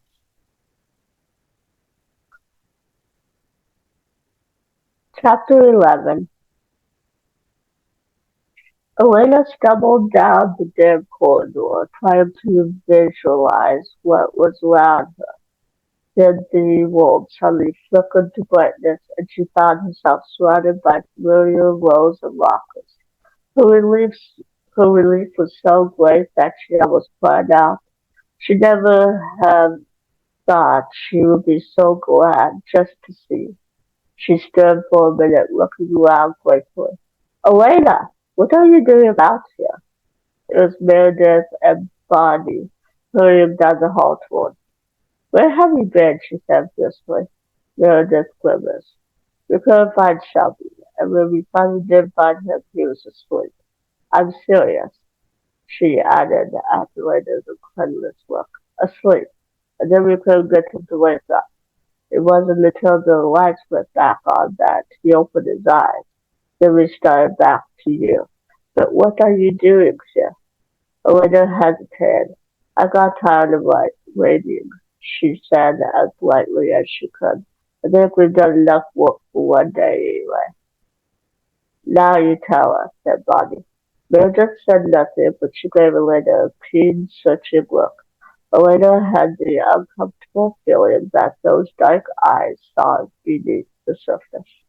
All that weekend and throughout the following week, Elena worked on plans for the haunted house.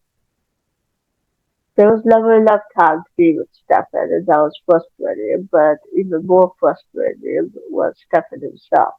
She could sense his passion for her, but she could also sense that he was finding it, still refusing to be completely in love with her. And in many ways, he was just as much a mystery to her as he had been when she first saw him. He never spoke about his family or his life before coming to Bell's church, and if she asked any questions, he turned them aside. Once she had asked him if he missed Italy, if he was sorry he'd come here, and for an instant his eyes had lightened, the green sparkling like oak leaves reflected in a running stream. How could I be sorry when you are here? He said, and kissed her in a way that put all inquiries out of her mind. In that moment, Elena had known what it was like to be completely happy. She felt his joy, too. When he pulled back, she had seen that his face was alight. as if the sun shone through it. Oh, Elena, he whispered. The good times were like that. But he had kissed her less and less frequently of late, and she felt the distance between them widening. That Friday, she and Bonnie and Meredith decided to sleep over at the McCulloughs. The sky was gray and threatening to drizzle as she and Meredith walked to Bonnie's house. It was unusually chilly for mid-October, and the trees lining the quiet street now felt the nip of cold wind. The maples were a blaze of scarlet, while the beetles were radiant yellow. Bonnie greeted them at the door with, "Everybody's gone. We'll have the whole house to ourselves until tomorrow afternoon when my family gets back from Leesburg." She beckoned them inside, grabbing for the overfed heck bees that was trying to get out. "No, Nick, they say it. Nick, see? No, don't, no." But it was too late. They had escaped and was dashing to the front yard up to the single birch tree, where he yapped shrilly up into the branches, rolls of fat on his back jiggling. "Oh, what's he after now?" said Bonnie, putting her hands over her ears. "It looks like a crow," said Meredith. Elena stiffened. She took a few steps toward the tree, looking up into the golden leaves, and there it was, the same crow she had seen twice before. Perhaps three times before, she thought, remembering the dark shape wheeling up from the oak trees in the cemetery. As she looked at it, she felt her stomach clench in fear and her hands grow cold. It was staring at her again with its bright black eye and almost human stare. That eye. Where had she seen an eye like that before? Suddenly, all three girls jumped back as the crow gave a harsh croak and flashed its wings, bursting out of the tree toward them. At the last moment, it swooped down instead on the little dog, which was now barking hysterically. It came within inches of canine teeth and then soared back up again, flying over the house to disappear into the black walnut trees beyond. The three girls stood frozen in astonishment. Then Bonnie and Meredith looked at each other, and the tension shattered in nervous laughter. "For a moment I thought he was coming for us," said Bonnie, going over to the outraged pecking bees and dragging him, still barking, back into the house. "So did I," said Elena quietly, and as she followed her friend inside, she did not join in the laughter. Once she and Meredith had put their things away, however, the evening fell into a familiar pattern. It was hard to keep hold of her uneasiness sitting in Bonnie's cluttered living room beside the roaring fire, with a cup of hot chocolate in her hand. Soon the three of them were discussing the final plans for the haunted house, and she relaxed. "We're in pretty good shape," said Meredith at last. "Of course, we've spent so much time figuring out everyone else's costumes that we haven't even thought about our own." "My Jesus," said Bonnie, "I'm going to be a Druid priestess, and I only need a garland of oak leaves in my hair and some white gloves. Mary and I can sew in one night. I think I'll be a witch," said Meredith softly. "All that takes is a long black dress. What about you, Elena?" Elena smiled. "Well, it was supposed to be a secret, but Aunt Judith let me go to a dressmaker. I found a picture of a Renaissance gown in one of the books I used for my oral report, and we're having a copy. It's Venetian silk, ice blue, and it's absolutely real." Sounds beautiful, Bonnie said, and expensive. I'm using my own money for my parents' trust. I just hope Stefan likes it. It's a surprise for him, and, well, I just hope he likes it. What's Stefan going to be? Is he helping him with the haunted house? Said Bonnie curiously. I don't know, Elena said after a moment. He doesn't seem too thrilled with the whole Halloween thing. I tried to see him all wrapped up in torn sheets and covered with fake blood like the other guys who Meredith. He seems, well, too dignified for that. I know, said Bonnie. I know exactly what he could be, and he'll hardly have to dress up at all. Look, he's full. He's sort of pale. He has that wonderful brooded look. Look at him in tails, and he's got the perfect calf black one. Helena smiled in spite of herself. Well, I'll ask him, she said. Speaking of Stefan, said Meredith, with dark eyes on Elena's, how are things going? Elena sighed, looking away into the fire. I'm not sure, she said at last slowly. There are times when everything was wonderful, and then there are other times when Meredith and Bonnie exchanged a glance, and the Meredith spoke gently. Other times, then what? Elena hesitated, debating, then she came to a decision. Just a sec, she said, and got up and hurried up the stairs. She came back down with a small blue velvet book in her hat. I wrote some of it down last night when I couldn't sleep, she said. This says if I was an icon now. She found the page, took a deep breath, and began. October 17th. Dear Diary, I feel awful tonight, and I have to share it with someone. Something is going wrong with Stephanie. There is this terrible sadness inside him that I can't reach, and it's driving us apart. I don't know what to do. I can't bear the thought of losing him, but he's so very unhappy about something. And if he won't tell me what it is, if he won't trust me that much, I don't see any hope for us. Yesterday, when he was holding me, I felt something smooth and round underneath his shirt, something on the chain. I asked him teasingly if it was a different Caroline, and he just froze and wouldn't talk anymore. It was as if he was suddenly 1,000 miles away in his eyes. There was so much pain in his eyes that I could understand it. Elena stopped reading and traced the line written in the journal silently with her eyes. I feel as if someone has hurt him terribly in the past, and he's never got over it. But I also think there's something he's afraid of, some secret he's afraid I'll find out. If I only knew what that was, I could prove to him that he could trust me, that he could trust me no matter what happens to the end. If only I knew, she whispered. If only you knew what, said Meredith, and Elena looked up, startled. Oh, if only I knew what was going to happen, she said quickly, closing the diary. I mean, if I knew we were going to break up eventually, I suppose I just want to get it over with.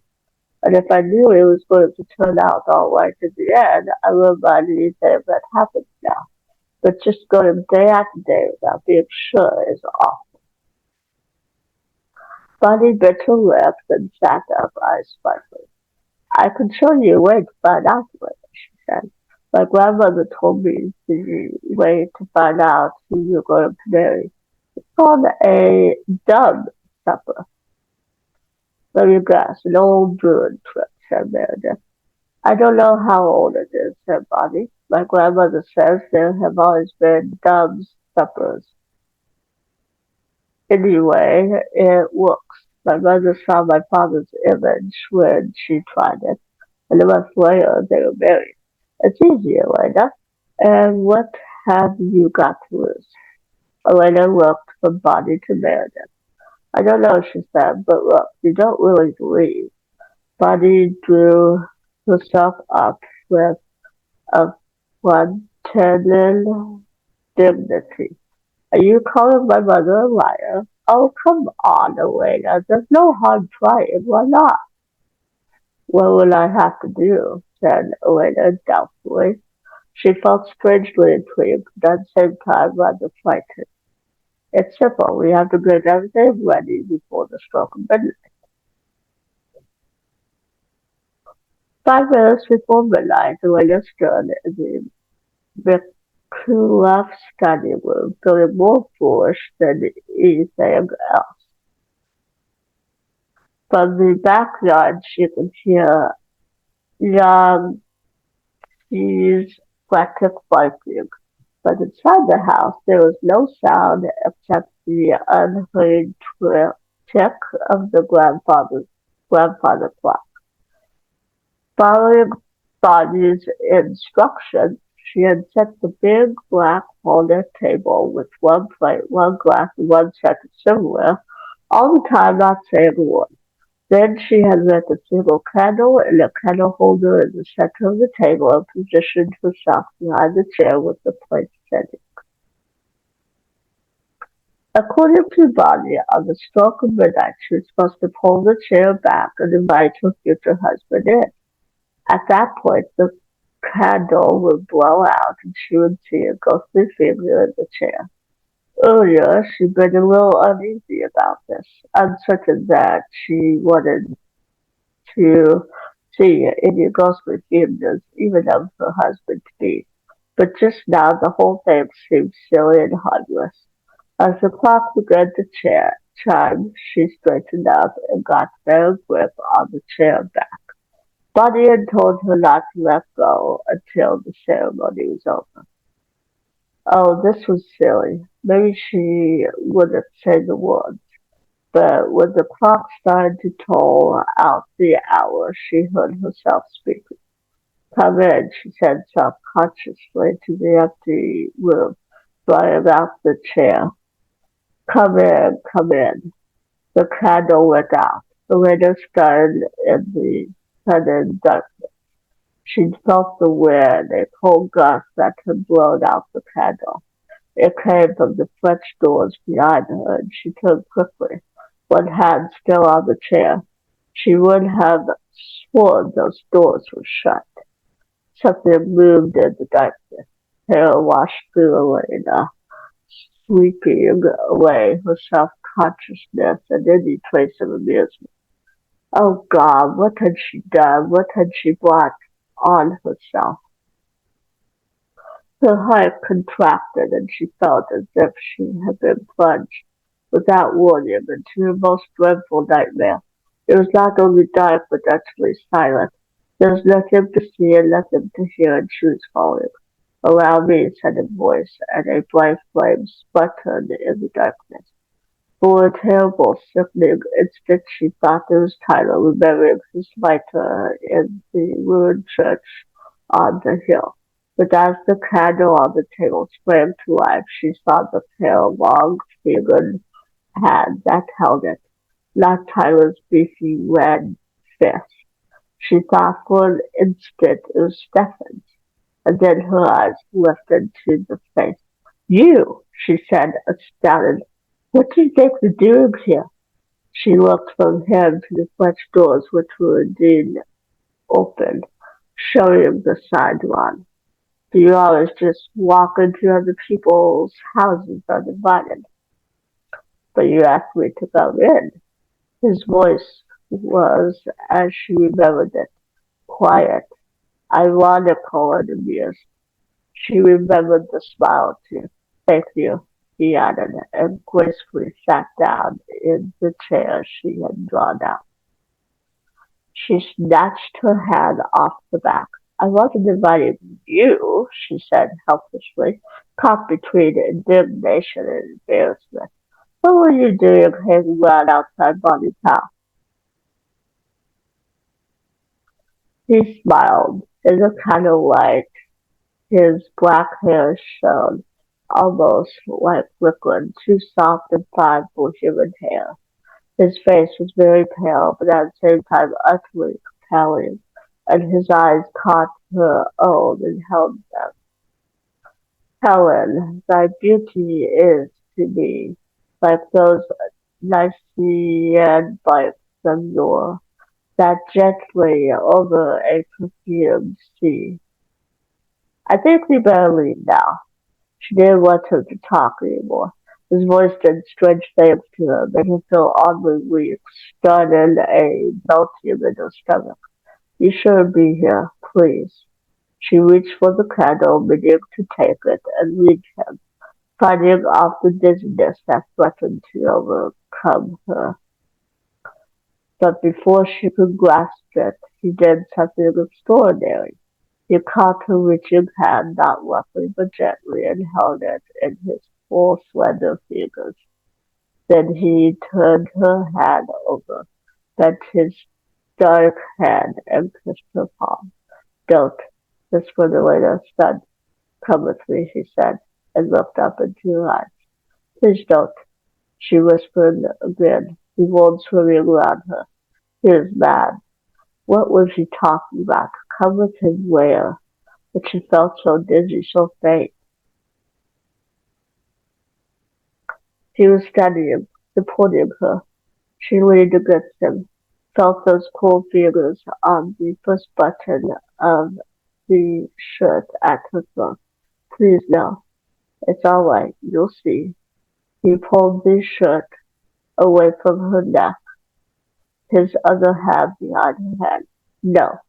Suddenly strength returned to her, and she jerked away from him, stumbling against the chair. I told you to leave, and I meant it. Get out now. For an instant, pure fury surged in his eyes, a dark wave of menace. Then they were calm and cold, and he smiled, a swift, brilliant smile that he turned off again instantly. I'll leave, he said, for the moment. She shook her head and watched him go out the French doors without speaking. When they had shut behind him, she stood in the silence, trying to get her breath.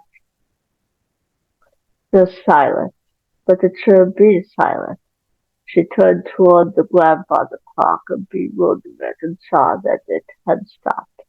But before she could examine it closely, she heard its embodied raised voices. She hurried out into the hall, feeling the unaccustomed weakness in her legs, pulling her shirt back up and buttoning it.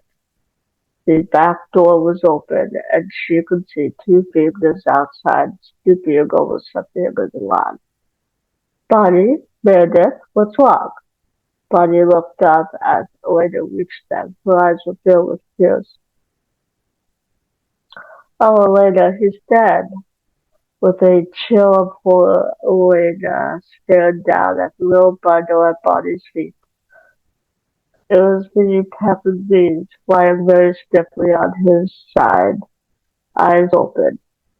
Oh, Bonnie, she said. He was old, said Bonnie, but I never expected him to go this quickly. Just a little while ago, he was barking. I think we better go inside, said Meredith. And Elena looked up at her and nodded. Tonight was not a night to be out in the dark. It was not a night to invite things inside either. She knew that now, although she still didn't understand what had happened. It was when they got back in the living room that she found her diary was missing.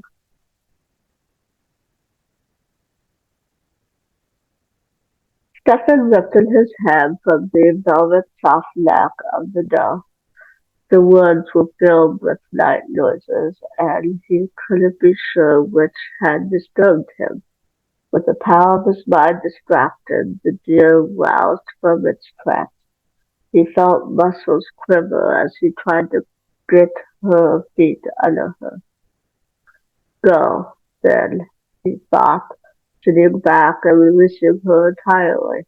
With a twist and a heave, she was off and running. He'd had enough. Fast, speedy, yes.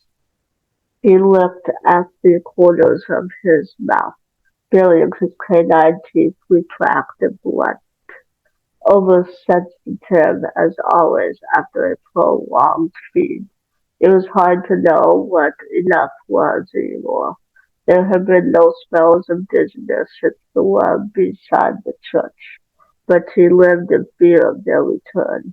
He lived in one specific fear, that he would come to his senses one day, his mind reeling with confusion, to find a way his blissful body limp in his arms, her slim throat marked with two red wounds, her heart stilled forever.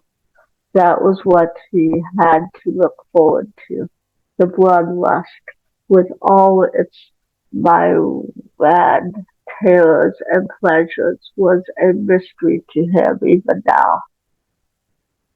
Although he had lived with it every day for centuries, he still did not understand it. As a living human, he would no doubt have been disgusted and sickened by the thought of drinking the rich warm stuff directly from a breathing body. That is, if someone had proposed such a thing to him in so many words. But no words had been used that night. The night happened and changed him. Even after all these years, the memory was clear. He had been asleep when she appeared in his chamber, moving as softly as a vision or a ghost. He had been asleep, alone.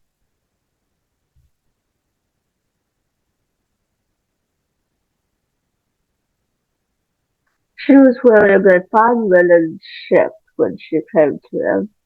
It was the night before the day she had named, the day when she would announce her choice, and she came to him. A white hand parted the curtains around his bed, and Stephen woke from sleep, sitting up in alarm. When he saw her, pale golden hair gleaming about her shoulders, blue eyes lost in shadow, he was struck silent with amazement and with love. He had never seen anything more beautiful in his life. He trembled and tried to speak, but she put two cool fingers over his lips. "Hush," she whispered, and the bed sank under a new weight as she got in. His face flamed, his heart was thundering with embarrassment and with excitement. There had never been a woman in his bed before, and this was Catherine. Catherine, whose beauty seemed to come from heaven. Catherine, whom he loved more than his own soul. And because he loved her, he made a great effort. As she slipped under the sheets, drawing so near to him that he could feel the cool freshness of night air in her thin shift, he managed, he managed to, he managed to speak. "Catherine," he whispered, I could wait until we are married in the church. I will have my father arrange it next week. It will not be long." "Hush," she whispered again, and he felt that coolness on his skin. He couldn't help himself. He put his arms around her, holding her to him. "What we do now has nothing to do with that," she said, and reached out with slim fingers to stroke his throat. He understood, and felt a flash of fear, which disappeared as her fingers went on stroking. He wanted this, wanted anything that would let him be with Catherine. "My back, my love," she whispered. "My love." The words sang through him as he lay back on the pillow, tilting his chin back so that his throat was exposed.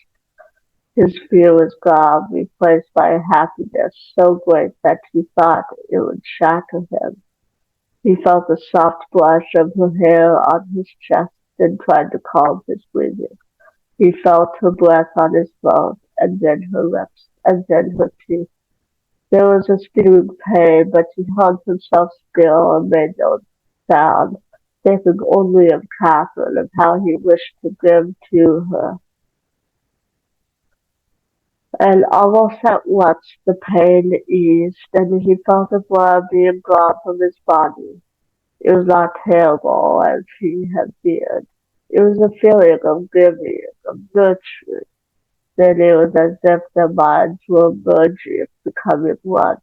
She could feel Catherine's joy in drinking from him, her delight in taking the warm blood that gave her life, and he knew she could feel his delight in giving.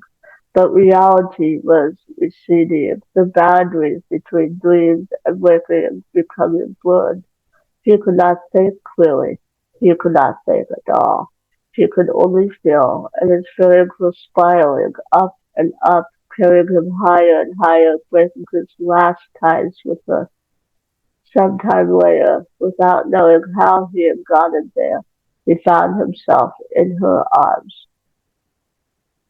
She was cradling him like a mother holding an infant child, guiding his mouth to rest on the bare flesh just above the low neck of her nightshift. There was a tiny wound there, a cut showing dark against the pale skin. He felt no fear or hesitation, and when she stroked his hair, encouraged, encouraged, way he began to suck. Cold and precise, Stephen brushed dirt off his knees. The human world was asleep, lost in stupor, but his own senses were life keen. He should have been Satan, but he was hungry again. The memory had wakened his appetite. Nostrils flaring wide to catch the musty scent of fox he began to hunt.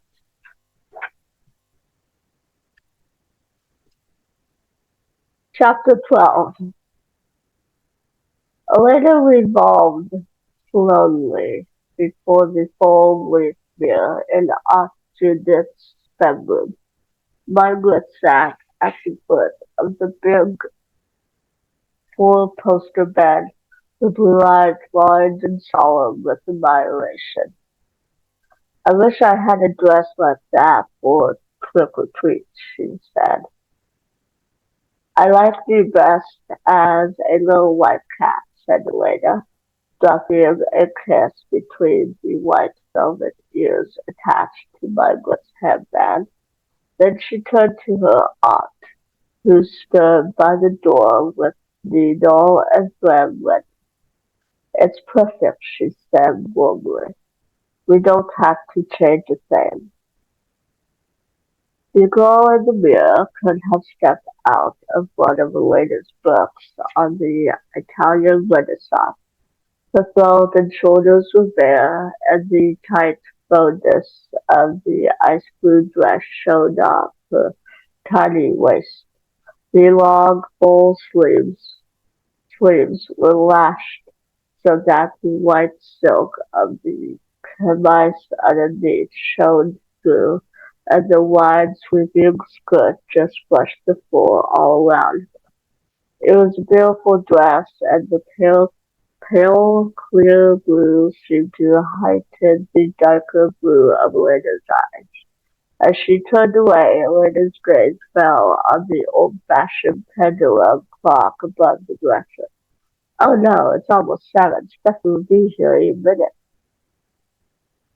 "That's his car now," said Aunt Judith, glancing out the window. "I'll go down and let him in." "That's all right," said Elena briefly. "I'll meet him myself." "Goodbye. Have a good time trick-or-treating." She hurried down the stairs. "Here goes," she thought. As she reached for the doorknob, she was reminded of that day nearly 2 months ago now, when she'd stepped directly into Stephen's path in European history class. She'd had this same feeling of anticipation, of excitement and tension. "I just hope this turns out better than that plan did," she thought. For the last week and a half she'd pinned her hopes to this moment, to this night. If she and Stephen didn't come together tonight, they never would. The door swung open and she stepped back with her eyes down, feeling almost shy, afraid to see Stephen's face. But when she heard his sharp, indrawn breath, she looked up quickly and felt her heart go cold. He was staring at her in wonder, yes. but there was not the wondering joy she'd seen in his eyes that first night in his room. This was something closer to shock. "You don't like it," she whispered, horrified at the steaming in her eyes. He recovered swiftly, as always, briefly a good shake of his head. "No, no, it's beautiful, you're beautiful." "Then why are you standing there looking as if you'd seen a ghost?" she thought. "Why don't you hold me, kiss me, something? You look wonderful,"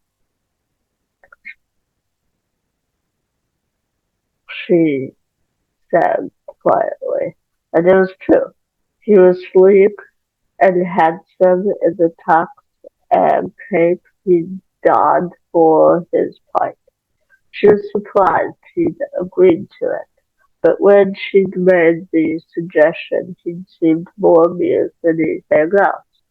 Just now he looked elegant and comfortable, as if such clothes were as natural as his usual jeans. "We'd better go," he said, equally quiet and serious. Elena nodded and then went with him to the car, but her heart was no longer merely cold, it was ice. He was further away from her than ever, and she had no idea how to get him back. Thunder growled overhead as they drove to the high school, and Elena glanced out the car window with dull dismay. The cloud cover was thick and dark, although it hadn't actually begun to rain yet.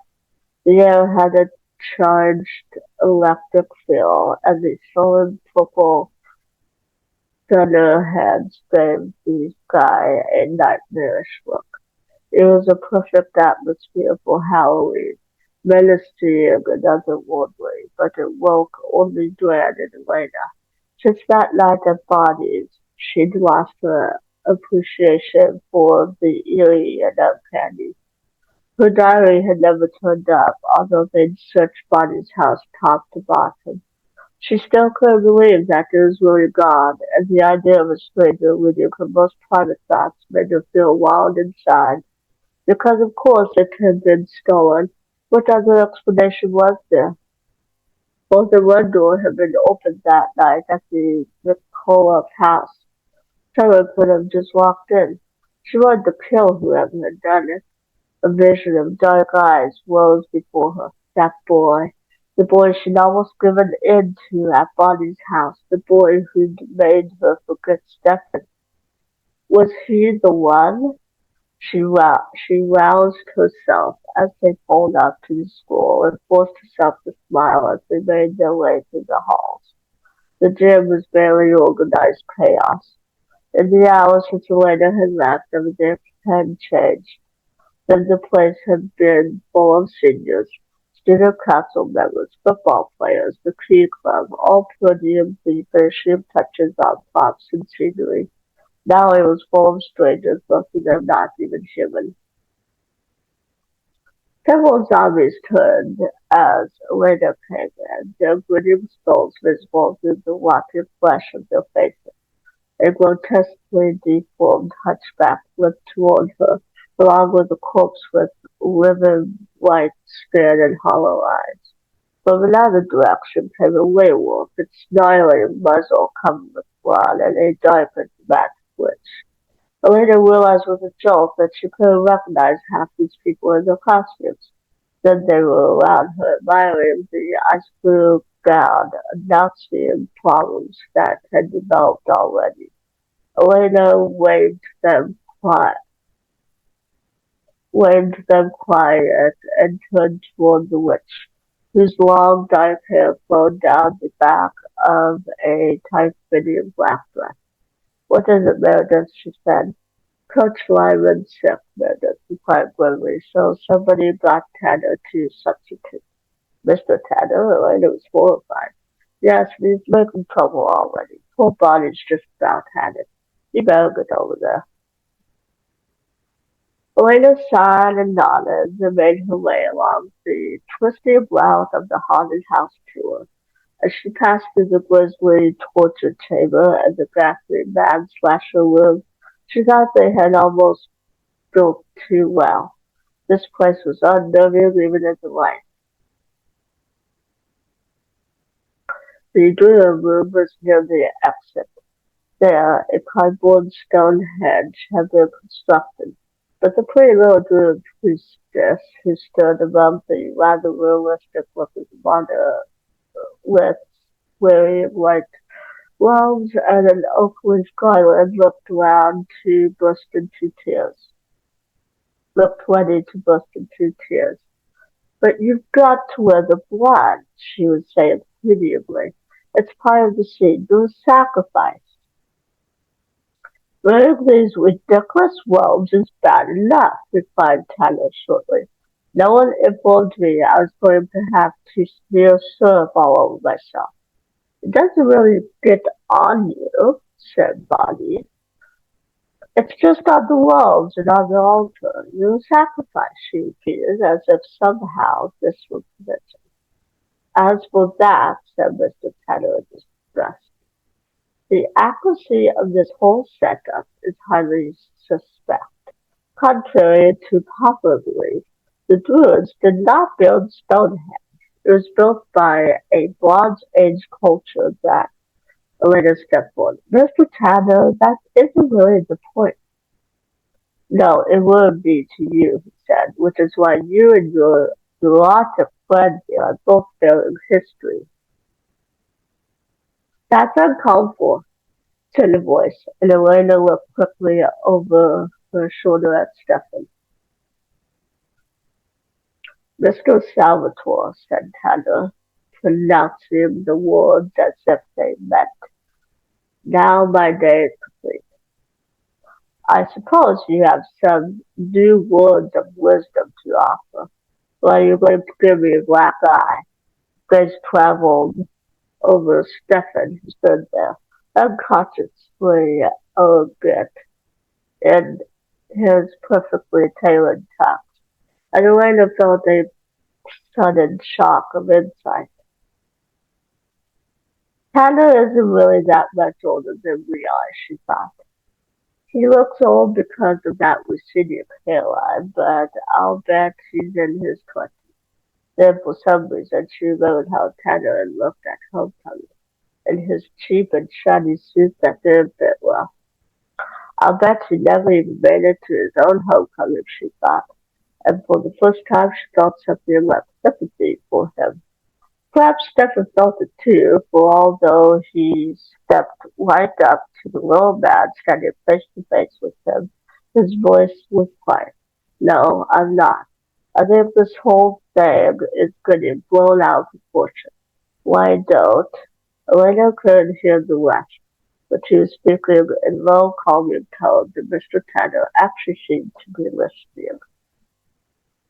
She glanced back at the crowd that had gathered behind her. 4 or 5 ghouls, the werewolf, a gorilla, and a hunchback. All right, everything's under control, she said as they dispersed. Stephanie was taking care of things, although she was not sure how, since she could see only the back of his head. The back of his head. For an instant, an image flashed before her of the first day of school, of how Stephen had stood in the office talking to Mrs. Clark, the secretary, and of how oddly Mrs. Clark had acted. Sure enough, when Elena looked at Mr. Tanner now, he wore the same slightly dazed expression. Elena felt a slow ripple of disgust. Come on, she said to Bonnie. Let's go up front. They cut straight through the alien landing room and the living bedroom, slipping between the partitions. Coming out in the first room, the visitors would enter and be greeted by a werewolf. The werewolf had taken his head off and was talking to a couple of mummies and an Egyptian princess. Elena had to admit that Caroline looked good as Cleopatra, the lines of that bronzed body faintly visible through the sheer linen sheath she wore. Mac, the werewolf, could hardly be blamed if his eyes kept straying downward from Caroline's face. How's it going here? Said Elena with forced politeness. Matt started slightly, then turned toward her body. Elena had scarcely seen him since the night of homecoming, and she knew that he and Stefan had drawn apart too, because of her. And though Matt could hardly be blamed for that either, she could tell how much it hurt Stefan. Everything's fine, said Matt, looking uncomfortable. When Stefan finishes with Tanner, I think I'll send him up here, Elena said. You can help bring people in. Matt lifted one shoulder indifferently. Then he said, finishes what with Tanner? Elena looked at him in surprise. She couldn't have sworn he'd been in the druid room a minute ago to see it. She explained. Outside, thunder rumbled again, and through the open door, Elena saw a flash light the night sky. There was another louder clap of thunder a few seconds later. I hope it doesn't rain, Bonnie said. Yes, said Caroline, who had been standing silent while Elena spoke to Matt. It would be such a pity if nobody came. Elena glanced at her sharply and saw open hatred in Caroline's narrow cat-like eyes.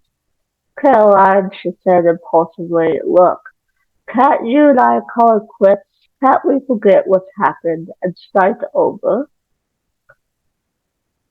Under the cobra on her forehead, Caroline's eyes widened and then sweated again. Her mouth twisted and she stepped close to Elena. I will never forget, she said, and then she turned and left. There was a silence, Bonnie and Matt. There was a silence. Bonnie and Matt looked at the floor. Elena stepped over to the doorway to feel cool air in her cheeks. Outside she could see the field and the tossing branches of the oak trees beyond, and once again she was overcome with that strange feeling of foreboding. Tonight's the night, she thought wretchedly. Tonight's the night when it all happened. But what it was she had no idea. A voice sounded through the transformed gym. All right, they're about to let the line in from the parking lot. Cut the lights, then. Suddenly gloom descended, and the air was filled with groans and maniacal laughter, like an orchestra tuning up. Elena sighed and turned. Better get ready to start hurting them too, she told Bonnie quietly. Bonnie nodded and disappeared into the darkness. Matt had donned his werewolf hat and was turning on a tape deck that added eerie music to the cacophony. Stefan came around the corner, his hair and clothing melting in the darkness. Only his white shirt flesh showed up clearly.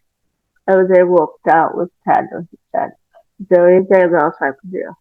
Well, you could walk here with Matt, bringing people in. Elena's voice trailed off.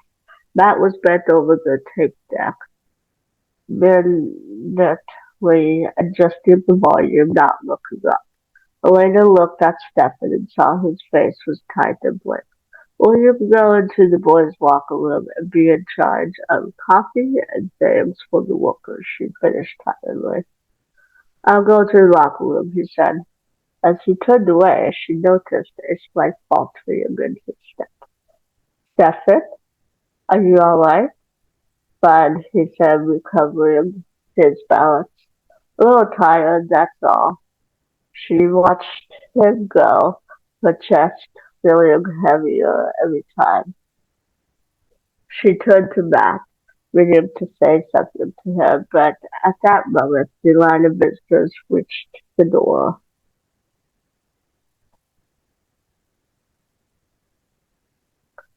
Show's on, he said, and crouched in the shadows. Elena moved from room to room, troubleshooting. And years before, she had enjoyed this part of the night the most. watching the gruesome scenes being acted out, and the delicious terror of the visitors. But tonight there was a feeling of dread and tension underlying all her thoughts. Tonight she thought again, and the ice in her chest seemed to thicken. A grim reaper, or at least that was what she supposed the hooded figure in black robes was, passed by her, and she found herself absentmindedly trying to remember if she had seen it at any of the Halloween parties. There was something familiar about the way the figure moved. Bonnie exchanged a harassed smile with the tall, slender witch who was directing traffic into the spider room. Several junior high boys were laughing at the dangling web of spiders and shouting and generally making a nuisance of themselves. Bonnie hustled them on into the drawing room. Here, the strobe lights gave the scene a dreamlike quality. Bonnie felt a grim triumph. See Mr. Tanner stretched out on the stone altar, his white robes heavily stained with blood, his eyes glaring at the ceiling. "Cool!" shouted one of the boys racing up to the altar. Bonnie stood back and grinned, waiting for the bloody sacrifice to rear up and scare the wits out of the pit. But Mr. Tanner didn't move, even when the boy plunged a hand into the pool of blood by the sacrifice's head. That's strange, Bonnie thought, hurrying up to prevent the pit from grabbing the sacrificial knife. "Don't do that," she snapped. So he held up his gory hand instead, and it showed red in every sharp flash of the strobe. Bonnie felt a sudden irrational fear that Mr. Tanner was going to wait until she bent over him and then make her jump. But he just kept staring at the ceiling. "Mr. Tanner, are you okay? Mr. Tanner? Mr. Tanner?" Not the movement, not the sound, not the flicker of those wide white eyes. "Don't touch him," something in Bonnie's mind told her suddenly and urgently. "Don't touch him, don't touch him, don't touch." Under the strobe lights she saw her own hand move forward, saw her grasp Mr. Tanner's shoulder and shake it, saw his hand plop bonelessly toward her. Then she saw his throat. Then she began to scream.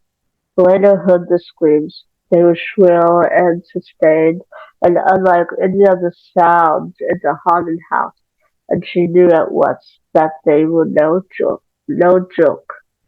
Everything after that was a nightmare.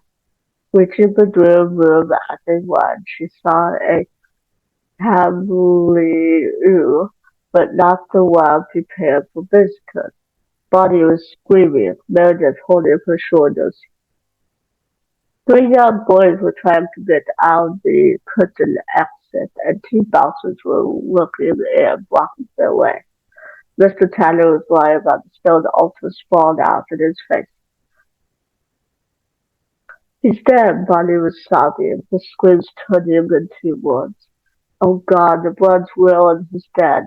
I touched him later and he's dead. He's really dead." People were coming into the room.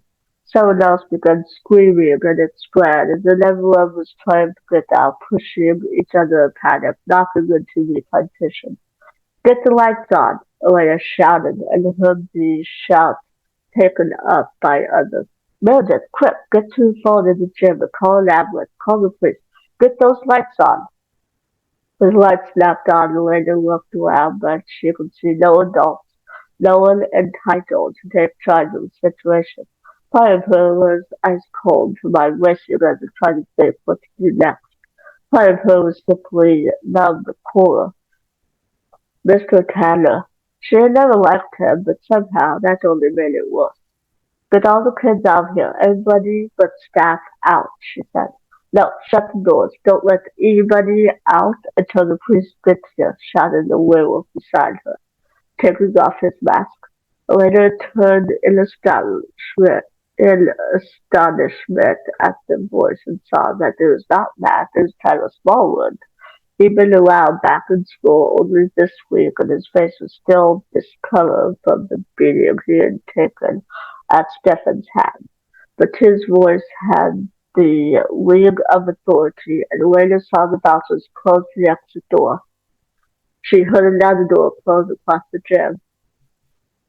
Of the dozen or so people crowded into the Stonehenge area, Elena recognized only one as a worker. The rest were people she knew from school, but none she knew well. One of them, a boy dressed as a pirate, spoke to Tyler. You mean you think somebody in here did it? Somebody in here did it all right, said Tyler. There was a queer, excited sound to his voice, as if he were almost enjoying this. He gestured to the pool of blood on the rock. That's still liquid. It can't have happened too long ago. And look at the way his throat's cut.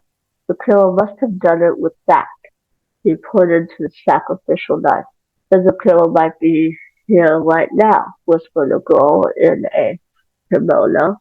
And it's not hard to guess who it is, said Tyler. Somebody who hated Tyler, who was always getting in arguments with him. Somebody who was arguing with him earlier tonight. I saw it.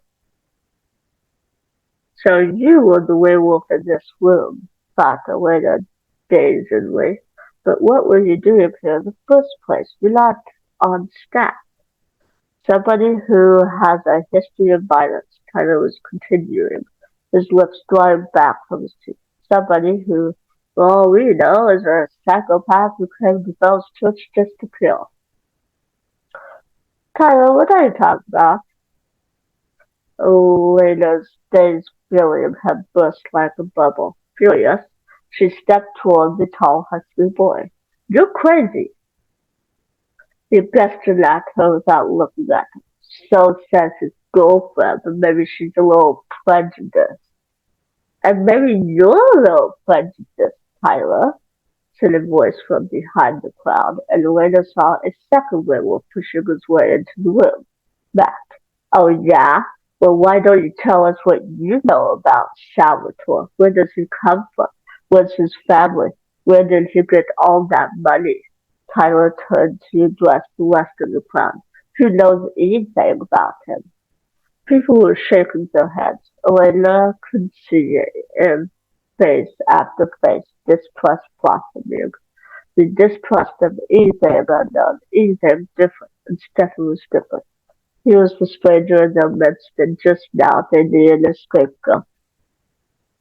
The girl in the kimono began. I heard a rumor.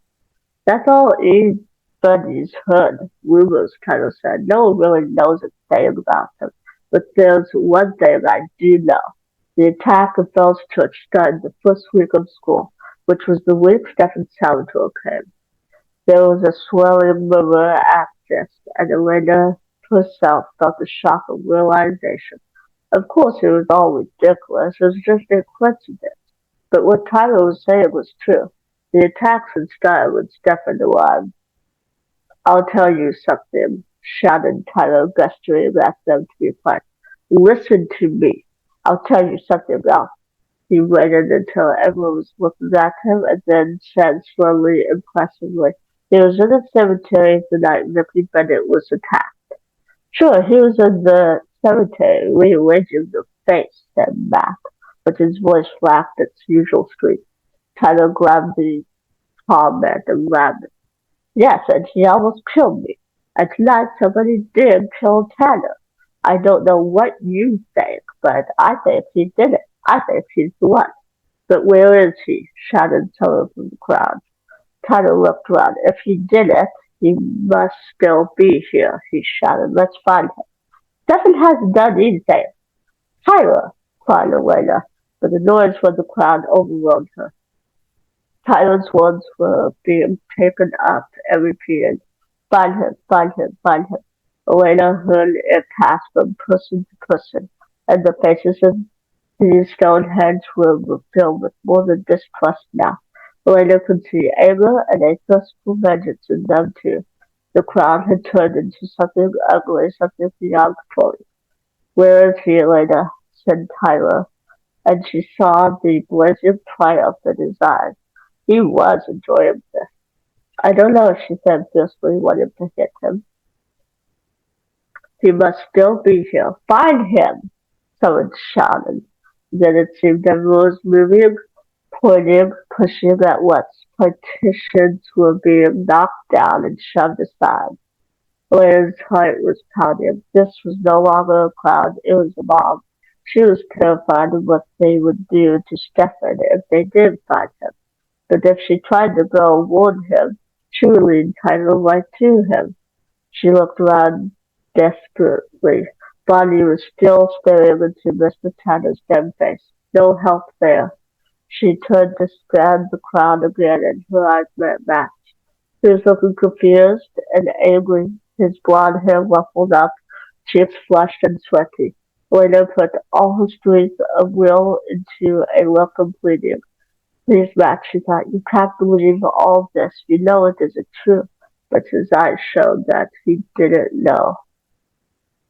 There was a tumult of bewilderment and agitation in them. "Please," thought Elena, gazing into those blue eyes, willing him to understand. "Oh, please, Matt, only you can save him.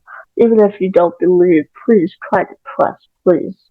She saw the change come over his face, the confusion lifting as grim determination appeared. He stared at her another moment, eyes boring into hers and nodded once. Then she turned and swept into the reeling, hugging ground. Matt knifed through the crowd, fleeing until he got to the other side of the gym. There were some freshmen standing near the door to the boys' locker room. He brusquely ordered them to start moving, following partitions, and when their attention was distracted, he jerked the door open and ducked inside. He looked around quickly, unwilling to shout. For that matter, he thought, Stefan must have heard all the racket going on in the gym. He probably already cut out. But then Matt saw the black-clad figure on the white tile floor.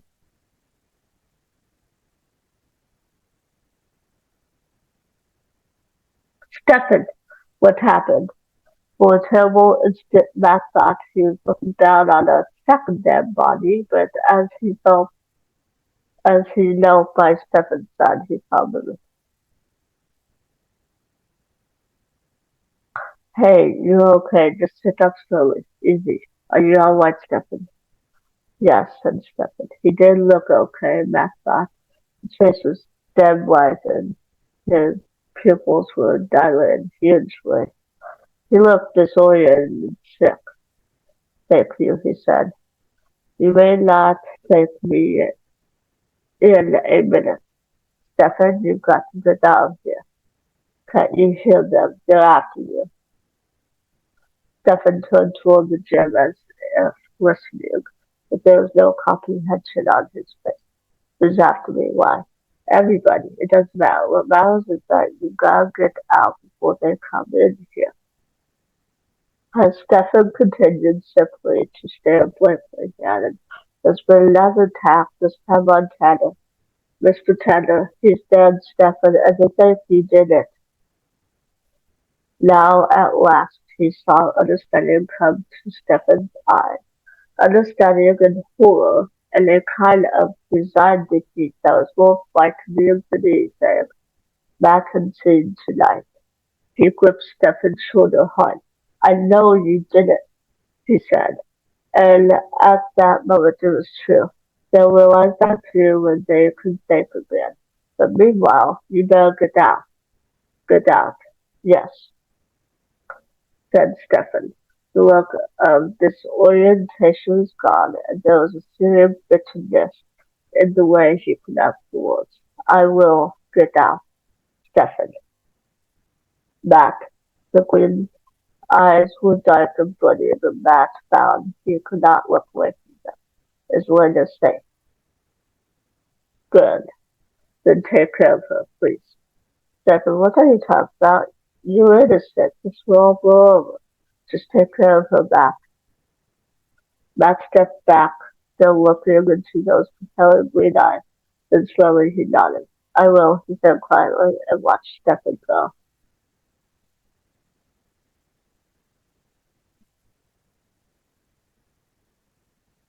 Chapter 13. Elena stood within the circle of adults and police, waiting for a chance to escape. She knew that Matt had warned Stefan in time. His face told her that, but he hadn't been able to get close enough to speak with her. At last, with all attention turned toward the body, she detached herself from the group and edged toward Matt. Stefan got out all right, he said, his eyes on the group of adults. But he told me to take care of you, and I want you to stay here. To take care of me? Alarm and suspicion flashed through Elena. Then, almost in a whisper, she said, I see. She thought a moment and then spoke carefully. Matt, I need to go wash my hands. Bonnie got blood on me. Wait here, I'll be back. He started to say something in protest, but she was already moving away. She held up her stained hands in explanation as she reached the door of the girls' locker room, and the teacher, who was now standing there, let her through. Once in the locker room, however, she kept on going right out the far door and into the darkened school, and from there into the night. To cone, Stefan thought, grabbing a bookcase and flinging it over, sending its contents flying. Fool, blind, hateful fool. How could he have been so stupid? Find a place with them here? Be accepted as one of them? He must have been mad to have thought it was possible. She picked up one of the great heavy trunks and threw it across the room, where it crashed against the far wall, splintering the window. Stupid, stupid. Who was after him? Everybody. Matt had said it. It's been another attack to think you did it. Well, for once, it looked as if the barbari, the petty living humans with their fear of anything unknown was right. How else did you explain what had happened? He had felt the weakness, the spinning, swirling confusion, and the darkness had taken him. When he'd awakened, it was to hear Matt say that another human had been pillaged, assaulted, robbed this time, not only of his blood, but of his life. How did you explain that unless he, Stefan, was a killer? A killer was what he was, evil, a creature born in the dark, destined to live and hide there forever. Well, why not kill then? Why not fulfill his nature? Since he could not change it, he might as well revel in it. He would unleash his darkness upon this town that hated him, that hunted him even now. The first, he was thirsty. His veins burned like a network of dry, hot wires. He needed to feed. Soon. Now. The boarding house was dark. Elena knocked at the door but received no answer. Thunder clapped overhead. There was still no rain. After the third barrage of knocking, she tried the door, and it opened. Inside, the house was silent and pitch black. She made her way to the staircase by feel and went up it. The second landing was just as dark, and she stumbled, trying to find the bedroom with the stairway to the third floor. A faint light shone at the top of the stairs, and she climbed toward it, feeling oppressed by the walls, which seemed to close in on her from either side. The light came from beneath the closed door. Elena tapped on it lightly and quickly. Stefan, she whispered, and then she called more loudly. Stefan, it's me. No answer. She grasped the knob and pushed the door open, peering around the side. Stefan, she was speaking to an empty room, and a room filled with chaos. It looked as if some great wind had torn through, leaving destruction in its path. The trunks that had stood in corners so sedately were lying at grotesque angles, their lids draping open, their contents strewn about the floor. One window was shattered. All Stephen's possessions, all the things he had kept so carefully and seemed to prize, were scattered like rubbish. Terror swept through Elena. The fury, the violence, and the scene of devastation were painfully clear, and they made her feel almost giddy. Somebody who had a history of violence, Tyler had said. I don't care, she thought, anger surging up to push back the fear. I don't care about anything, Stefan. I still want to see you, but where are you? The trap door of the ceiling was open, and cold air was flowing down. Oh, thought Elena, and she had a sudden chill of fear. That roof was so high. She never climbed the ladder to the window's walk before, and her long skirt made it difficult. She emerged through the trapdoor slowly, kneeling on the roof and then standing up. She saw a dark figure in the corner, and she moved toward it quickly. Stefan, I had to come, she began and broke off short, because a flash of lightning lit the sky just as the figure in the corner rolled around.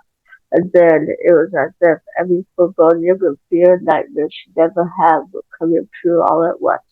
It was beyond screaming act. It was beyond anything. Oh God, no. Her mind refused to make sense of what her eyes were seeing. No, no. She wouldn't look at this. She wouldn't believe it. But she could not help seeing. Even if she could have shut her eyes, every detail of the scene was etched upon her memory, as if the flash of lightning had seared it onto her brain forever. Stefan, Stefan, so sleek and elegant in his ordinary clothes, in his black leather jacket with the collar turned up.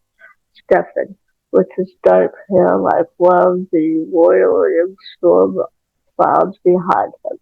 Stefan had been caught in that flash of light, half turned toward her, his body twisted into a bestial crouch, with a snarl of animal fury on his face, and blood.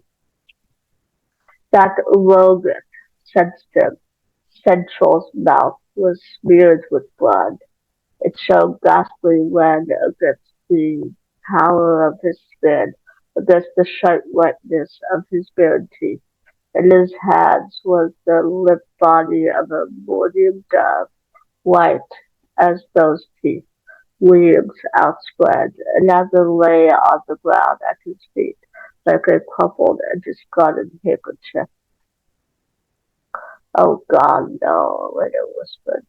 She went on whispering it back and away, scarcely aware that she was doing either.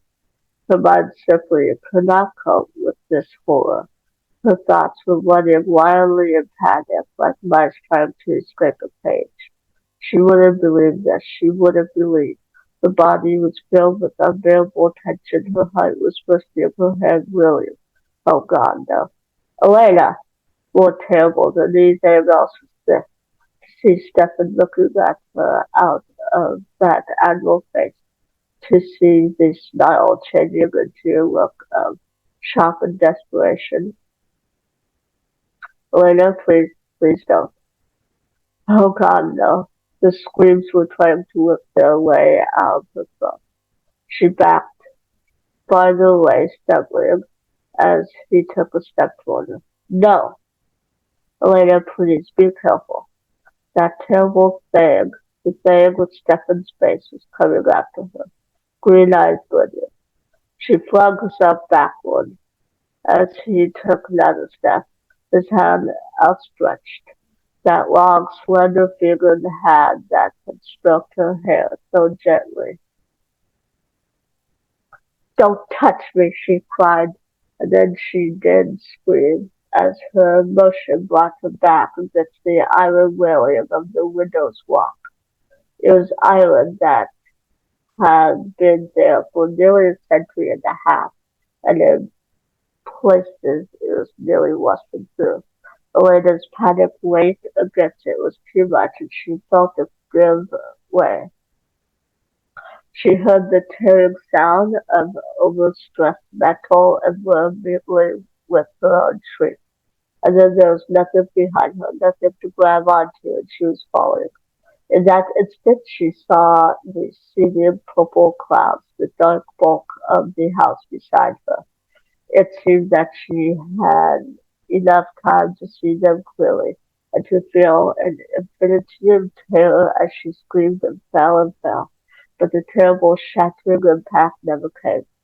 Suddenly, their arms around her supported her in the void. There was a dull thud, and the arms tightened. Weight giving against her, absorbing the crash. Then all was still.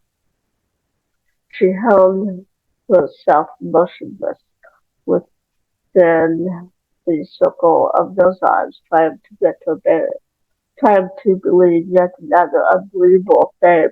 She had fallen from a three-story roof, and yet she was alive. She was standing in the garden behind the boarding house in the utter silence between claps of thunder, with fallen leaves on the ground where her broken body should be. Slowly she brought her gaze upward to the face of the one who held her, Stephen. There had been too much fear to meet blows tonight.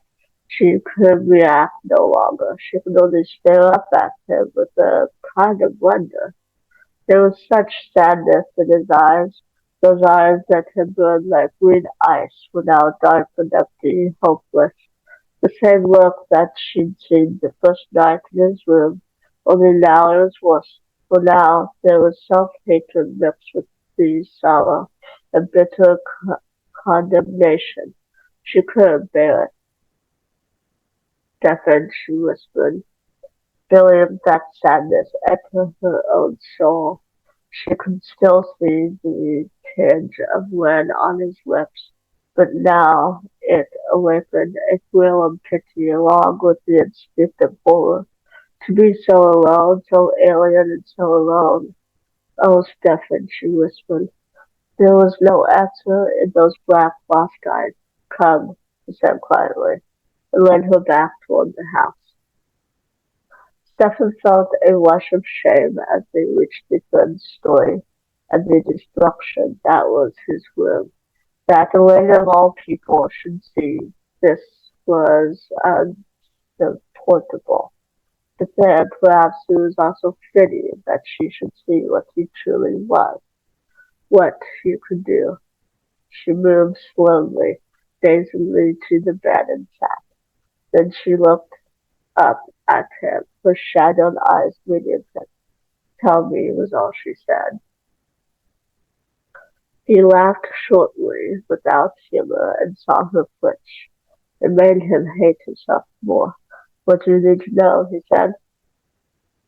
He put the foot on the lid of an overturned trunk and faced her almost defiantly, and you can leave the room with a gesture. You did this? I did. You're strong, she said, her eyes on a capsized trunk. Her gaze lifted upward as if she were remembering what had happened on the road. And quick, stronger than a human, he said, with deliberate emphasis on the last word. Why did she cringe from him now? Why did she look at him with the loathing she had seen before? He didn't care what she thought any longer. My reflexes are fast and I'm more resilient. I have to be. I'm a hunter, he said harshly. Something in her look made him remember how she had interrupted him. He wiped his mouth with the back of his hand, then whipped quickly to pick up a glass of water that stood unharmed on the nightstand. He could feel her eyes on him as he drank it and wiped his mouth again. Oh, he still cared what she thought, all right. You can eat and drink other things, she said. I don't need to, he said quietly, feeling weary and subdued. I don't need anything else. He whipped around suddenly and felt passionate intensity rise in him again. You said I was quick. but that's just what I'm not. Have you ever heard the saying, the quick and the dead later? Quick means living. It means those who have life. On the other half, he could see that she was trembling, but her voice was calm and her eyes never left his. Tell me, she said again. Stefan, I have a right to know. He recognized those words, and they were as true as when she had first said them. Yes, I suppose you do, he said, and his voice was tired and hard. He stared at the broken window full of their heartbeats and then looked back at her and spoke flatly. I was born in the late 15th century. Do you believe that? She looked at the object that lay where he'd scattered them from the brewer with one furious sweep of his arm. The forwards, the great cup, his dagger. Yes, she said softly. Yes, I believe it. And you must know more how I came to be what I am. When she nodded, he turned to the window again. How could he tell her? He, who had avoided questions for so long, who had become such an expert at hiding and deceiving. There was only one way, and that was to tell the absolute truth, concealing nothing, to lay it all before her, what he had never offered to any other soul, and he wanted to do it. Even though he knew it would make her turn away from him in the end, he needed to show Elena what he was. And so, staring into the darkness outside the window, where flashes of blue brilliance occasionally lit the sky, he began. He spoke dispassionately, without emotion, carefully choosing his words. He told her of his father, that solid Renaissance man, and of his role in forts and at the country estate. He told her of his studies and his ambition, of his brother, who was so different than he, and of the ill feeling between them. I don't know when David started hating me, he said. It was always that way, as long as I can remember. Maybe it was because my mother never really recovered from my birth. She died a few years later. David loved her very much, and I always had the feeling that he blamed me. He paused and swallowed, and then later there was a girl. The one I remind you of, waited and softened. He nodded. The one, she said more hesitantly. Who gave you the wig? He glanced down at the silver wig on his fingers and met her eyes. Then slowly he drew out the wig he wore on the chain beneath his shirt and looked at it. Yes, this was her wig, he said. Without such a talisman, we die in sunlight as if in a fire. Then she was like you. She made me what I am. Haltingly, he told her about Catherine's beauty and sweetness, and about his love for her, and about David. She was too gentle, filled with too much affection, he said at last painfully. She gave it to everyone, including my mother, but finally he told her she had to choose between us. And then she came to me. The memory of that sweet, terrible night came sweeping back. She had come to him, and he had been so happy, so full of awe and joy. He tried to tell her later about that, to find the words. All that night he had been so happy, and even the next morning, when he had awakened and she was gone, he had been thrown on highest bliss. It might also have been a dream, but the two little wounds on his neck were real. He was surprised to find that they did not hurt and that they seemed to be partially healed already. They were hidden by the high neck of his shirt. Her blood burned in his veins now, he thought, and the very words made his heart race. She had given her strength to him. She had chosen him. He even had a smile for David when they met at the designated place that evening. David had been absent from the house all day, but he had shown up in The meticulously landscaped garden precisely on time, and stood lounging busily adjusting his cuff.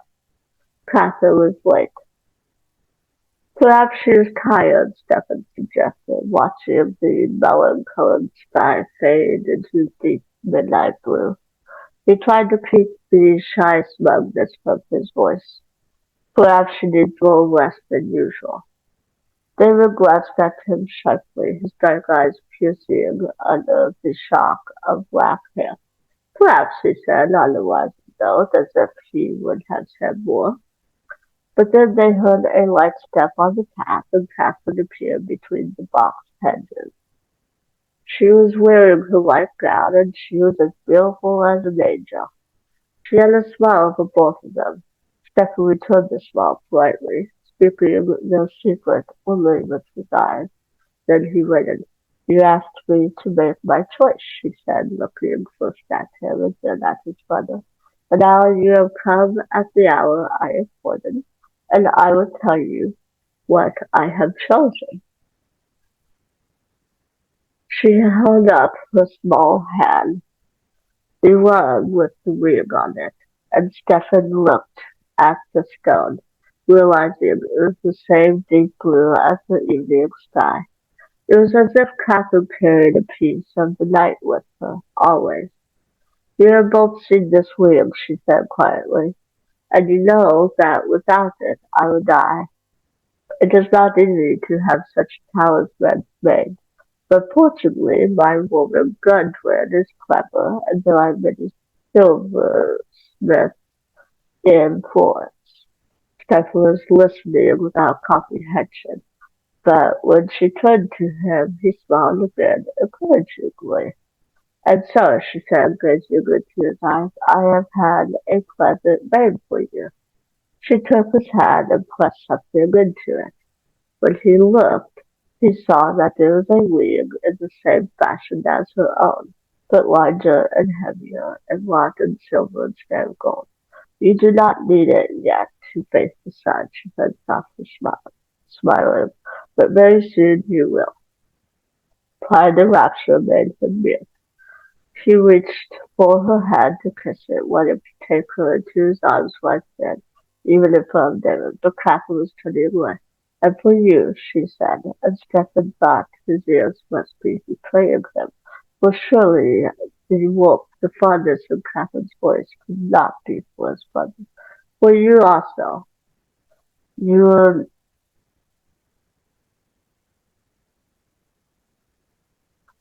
you will need, you will need to feed very soon as well." Stephen's eyes must be traitors too. They were showing him what was impossible, what could not be. Into David's hand, Catherine was putting a ring just like his own. The silence that followed was absolute, like the silence after the world's ending. "Catherine," Stephen could barely force out the words. "How could you give that to him, after what we shared?" "What you shared?" David's voice was like the crack of a whip, and he turned on Stephen angrily. "Last night she came to me. The choice is already made." And David jerked down his high collar to show two tiny wounds in his throat. Stephen stared at them, finding down the bright stiffness. They were identical to his own wounds. He shook his head in utter bewilderment. "But Catherine, it was not a dream. You came to me. I came to both of you." Catherine's voice was tranquil, even pleased, and her eyes were sweet. She smiled at David and then at Stephen in turn. "It has weakened me, but I am so glad I did. Don't you see?" she continued as they stared at her, too stunned to speak. "This is my choice. I love you both, and I will not give either of you up. Now we are three. Now we all three will be together and be happy." "Happy," Stephen choked out. "Yes, happy. The three of us will be companions. companions, joyous companions forever. Her voice rose with elation, and the light of a radiant child shone in her eyes. We will be together always, never feeling sickness, never growing old until the end of time. That is my choice. Happy. With him? David's voice was shaking with fury, and Stephen saw that his normally self-contained brother was white with rage.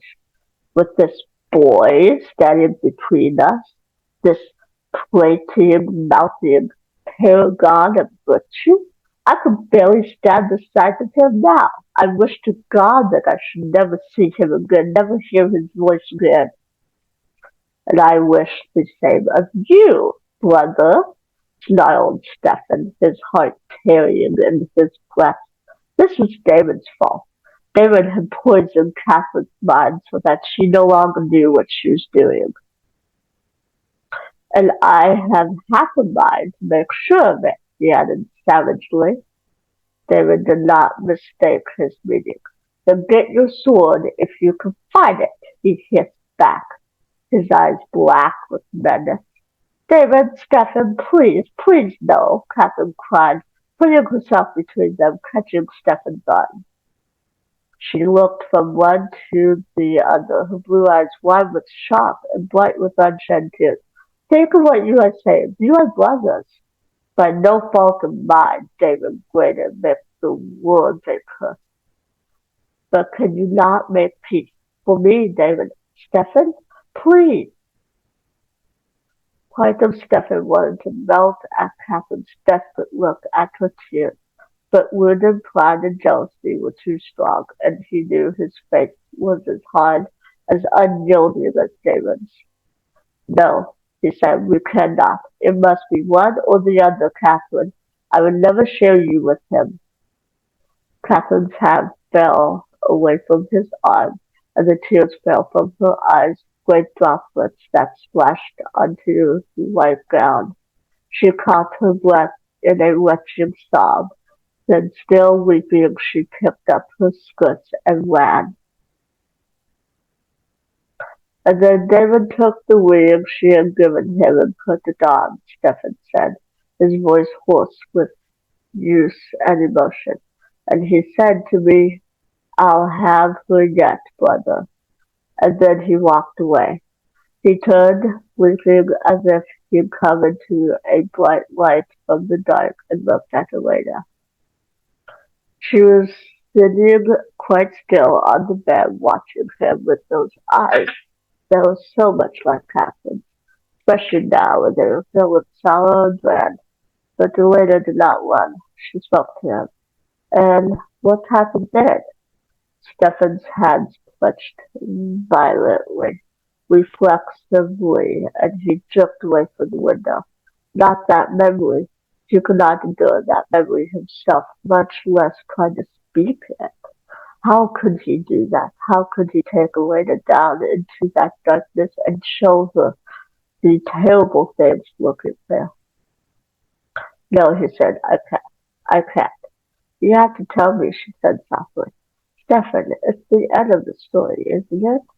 That's what's behind all your walls. That's what you're afraid to let me see. But you must let me see it. Oh, Stephen, you can't stop now. He could feel the horror reaching for him. The yawning pit he had been so clearly felt so clearly that day long ago, the day when it had all ended, when it had all begun. He felt his head taken, and when he looked, he saw Elena's fingers closed about him, giving him warmth, giving him strength. Her eyes were on his. Tell me, you want to know what happened next? What became of Catherine? He whispered. She nodded, her eyes nearly blind, but still steady. I'll tell you then. She died the next day. My brother David and I, we killed her.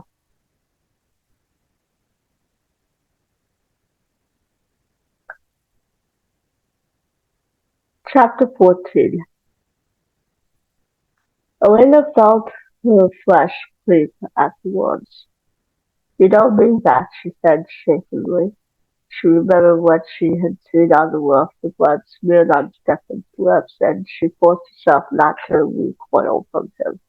"Stefan, I know you. You couldn't have done that." He ignored her protestations, just went on staring with eyes that burned like the green ice at the bottom of a glacier. He was looking through her to some incomprehensible distance. As I lay in bed that night, I hoped against hope that she would come. Already I was noticing some of the changes in myself. I could see better in the dark. It seemed I could hear better. I felt stronger than ever before, full of some elemental energy, and I was hungry. It was a hunger I had never imagined. At dinner, I found that ordinary food and drinks did nothing to satisfy it. I couldn't understand that. And then I saw the white neck of one swimming gulf, and I knew why. He drew a long breath, his eyes dark and tortured. That night, I resisted the need, though it took all my will. I was thinking of Catherine and praying if she would come to me, praying. He gave a short laugh. If a creature like me could pray. Elena's fingers were numb within his grasp, but she tried to tighten them, to send him reassurance. "Go on, Stefan." He had no trouble speaking now. He seemed almost to have forgotten her presence, as if he were telling this story to himself. The next morning the need was stronger. It was as if my own veins were dry and cracked, desperate for moisture. I knew that I couldn't stand it for long. I went to Catherine's chambers. I meant to ask her to plead with her. His voice cracked. He paused and then went on. But David was there already, waiting outside her rooms. I could see that he hadn't resisted the need. The glow of his skin, the spring in his step told me that. He looked as smug as the cat whose had the cream. But he hadn't had Catherine. "Knock all you like," he said to me, "but the female dragon inside won't let you pass. I've tried already. Shall we overpower her, you and I?" I wouldn't answer him. The look on his face, that sly, self-satisfied look would tell me. I pounded on that door to wake. He faltered, and then gave another humorless laugh. I was going to say to wake the dead, but then I felt hard to wake after all, aren't they? After a moment he went on. The maid, Gudrun, opened the door. She had a face like a flat white plate and eyes like black glass. I asked her if I could see her mistress. I expected to be told that Catherine was asleep, but instead Gudrun just looked at me, then at David over my shoulder. "I would not tell him," she said at last, "but I will tell you. My lady Katrina is not within. She went out early this morning to walk in the garden. She said she had much need of thought." I was surprised. "Early this morning," I said. "Yes," she replied. She looked at both David and me without liking. "My mistress was very unhappy last night," she said meaningfully. "All night long she wept." When she said that, a strange feeling came over me. It wasn't just shame and grief that Catherine should be so unhappy. It was fear. I forgot my hunger and weakness. I even forgot my enmity for David. I was filled with haste and a great driving urgency. I turned to David and told him that we had to find Catherine, and to my surprise he just nodded. We began to search the gardens, calling Catherine's name. I remember just what everything looked like that day. The sun was shining on the high cypress trees and the pines in the garden. David and I hurried between them, moving more and more quickly and calling. We kept calling her. Elena could feel the tremors in Stefan's body, communicating her to her through his tightly gripping fingers. He was breathing rapidly but shallowly. We had almost reached the end of the gardens when I remembered the place that Catherine had loved. It was a little way out onto the grounds, a low wall beside a lemon tree. I started there, shouting for her, but as I got closer I stopped shouting. I felt a fear, a terrible premonition, and I knew I must go. Stefan, said Elena. He was hooding her, his fingers bodying into her own, crushing them. The tremors racing through his bodies were growing, becoming sudden. Stefan, please! But he gave no sign that he heard her. It was like a nightmare. Everything happening so slowly. I couldn't move, and yet I had to keep walking. With each step, the fear grew stronger. I could smell it, a smell like burned fat. I mustn't go there. I don't want to see it. His voice had become high and urgent, his breath coming in gasps. His eyes were wide and dilated like a terrified child's. Lena gripped his vice-like fingers with her other hand and folded them completely. Stefan, it's all right. You're not there. You're here with me. I don't want to see it, but I can't help it. There's something white on the tree. Don't make me look at it. Stefan, look at me. He was beyond hearing. His words came in heaving spasms, as if she could not hold them, could not get them out fast enough. I can't go any closer, but I do. I see the tree, the wall, and that light. Beyond the tree, white, with gold underneath. And then I know, and I'm moving toward it because it's her dress, Catherine's white dress. And I get around the tree and I see it on the ground, it's true. Catherine's dress. His voice rose and broke in unimaginable horror. But Catherine isn't in it. Elena felt a chill as if her body had been plunged into ice water. Her skin rose in goose flesh, and she tried to speak to him but couldn't. He was rattling on as if he could keep the tailor away if he kept on talking. Catherine isn't there, so maybe it's all a joke, but her dress is on the ground and it's full of ashes, like the ashes in the heart, just like that. Only the smell of burned flesh. They stink. The smell is making me sick and faint. Beside the sleeve of the dress is a piece of parchment, and on a rock, a little way away is a wig with a blue stone. Catherine's wig. Catherine's wig. Suddenly he called out in a terrible voice. Catherine, what have you done? Then he fell to his knees, releasing Lena's fingers at last, to bury his face in his hands. Elena held him as he was gripped by racking sobs. She held his shoulders, pulling him to her lap. Catherine took the wig off, she whispered.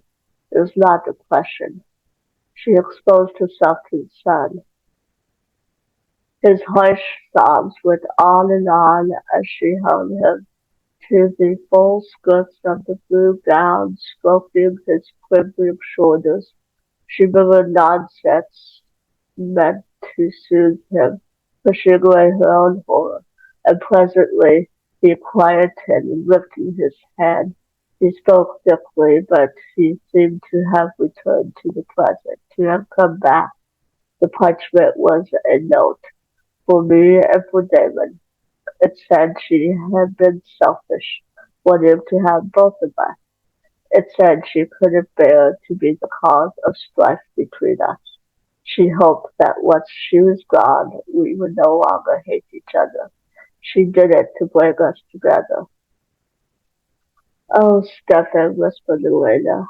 She felt burning tears fill her own eyes with sympathy. Oh, Stefan, I'm so sorry. But don't you see, after all this time, that what Catherine did was wrong? It was selfish, even, and it was her choice. In a way, it had nothing to do with you or with Damon. Stefan shook his head as if to shake off the truth of the words. She gave her life for that. We killed her. He was sitting up now, but his eyes were still dilated with distant black, and he had the look of a small, bewildered boy. David came up behind me. He took the note and read it, and then I think he went mad. We were both mad. I had picked up Catherine's wig, and he tried to take it. He shouldn't have. We struggled. We said terrible things to each other. We each blamed the other for what had happened. I don't remember how we got back to the house, but suddenly I had my sword. We were fighting. I wanted to destroy that Rogan face forever, to kill him. I remember my father shouting from the house. We fought harder to finish it before he reached us. And we were well matched, but David had always been stronger, and that day he seemed faster too, as if he had changed more than I had. And so, while my father was still shouting from the window, I felt David's flame get past my guard, then I felt it enter my heart. Elena stared aghast, but he went on without pause. I felt the pain of the steel. I felt it stab through me, deep, deep inside, all the way through, a hard thrust. And then the truth poured out of me, and I fell. I lay there on the paved ground. He looked up at Elena and finished stiffly. And that is how I died. Elena sat frozen as if the ice she'd felt in her chest earlier tonight had flooded out and trapped her. David came and stood over me and bent down. I could hear my father's cries from far away and screams from the household, but all I could see was David's face, those black eyes that were like a moonless night. I wanted to hurt him for what he had done to me, for everything he had done to me and to Catherine. Stephen was quiet a moment, and then he said almost dreamily, and so I lifted my sword and I killed him. With the last of my strength, I stabbed my brother through the heart. The storm had moved on, and through the broken window, Elena could hear soft night noises, the chirp of crickets, the wind sifting through trees, and Stefan's room was very still. I knew nothing more till I woke up in my tomb, said Stefan. He leaned back away from her and shut his eyes. His face was pinched and weary, but that awful childlike dreaminess was gone. Both David and I had just enough of Catherine's blood to keep us from truly dying. Instead, we changed. We woke together in our team, dressed in our best clothing, laid on slabs side by side. We were too weak to hurt each other anymore. The blood had been just barely enough, and we were confused. I called to David, but he ran outside into the night. Fortunately, we had been buried with the wings Catherine had given us, and I found her wig in my pocket. As if unconsciously, Stefan reached up to stroke the golden circlet. I suppose they thought she had given it to me. I tried to go home. That was stupid. The servant screamed at the sight of me and ran to fetch a priest. I ran too, into the only place where I was safe, into the dark. And that is where I've stayed ever since. It's where I belong, Lena. I killed Catherine with my pride and my jealousy, and I killed David with my hatred. But I did worse than kill my brother. I damned him. If he hadn't died then, with Catherine's blood so strong in his veins, he would have had a chance. In time, the blood would have grown weaker and then passed away. He would have become a normal human again. By killing him then, I condemned him to live in the night. I took away his only chance of salvation. Stephen laughed bitterly. Do you know what the name Salvatore means in Italian, Elena? It means salvation, Savior. I'm named that for Saint Stephen, the first Christian martyr, and I damned my brother to hell. No, said Elena. And then in a stronger voice she said, no, Stephen. He damned himself. He killed you. But what happened to him after that? For a while he joined one of the free companies with mercenaries whose business was to rob and plunder. He wandered across the country with them, fighting and drinking the blood of his victims. I was living beyond the city gates by then, half-starved, preying on animals, an animal myself. For a long time I heard nothing about David. Then one day I heard his voice in my mind. He was stronger than I because he was drinking pure blood and pure. Humans have the strongest life sense and their blood gives power. And when they're killed, somehow the life sense they give is strongest of all. It's as if in those last moments of terror and struggle, the soul is the most vibrant. Because David killed humans, he was able to draw on the powers more than I was. What powers? Said Elena. A thought was growing in her mind. Strength, as you said, and quickness, a sharpening of all the senses, especially at night. Those are the basics. We can also feel minds. We can sense their presence and sometimes the nature of their thoughts.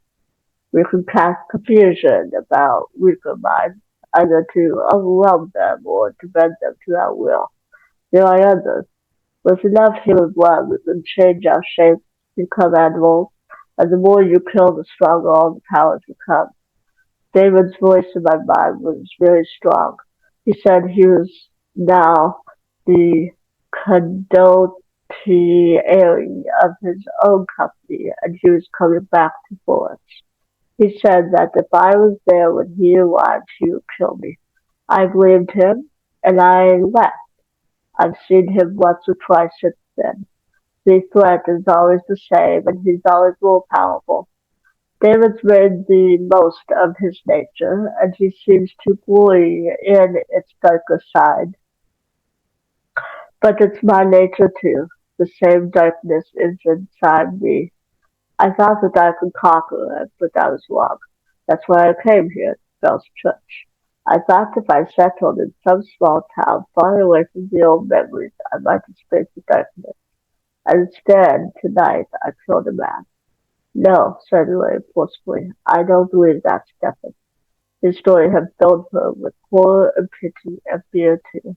She admitted that, but her disgust had vanished, and there was one thing she was sure about. Stephen wasn't a murderer.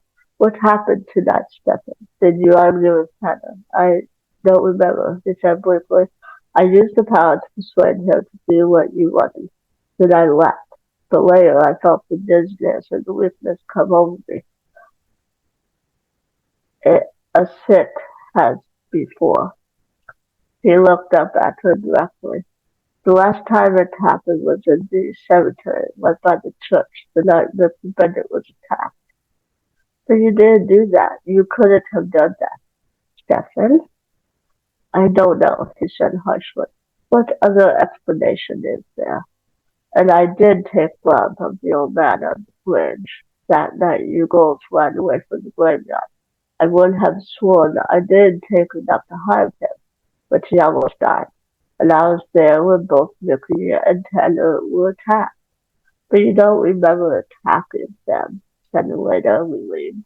The idea that had been growing into her mind was now almost a certainty. What difference does it make? Who else could have done it if not me? David, said Elena. He flinched, and she saw his shoulders tighten a bit. It's a nice thought. I hoped at first that there might be some explanation like that. Then that it might be someone else, someone like my brother. But I've searched with my mind and found nothing, no other presence. The simplest explanation is that I'm the killer. No, said Elena, you don't understand. I don't just mean that someone like David might do the things we've seen. I mean, David is here in Fell's church. I've seen him. Stefan just stared at her. It must be him, Elena said, taking a deep breath. I've seen him twice now, maybe 3 times. Stefan, you just told me a long story, and now I've got one to tell you. As quickly and simply as she could, she told him about what had happened in the gym and at Bonnie's house. His lips tightened into a white line as she told him how David had tried to kiss her. Her cheeks grew hot as she remembered her own response, how she had almost given in to him. But she told Stefan everything, about the crow too, and all the other strange things that had happened since she had come home from France. And Stefan, I think David was at the haunted house tonight, she finished. Just after you felt dizzy in the front room, someone passed me. He was dressed up like death, in black robes and a hood, and I couldn't see his face, but something about the way he moved was familiar. It was him, Stefan. David was there.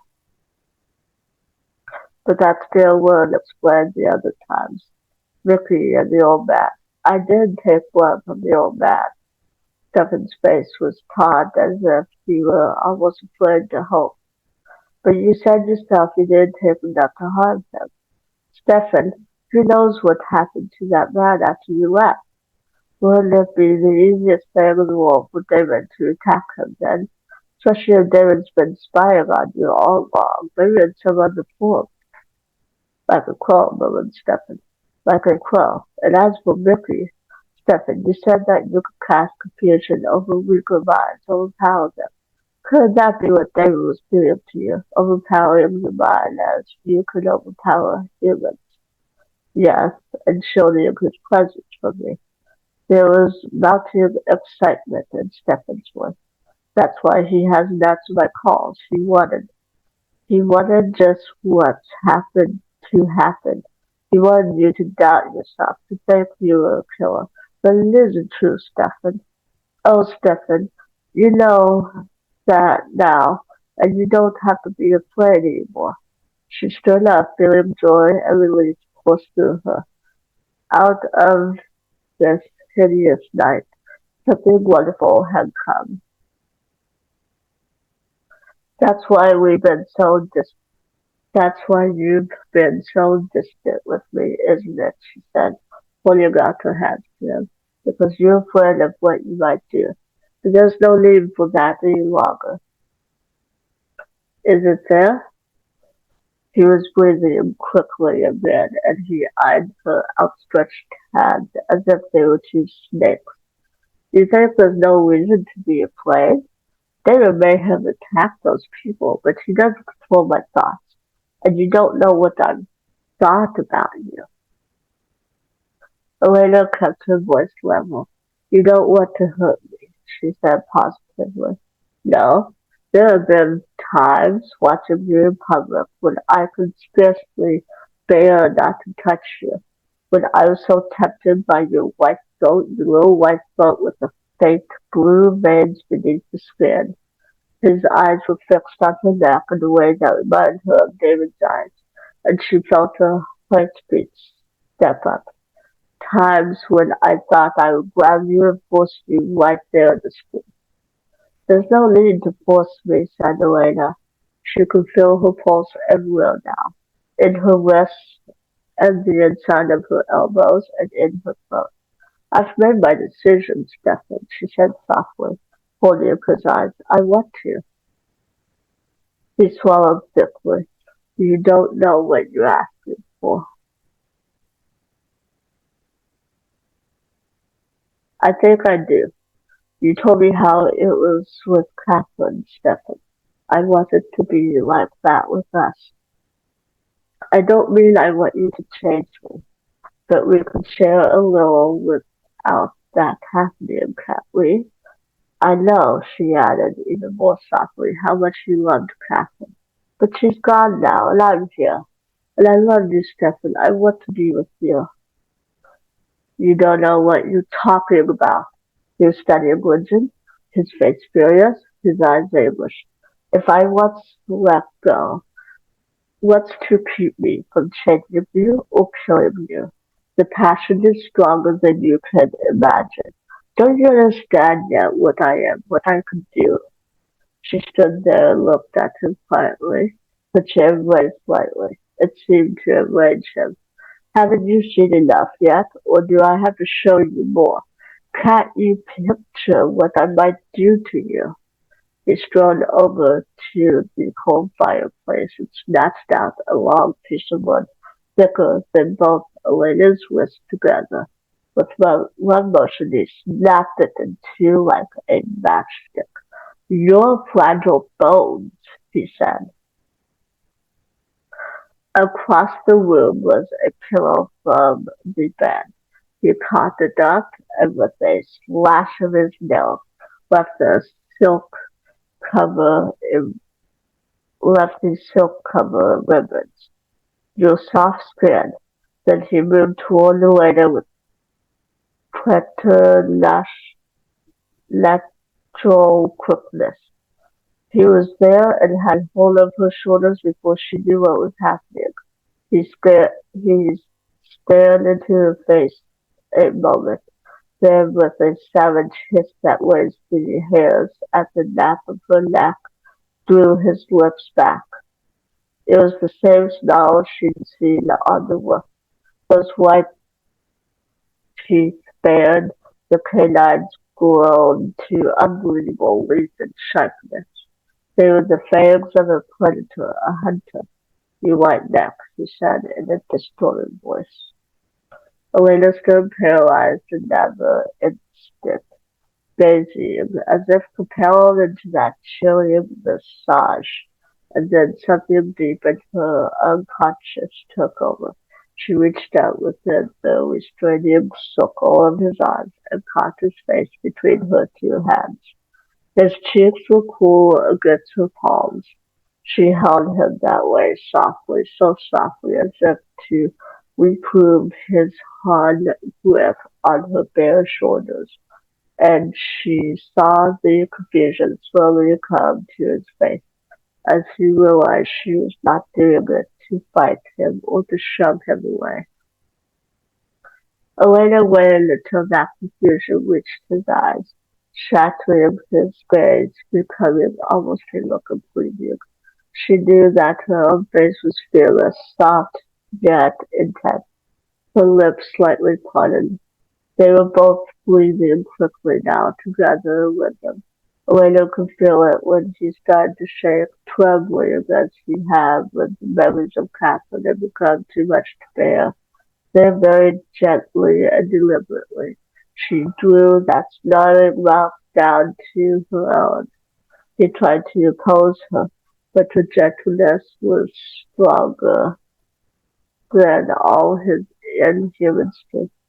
She shut her eyes and thought only of Stephen, not of the dreadful thing she had learned tonight, but of Stephen, who had stroked her hair as slightly as if she might break his hand. She thought of that, and she kissed the predatory mouth that had threatened her a few minutes ago. She felt the change, the transformation in his mouth as he yielded, responding helplessly to her, meeting her soft kiss with equal softness. She felt the shudder go through Stephen's body as the hard grip on her shoulders softened to becoming an embrace, and she knew she'd won. "You will never hurt me," she whispered. It was as if they were kissing away all the fear and desolation and loneliness inside them. Elena felt passion surge through her like summer lightning, and she could sense the answering passion in Stephen, but infusing everything else with gentleness, almost frightening in its intensity. There was no need for haste or roughness, Elena thought, as Stephen gently guided her to sit down. Gradually, the kisses grew more urgent, and Elena felt the summer lightning flicker all through her body, charging it, making her heart pound and her breath catch. It made her feel strangely soft and dizzy, made her shut her eyes and let her head fall back in abandon. It's time, Stefan, she thought, and very gently she drew his mouth to down again, this time to her throat. She felt his lips graze her skin, felt his breath warm and cool at once. Then she felt the sharp sting, but the pain faded almost instantly.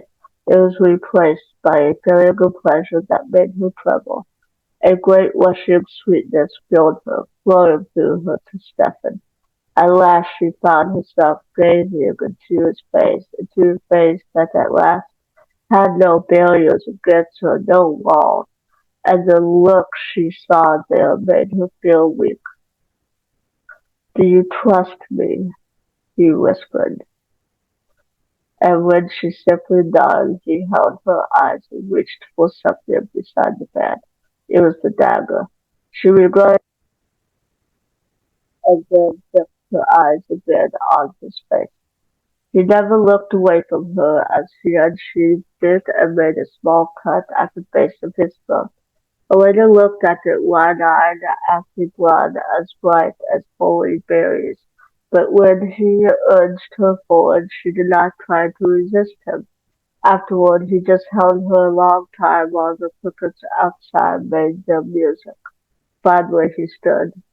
"I wish you could stay here," he whispered. "I wish you could stay forever, but you can't." "I know," she said, equally quiet. Their eyes met again in silent communion. There was so much to say, so many reasons to be together. "Tomorrow," she said, then leaning against his shoulder, she whispered, "Whatever happens, Stephen, I'll be with you. Tell me you believe that." His voice was hushed, muffled in her hair. "Oh, Elena, I believe it. Whatever happens, we'll be together."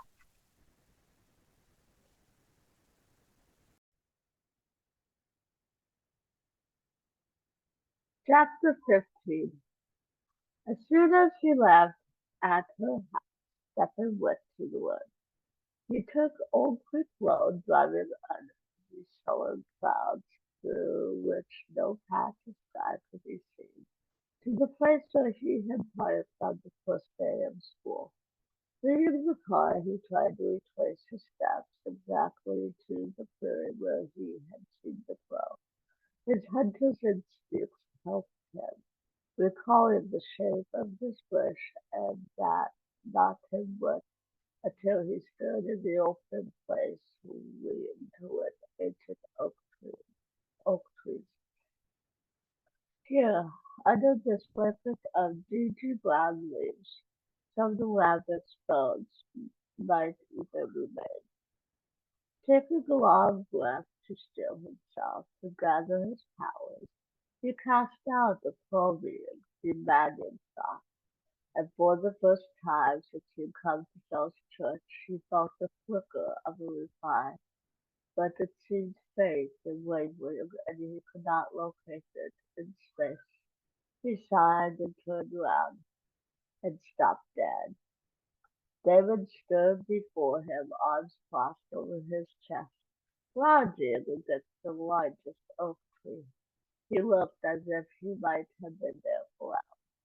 "So," said Stephen heavily, "it is true. It's been a long time, brother." "Not as long as you think, brother."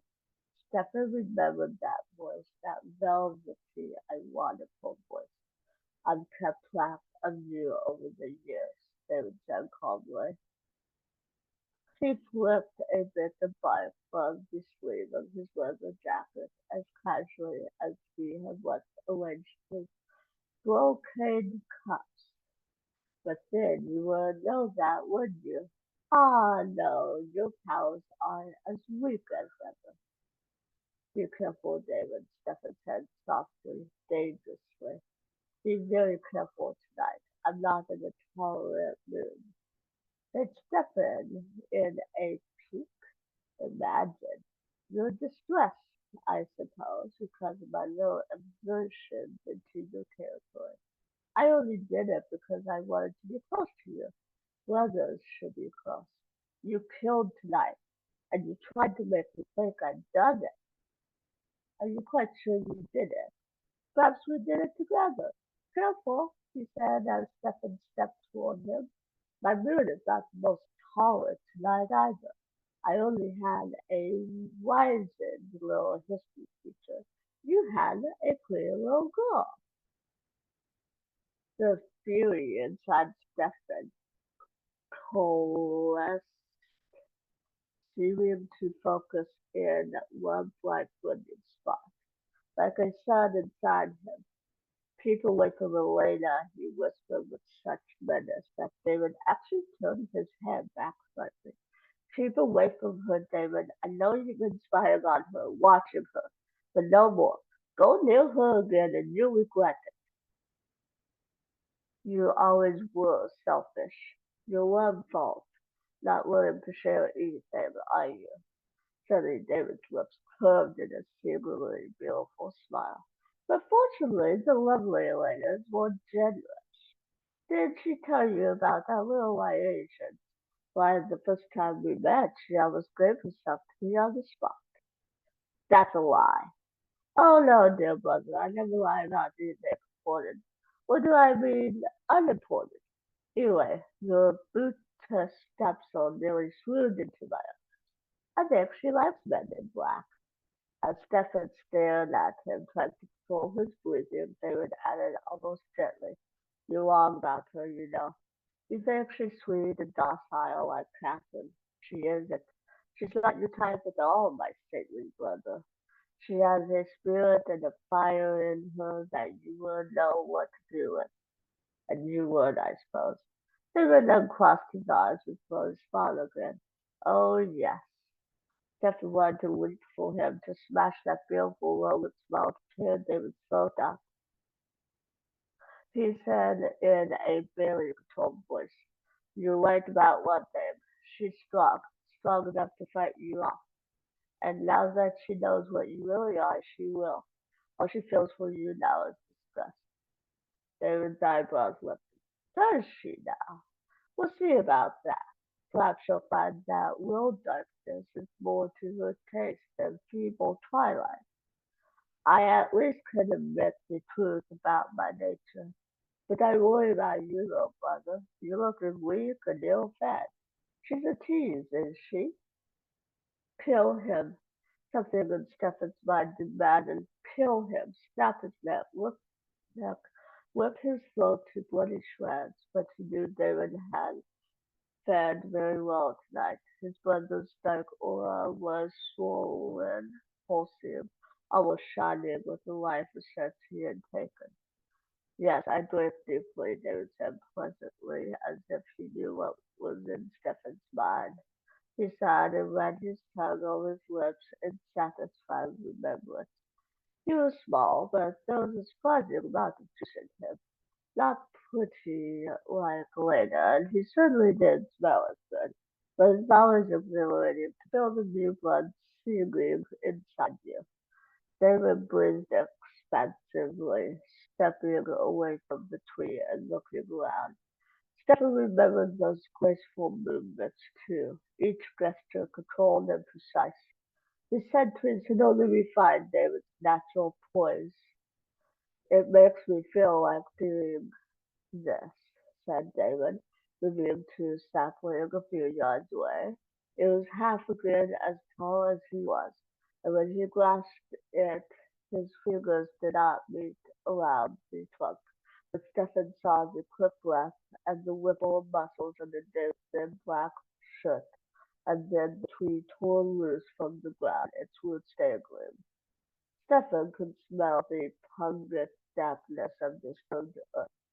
"I didn't like the I didn't like it there anyway," said David, and heaved it as far away as the still and tangled roots wouldn't allow. Then he smiled again gently. It also makes me feel like doing this.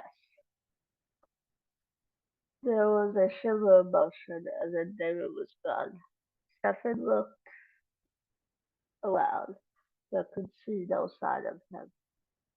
Up here, brother! The voice came from overhead, and when Stephen looked up, he saw David perching above the spreading branches of the oak tree. There was a rustle of tiny brown leaves, and he disappeared again. Back here, brother! Stephen spun at the tap on his shoulder, only to see nothing beyond him. Right here, brother! He spun again. No, try here! Furious, Stephen whipped the other way, trying to catch hold of David, but his fingers grasped on the air. Here, Stephen! This time the voice was in his mind, and the power of it shook him to the core. It took enormous strength to project thoughts that clearly. Slowly he turned around once more to see David back in his original position, leaning against the bare oak tree. But this time the humor in those dark eyes had faded.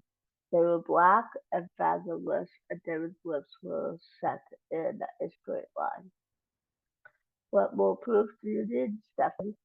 I'm as much stronger than you are stronger than these pitiful humans. I'm faster than you too, and I have other powers you've scarcely heard of.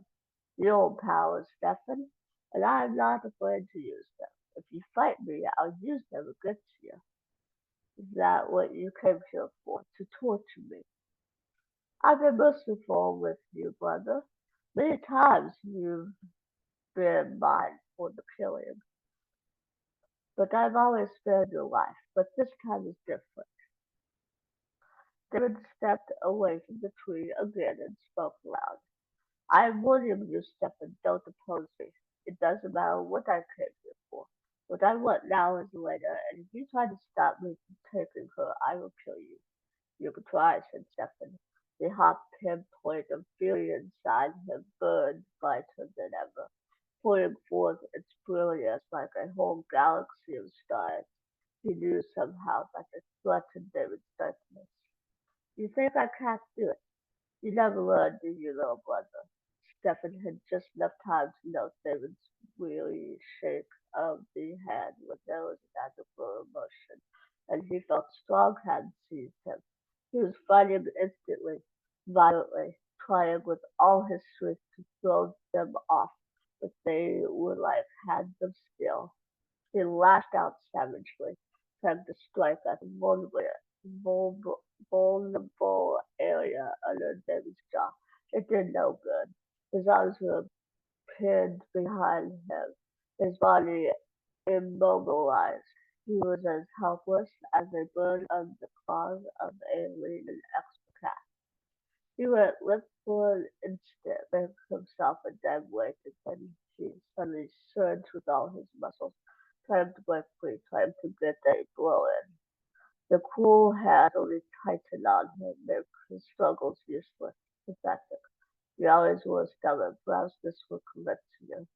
Stephen looked into his brother's face, pale as the frosted glass windows at the boarding house, and at those black, bottomless eyes.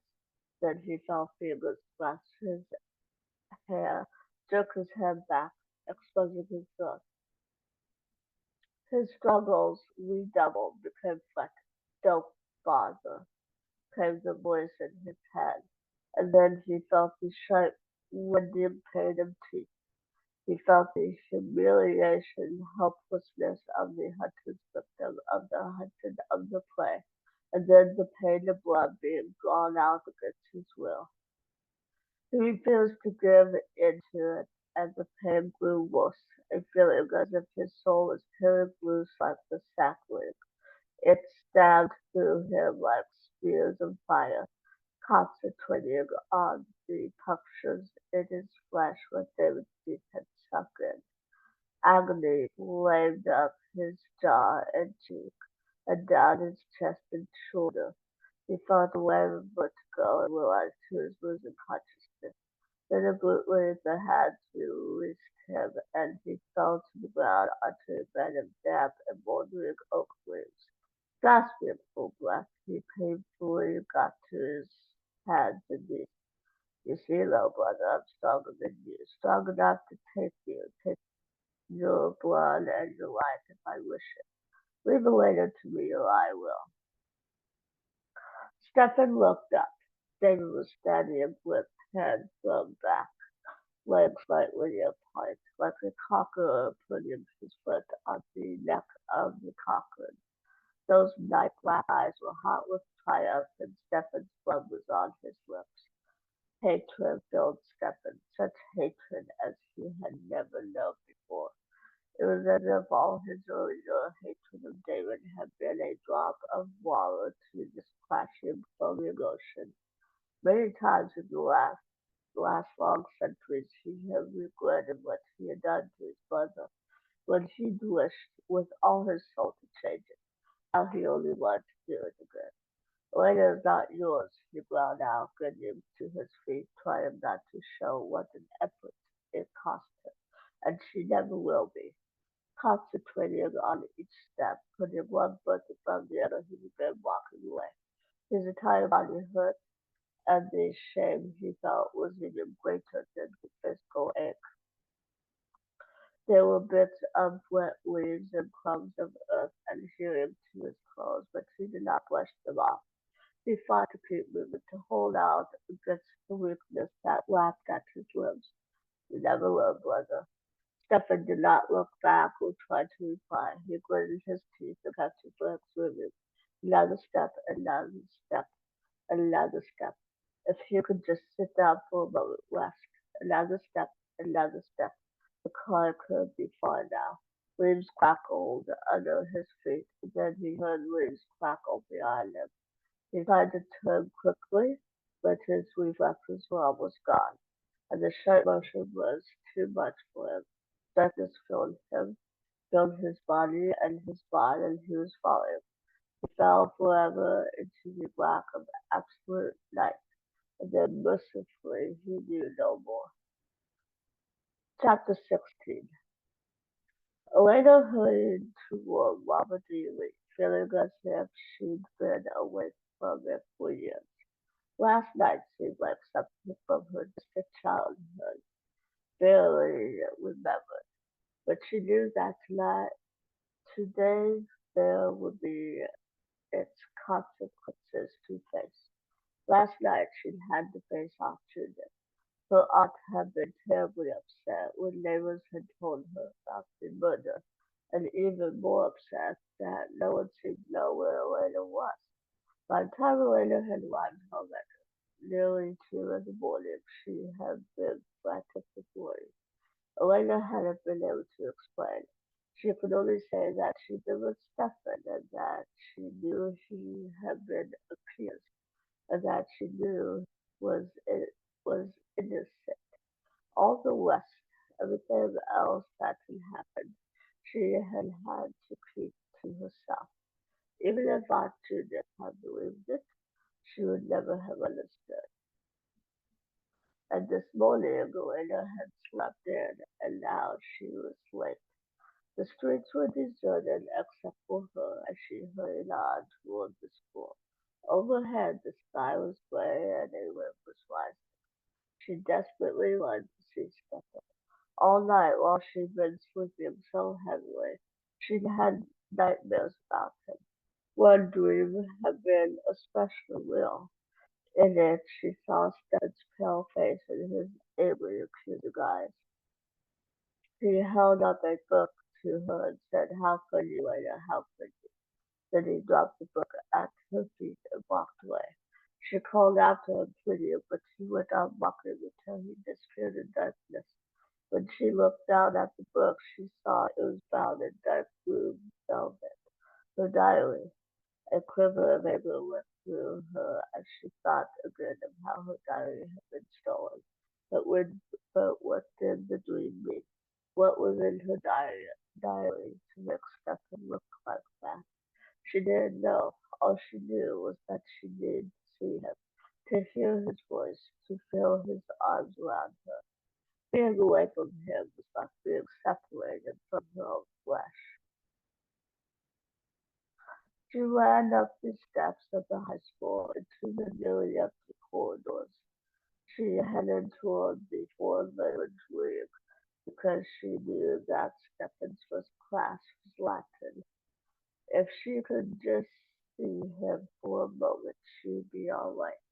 But he wasn't in class. Through the little window in the door, she saw his empty seat. Matt was there, the expression on his face made her feel more frightened than ever. He kept glancing at Stefan's desk with a look of sick apprehension. Elena turned away from the door mechanically, like an automaton. She climbed the stairs and walked to her trigonometry classroom. As she opened the door, she saw every face turned toward her, and she slipped hastily into the empty desk beside Meredith. Miss Halpern stopped the lesson for a moment and looked at her, then continued. When the teacher had turned back to the blackboard, Elena looked at Meredith. Meredith reached over to take her hand. "Are you all right?" she whispered. "I don't know," said Elena stupidly. She felt as if the very air around her was smothering her, as if there were a crushing weight all around her. Meredith's fingers felt dry and hot. "Meredith, do you know what's happened to Stephen?" "You mean you don't know?" Meredith's dark eyes widened, and Lena felt the weight grow even more crushing. It was like being deep underwater without a pressure suit. "They haven't arrested him, have they?" she said, forcing more down. "Lena, it's worse than that. He's disappeared. The police went to the boarding house early this morning, and he wasn't there. They came to school too, but he never showed up today. They said they found his car abandoned out by Old Creek Road. Elena, they think he's left town because she's guilty." "That's not true," said Elena through her teeth. She saw people turned around and looked at her, but she was beyond care. "He's innocent." "I know you think so, Elena, but why else would he leave?" "He wouldn't. He didn't." Something was burning inside Elena, a fire of anger that pushed back at crushing fear. She was breathing rapidly. He would never have left of his own free will. "You mean someone forced him? But who? Kind of were there. Forced him, or worse," Elena interrupted. The entire class was staring at them now. Miss Halper was opening her mouth. Elena stood up suddenly, looking at them without seeing. "God help him if he's hurt Stephen," she said. "God help him." Then she rolled and made for the door. "Elena, come back! Elena!" She could hear shouts behind her. Meredith and Miss Halpern. She walked on, faster and faster, seeing only what was straight ahead of her, her mind fixed on one thing. They thought she was going after Tyler Smallwood. Good. They could waste their time running in the wrong direction. She knew what she had to do. She left the school, plunging into the cold autumn air. She moved quickly, legs eating up the distance between the school and the old creek road. From there she turned toward Ripley Bridge in the graveyard. An icy wind whipped her hair back and stung her face. Oak leaves were flying around her, swirling in the air. But the conflagration in her heart was searing hot and burned away the cold. She knew now what a towering rage meant. She strolled past the purple bushes and the weeping willows into the center of the old graveyard and looked around her with feverish eyes. Above, the clouds were floating along like a lead gray river, lead gray river. The limbs of the oaks and beeches lashed together wildly. A gust threw handfuls of leaves into her face. It was as if the graveyard were trying to drive her out, as if it was showing her its power, gathering itself to do something awful to her. Elena ignored all of it. She spun around, her burning gaze searching between the headstones. Then she turned and shouted directly into the fury of the wind. Just one word, but the one she knew would bring him. Damon!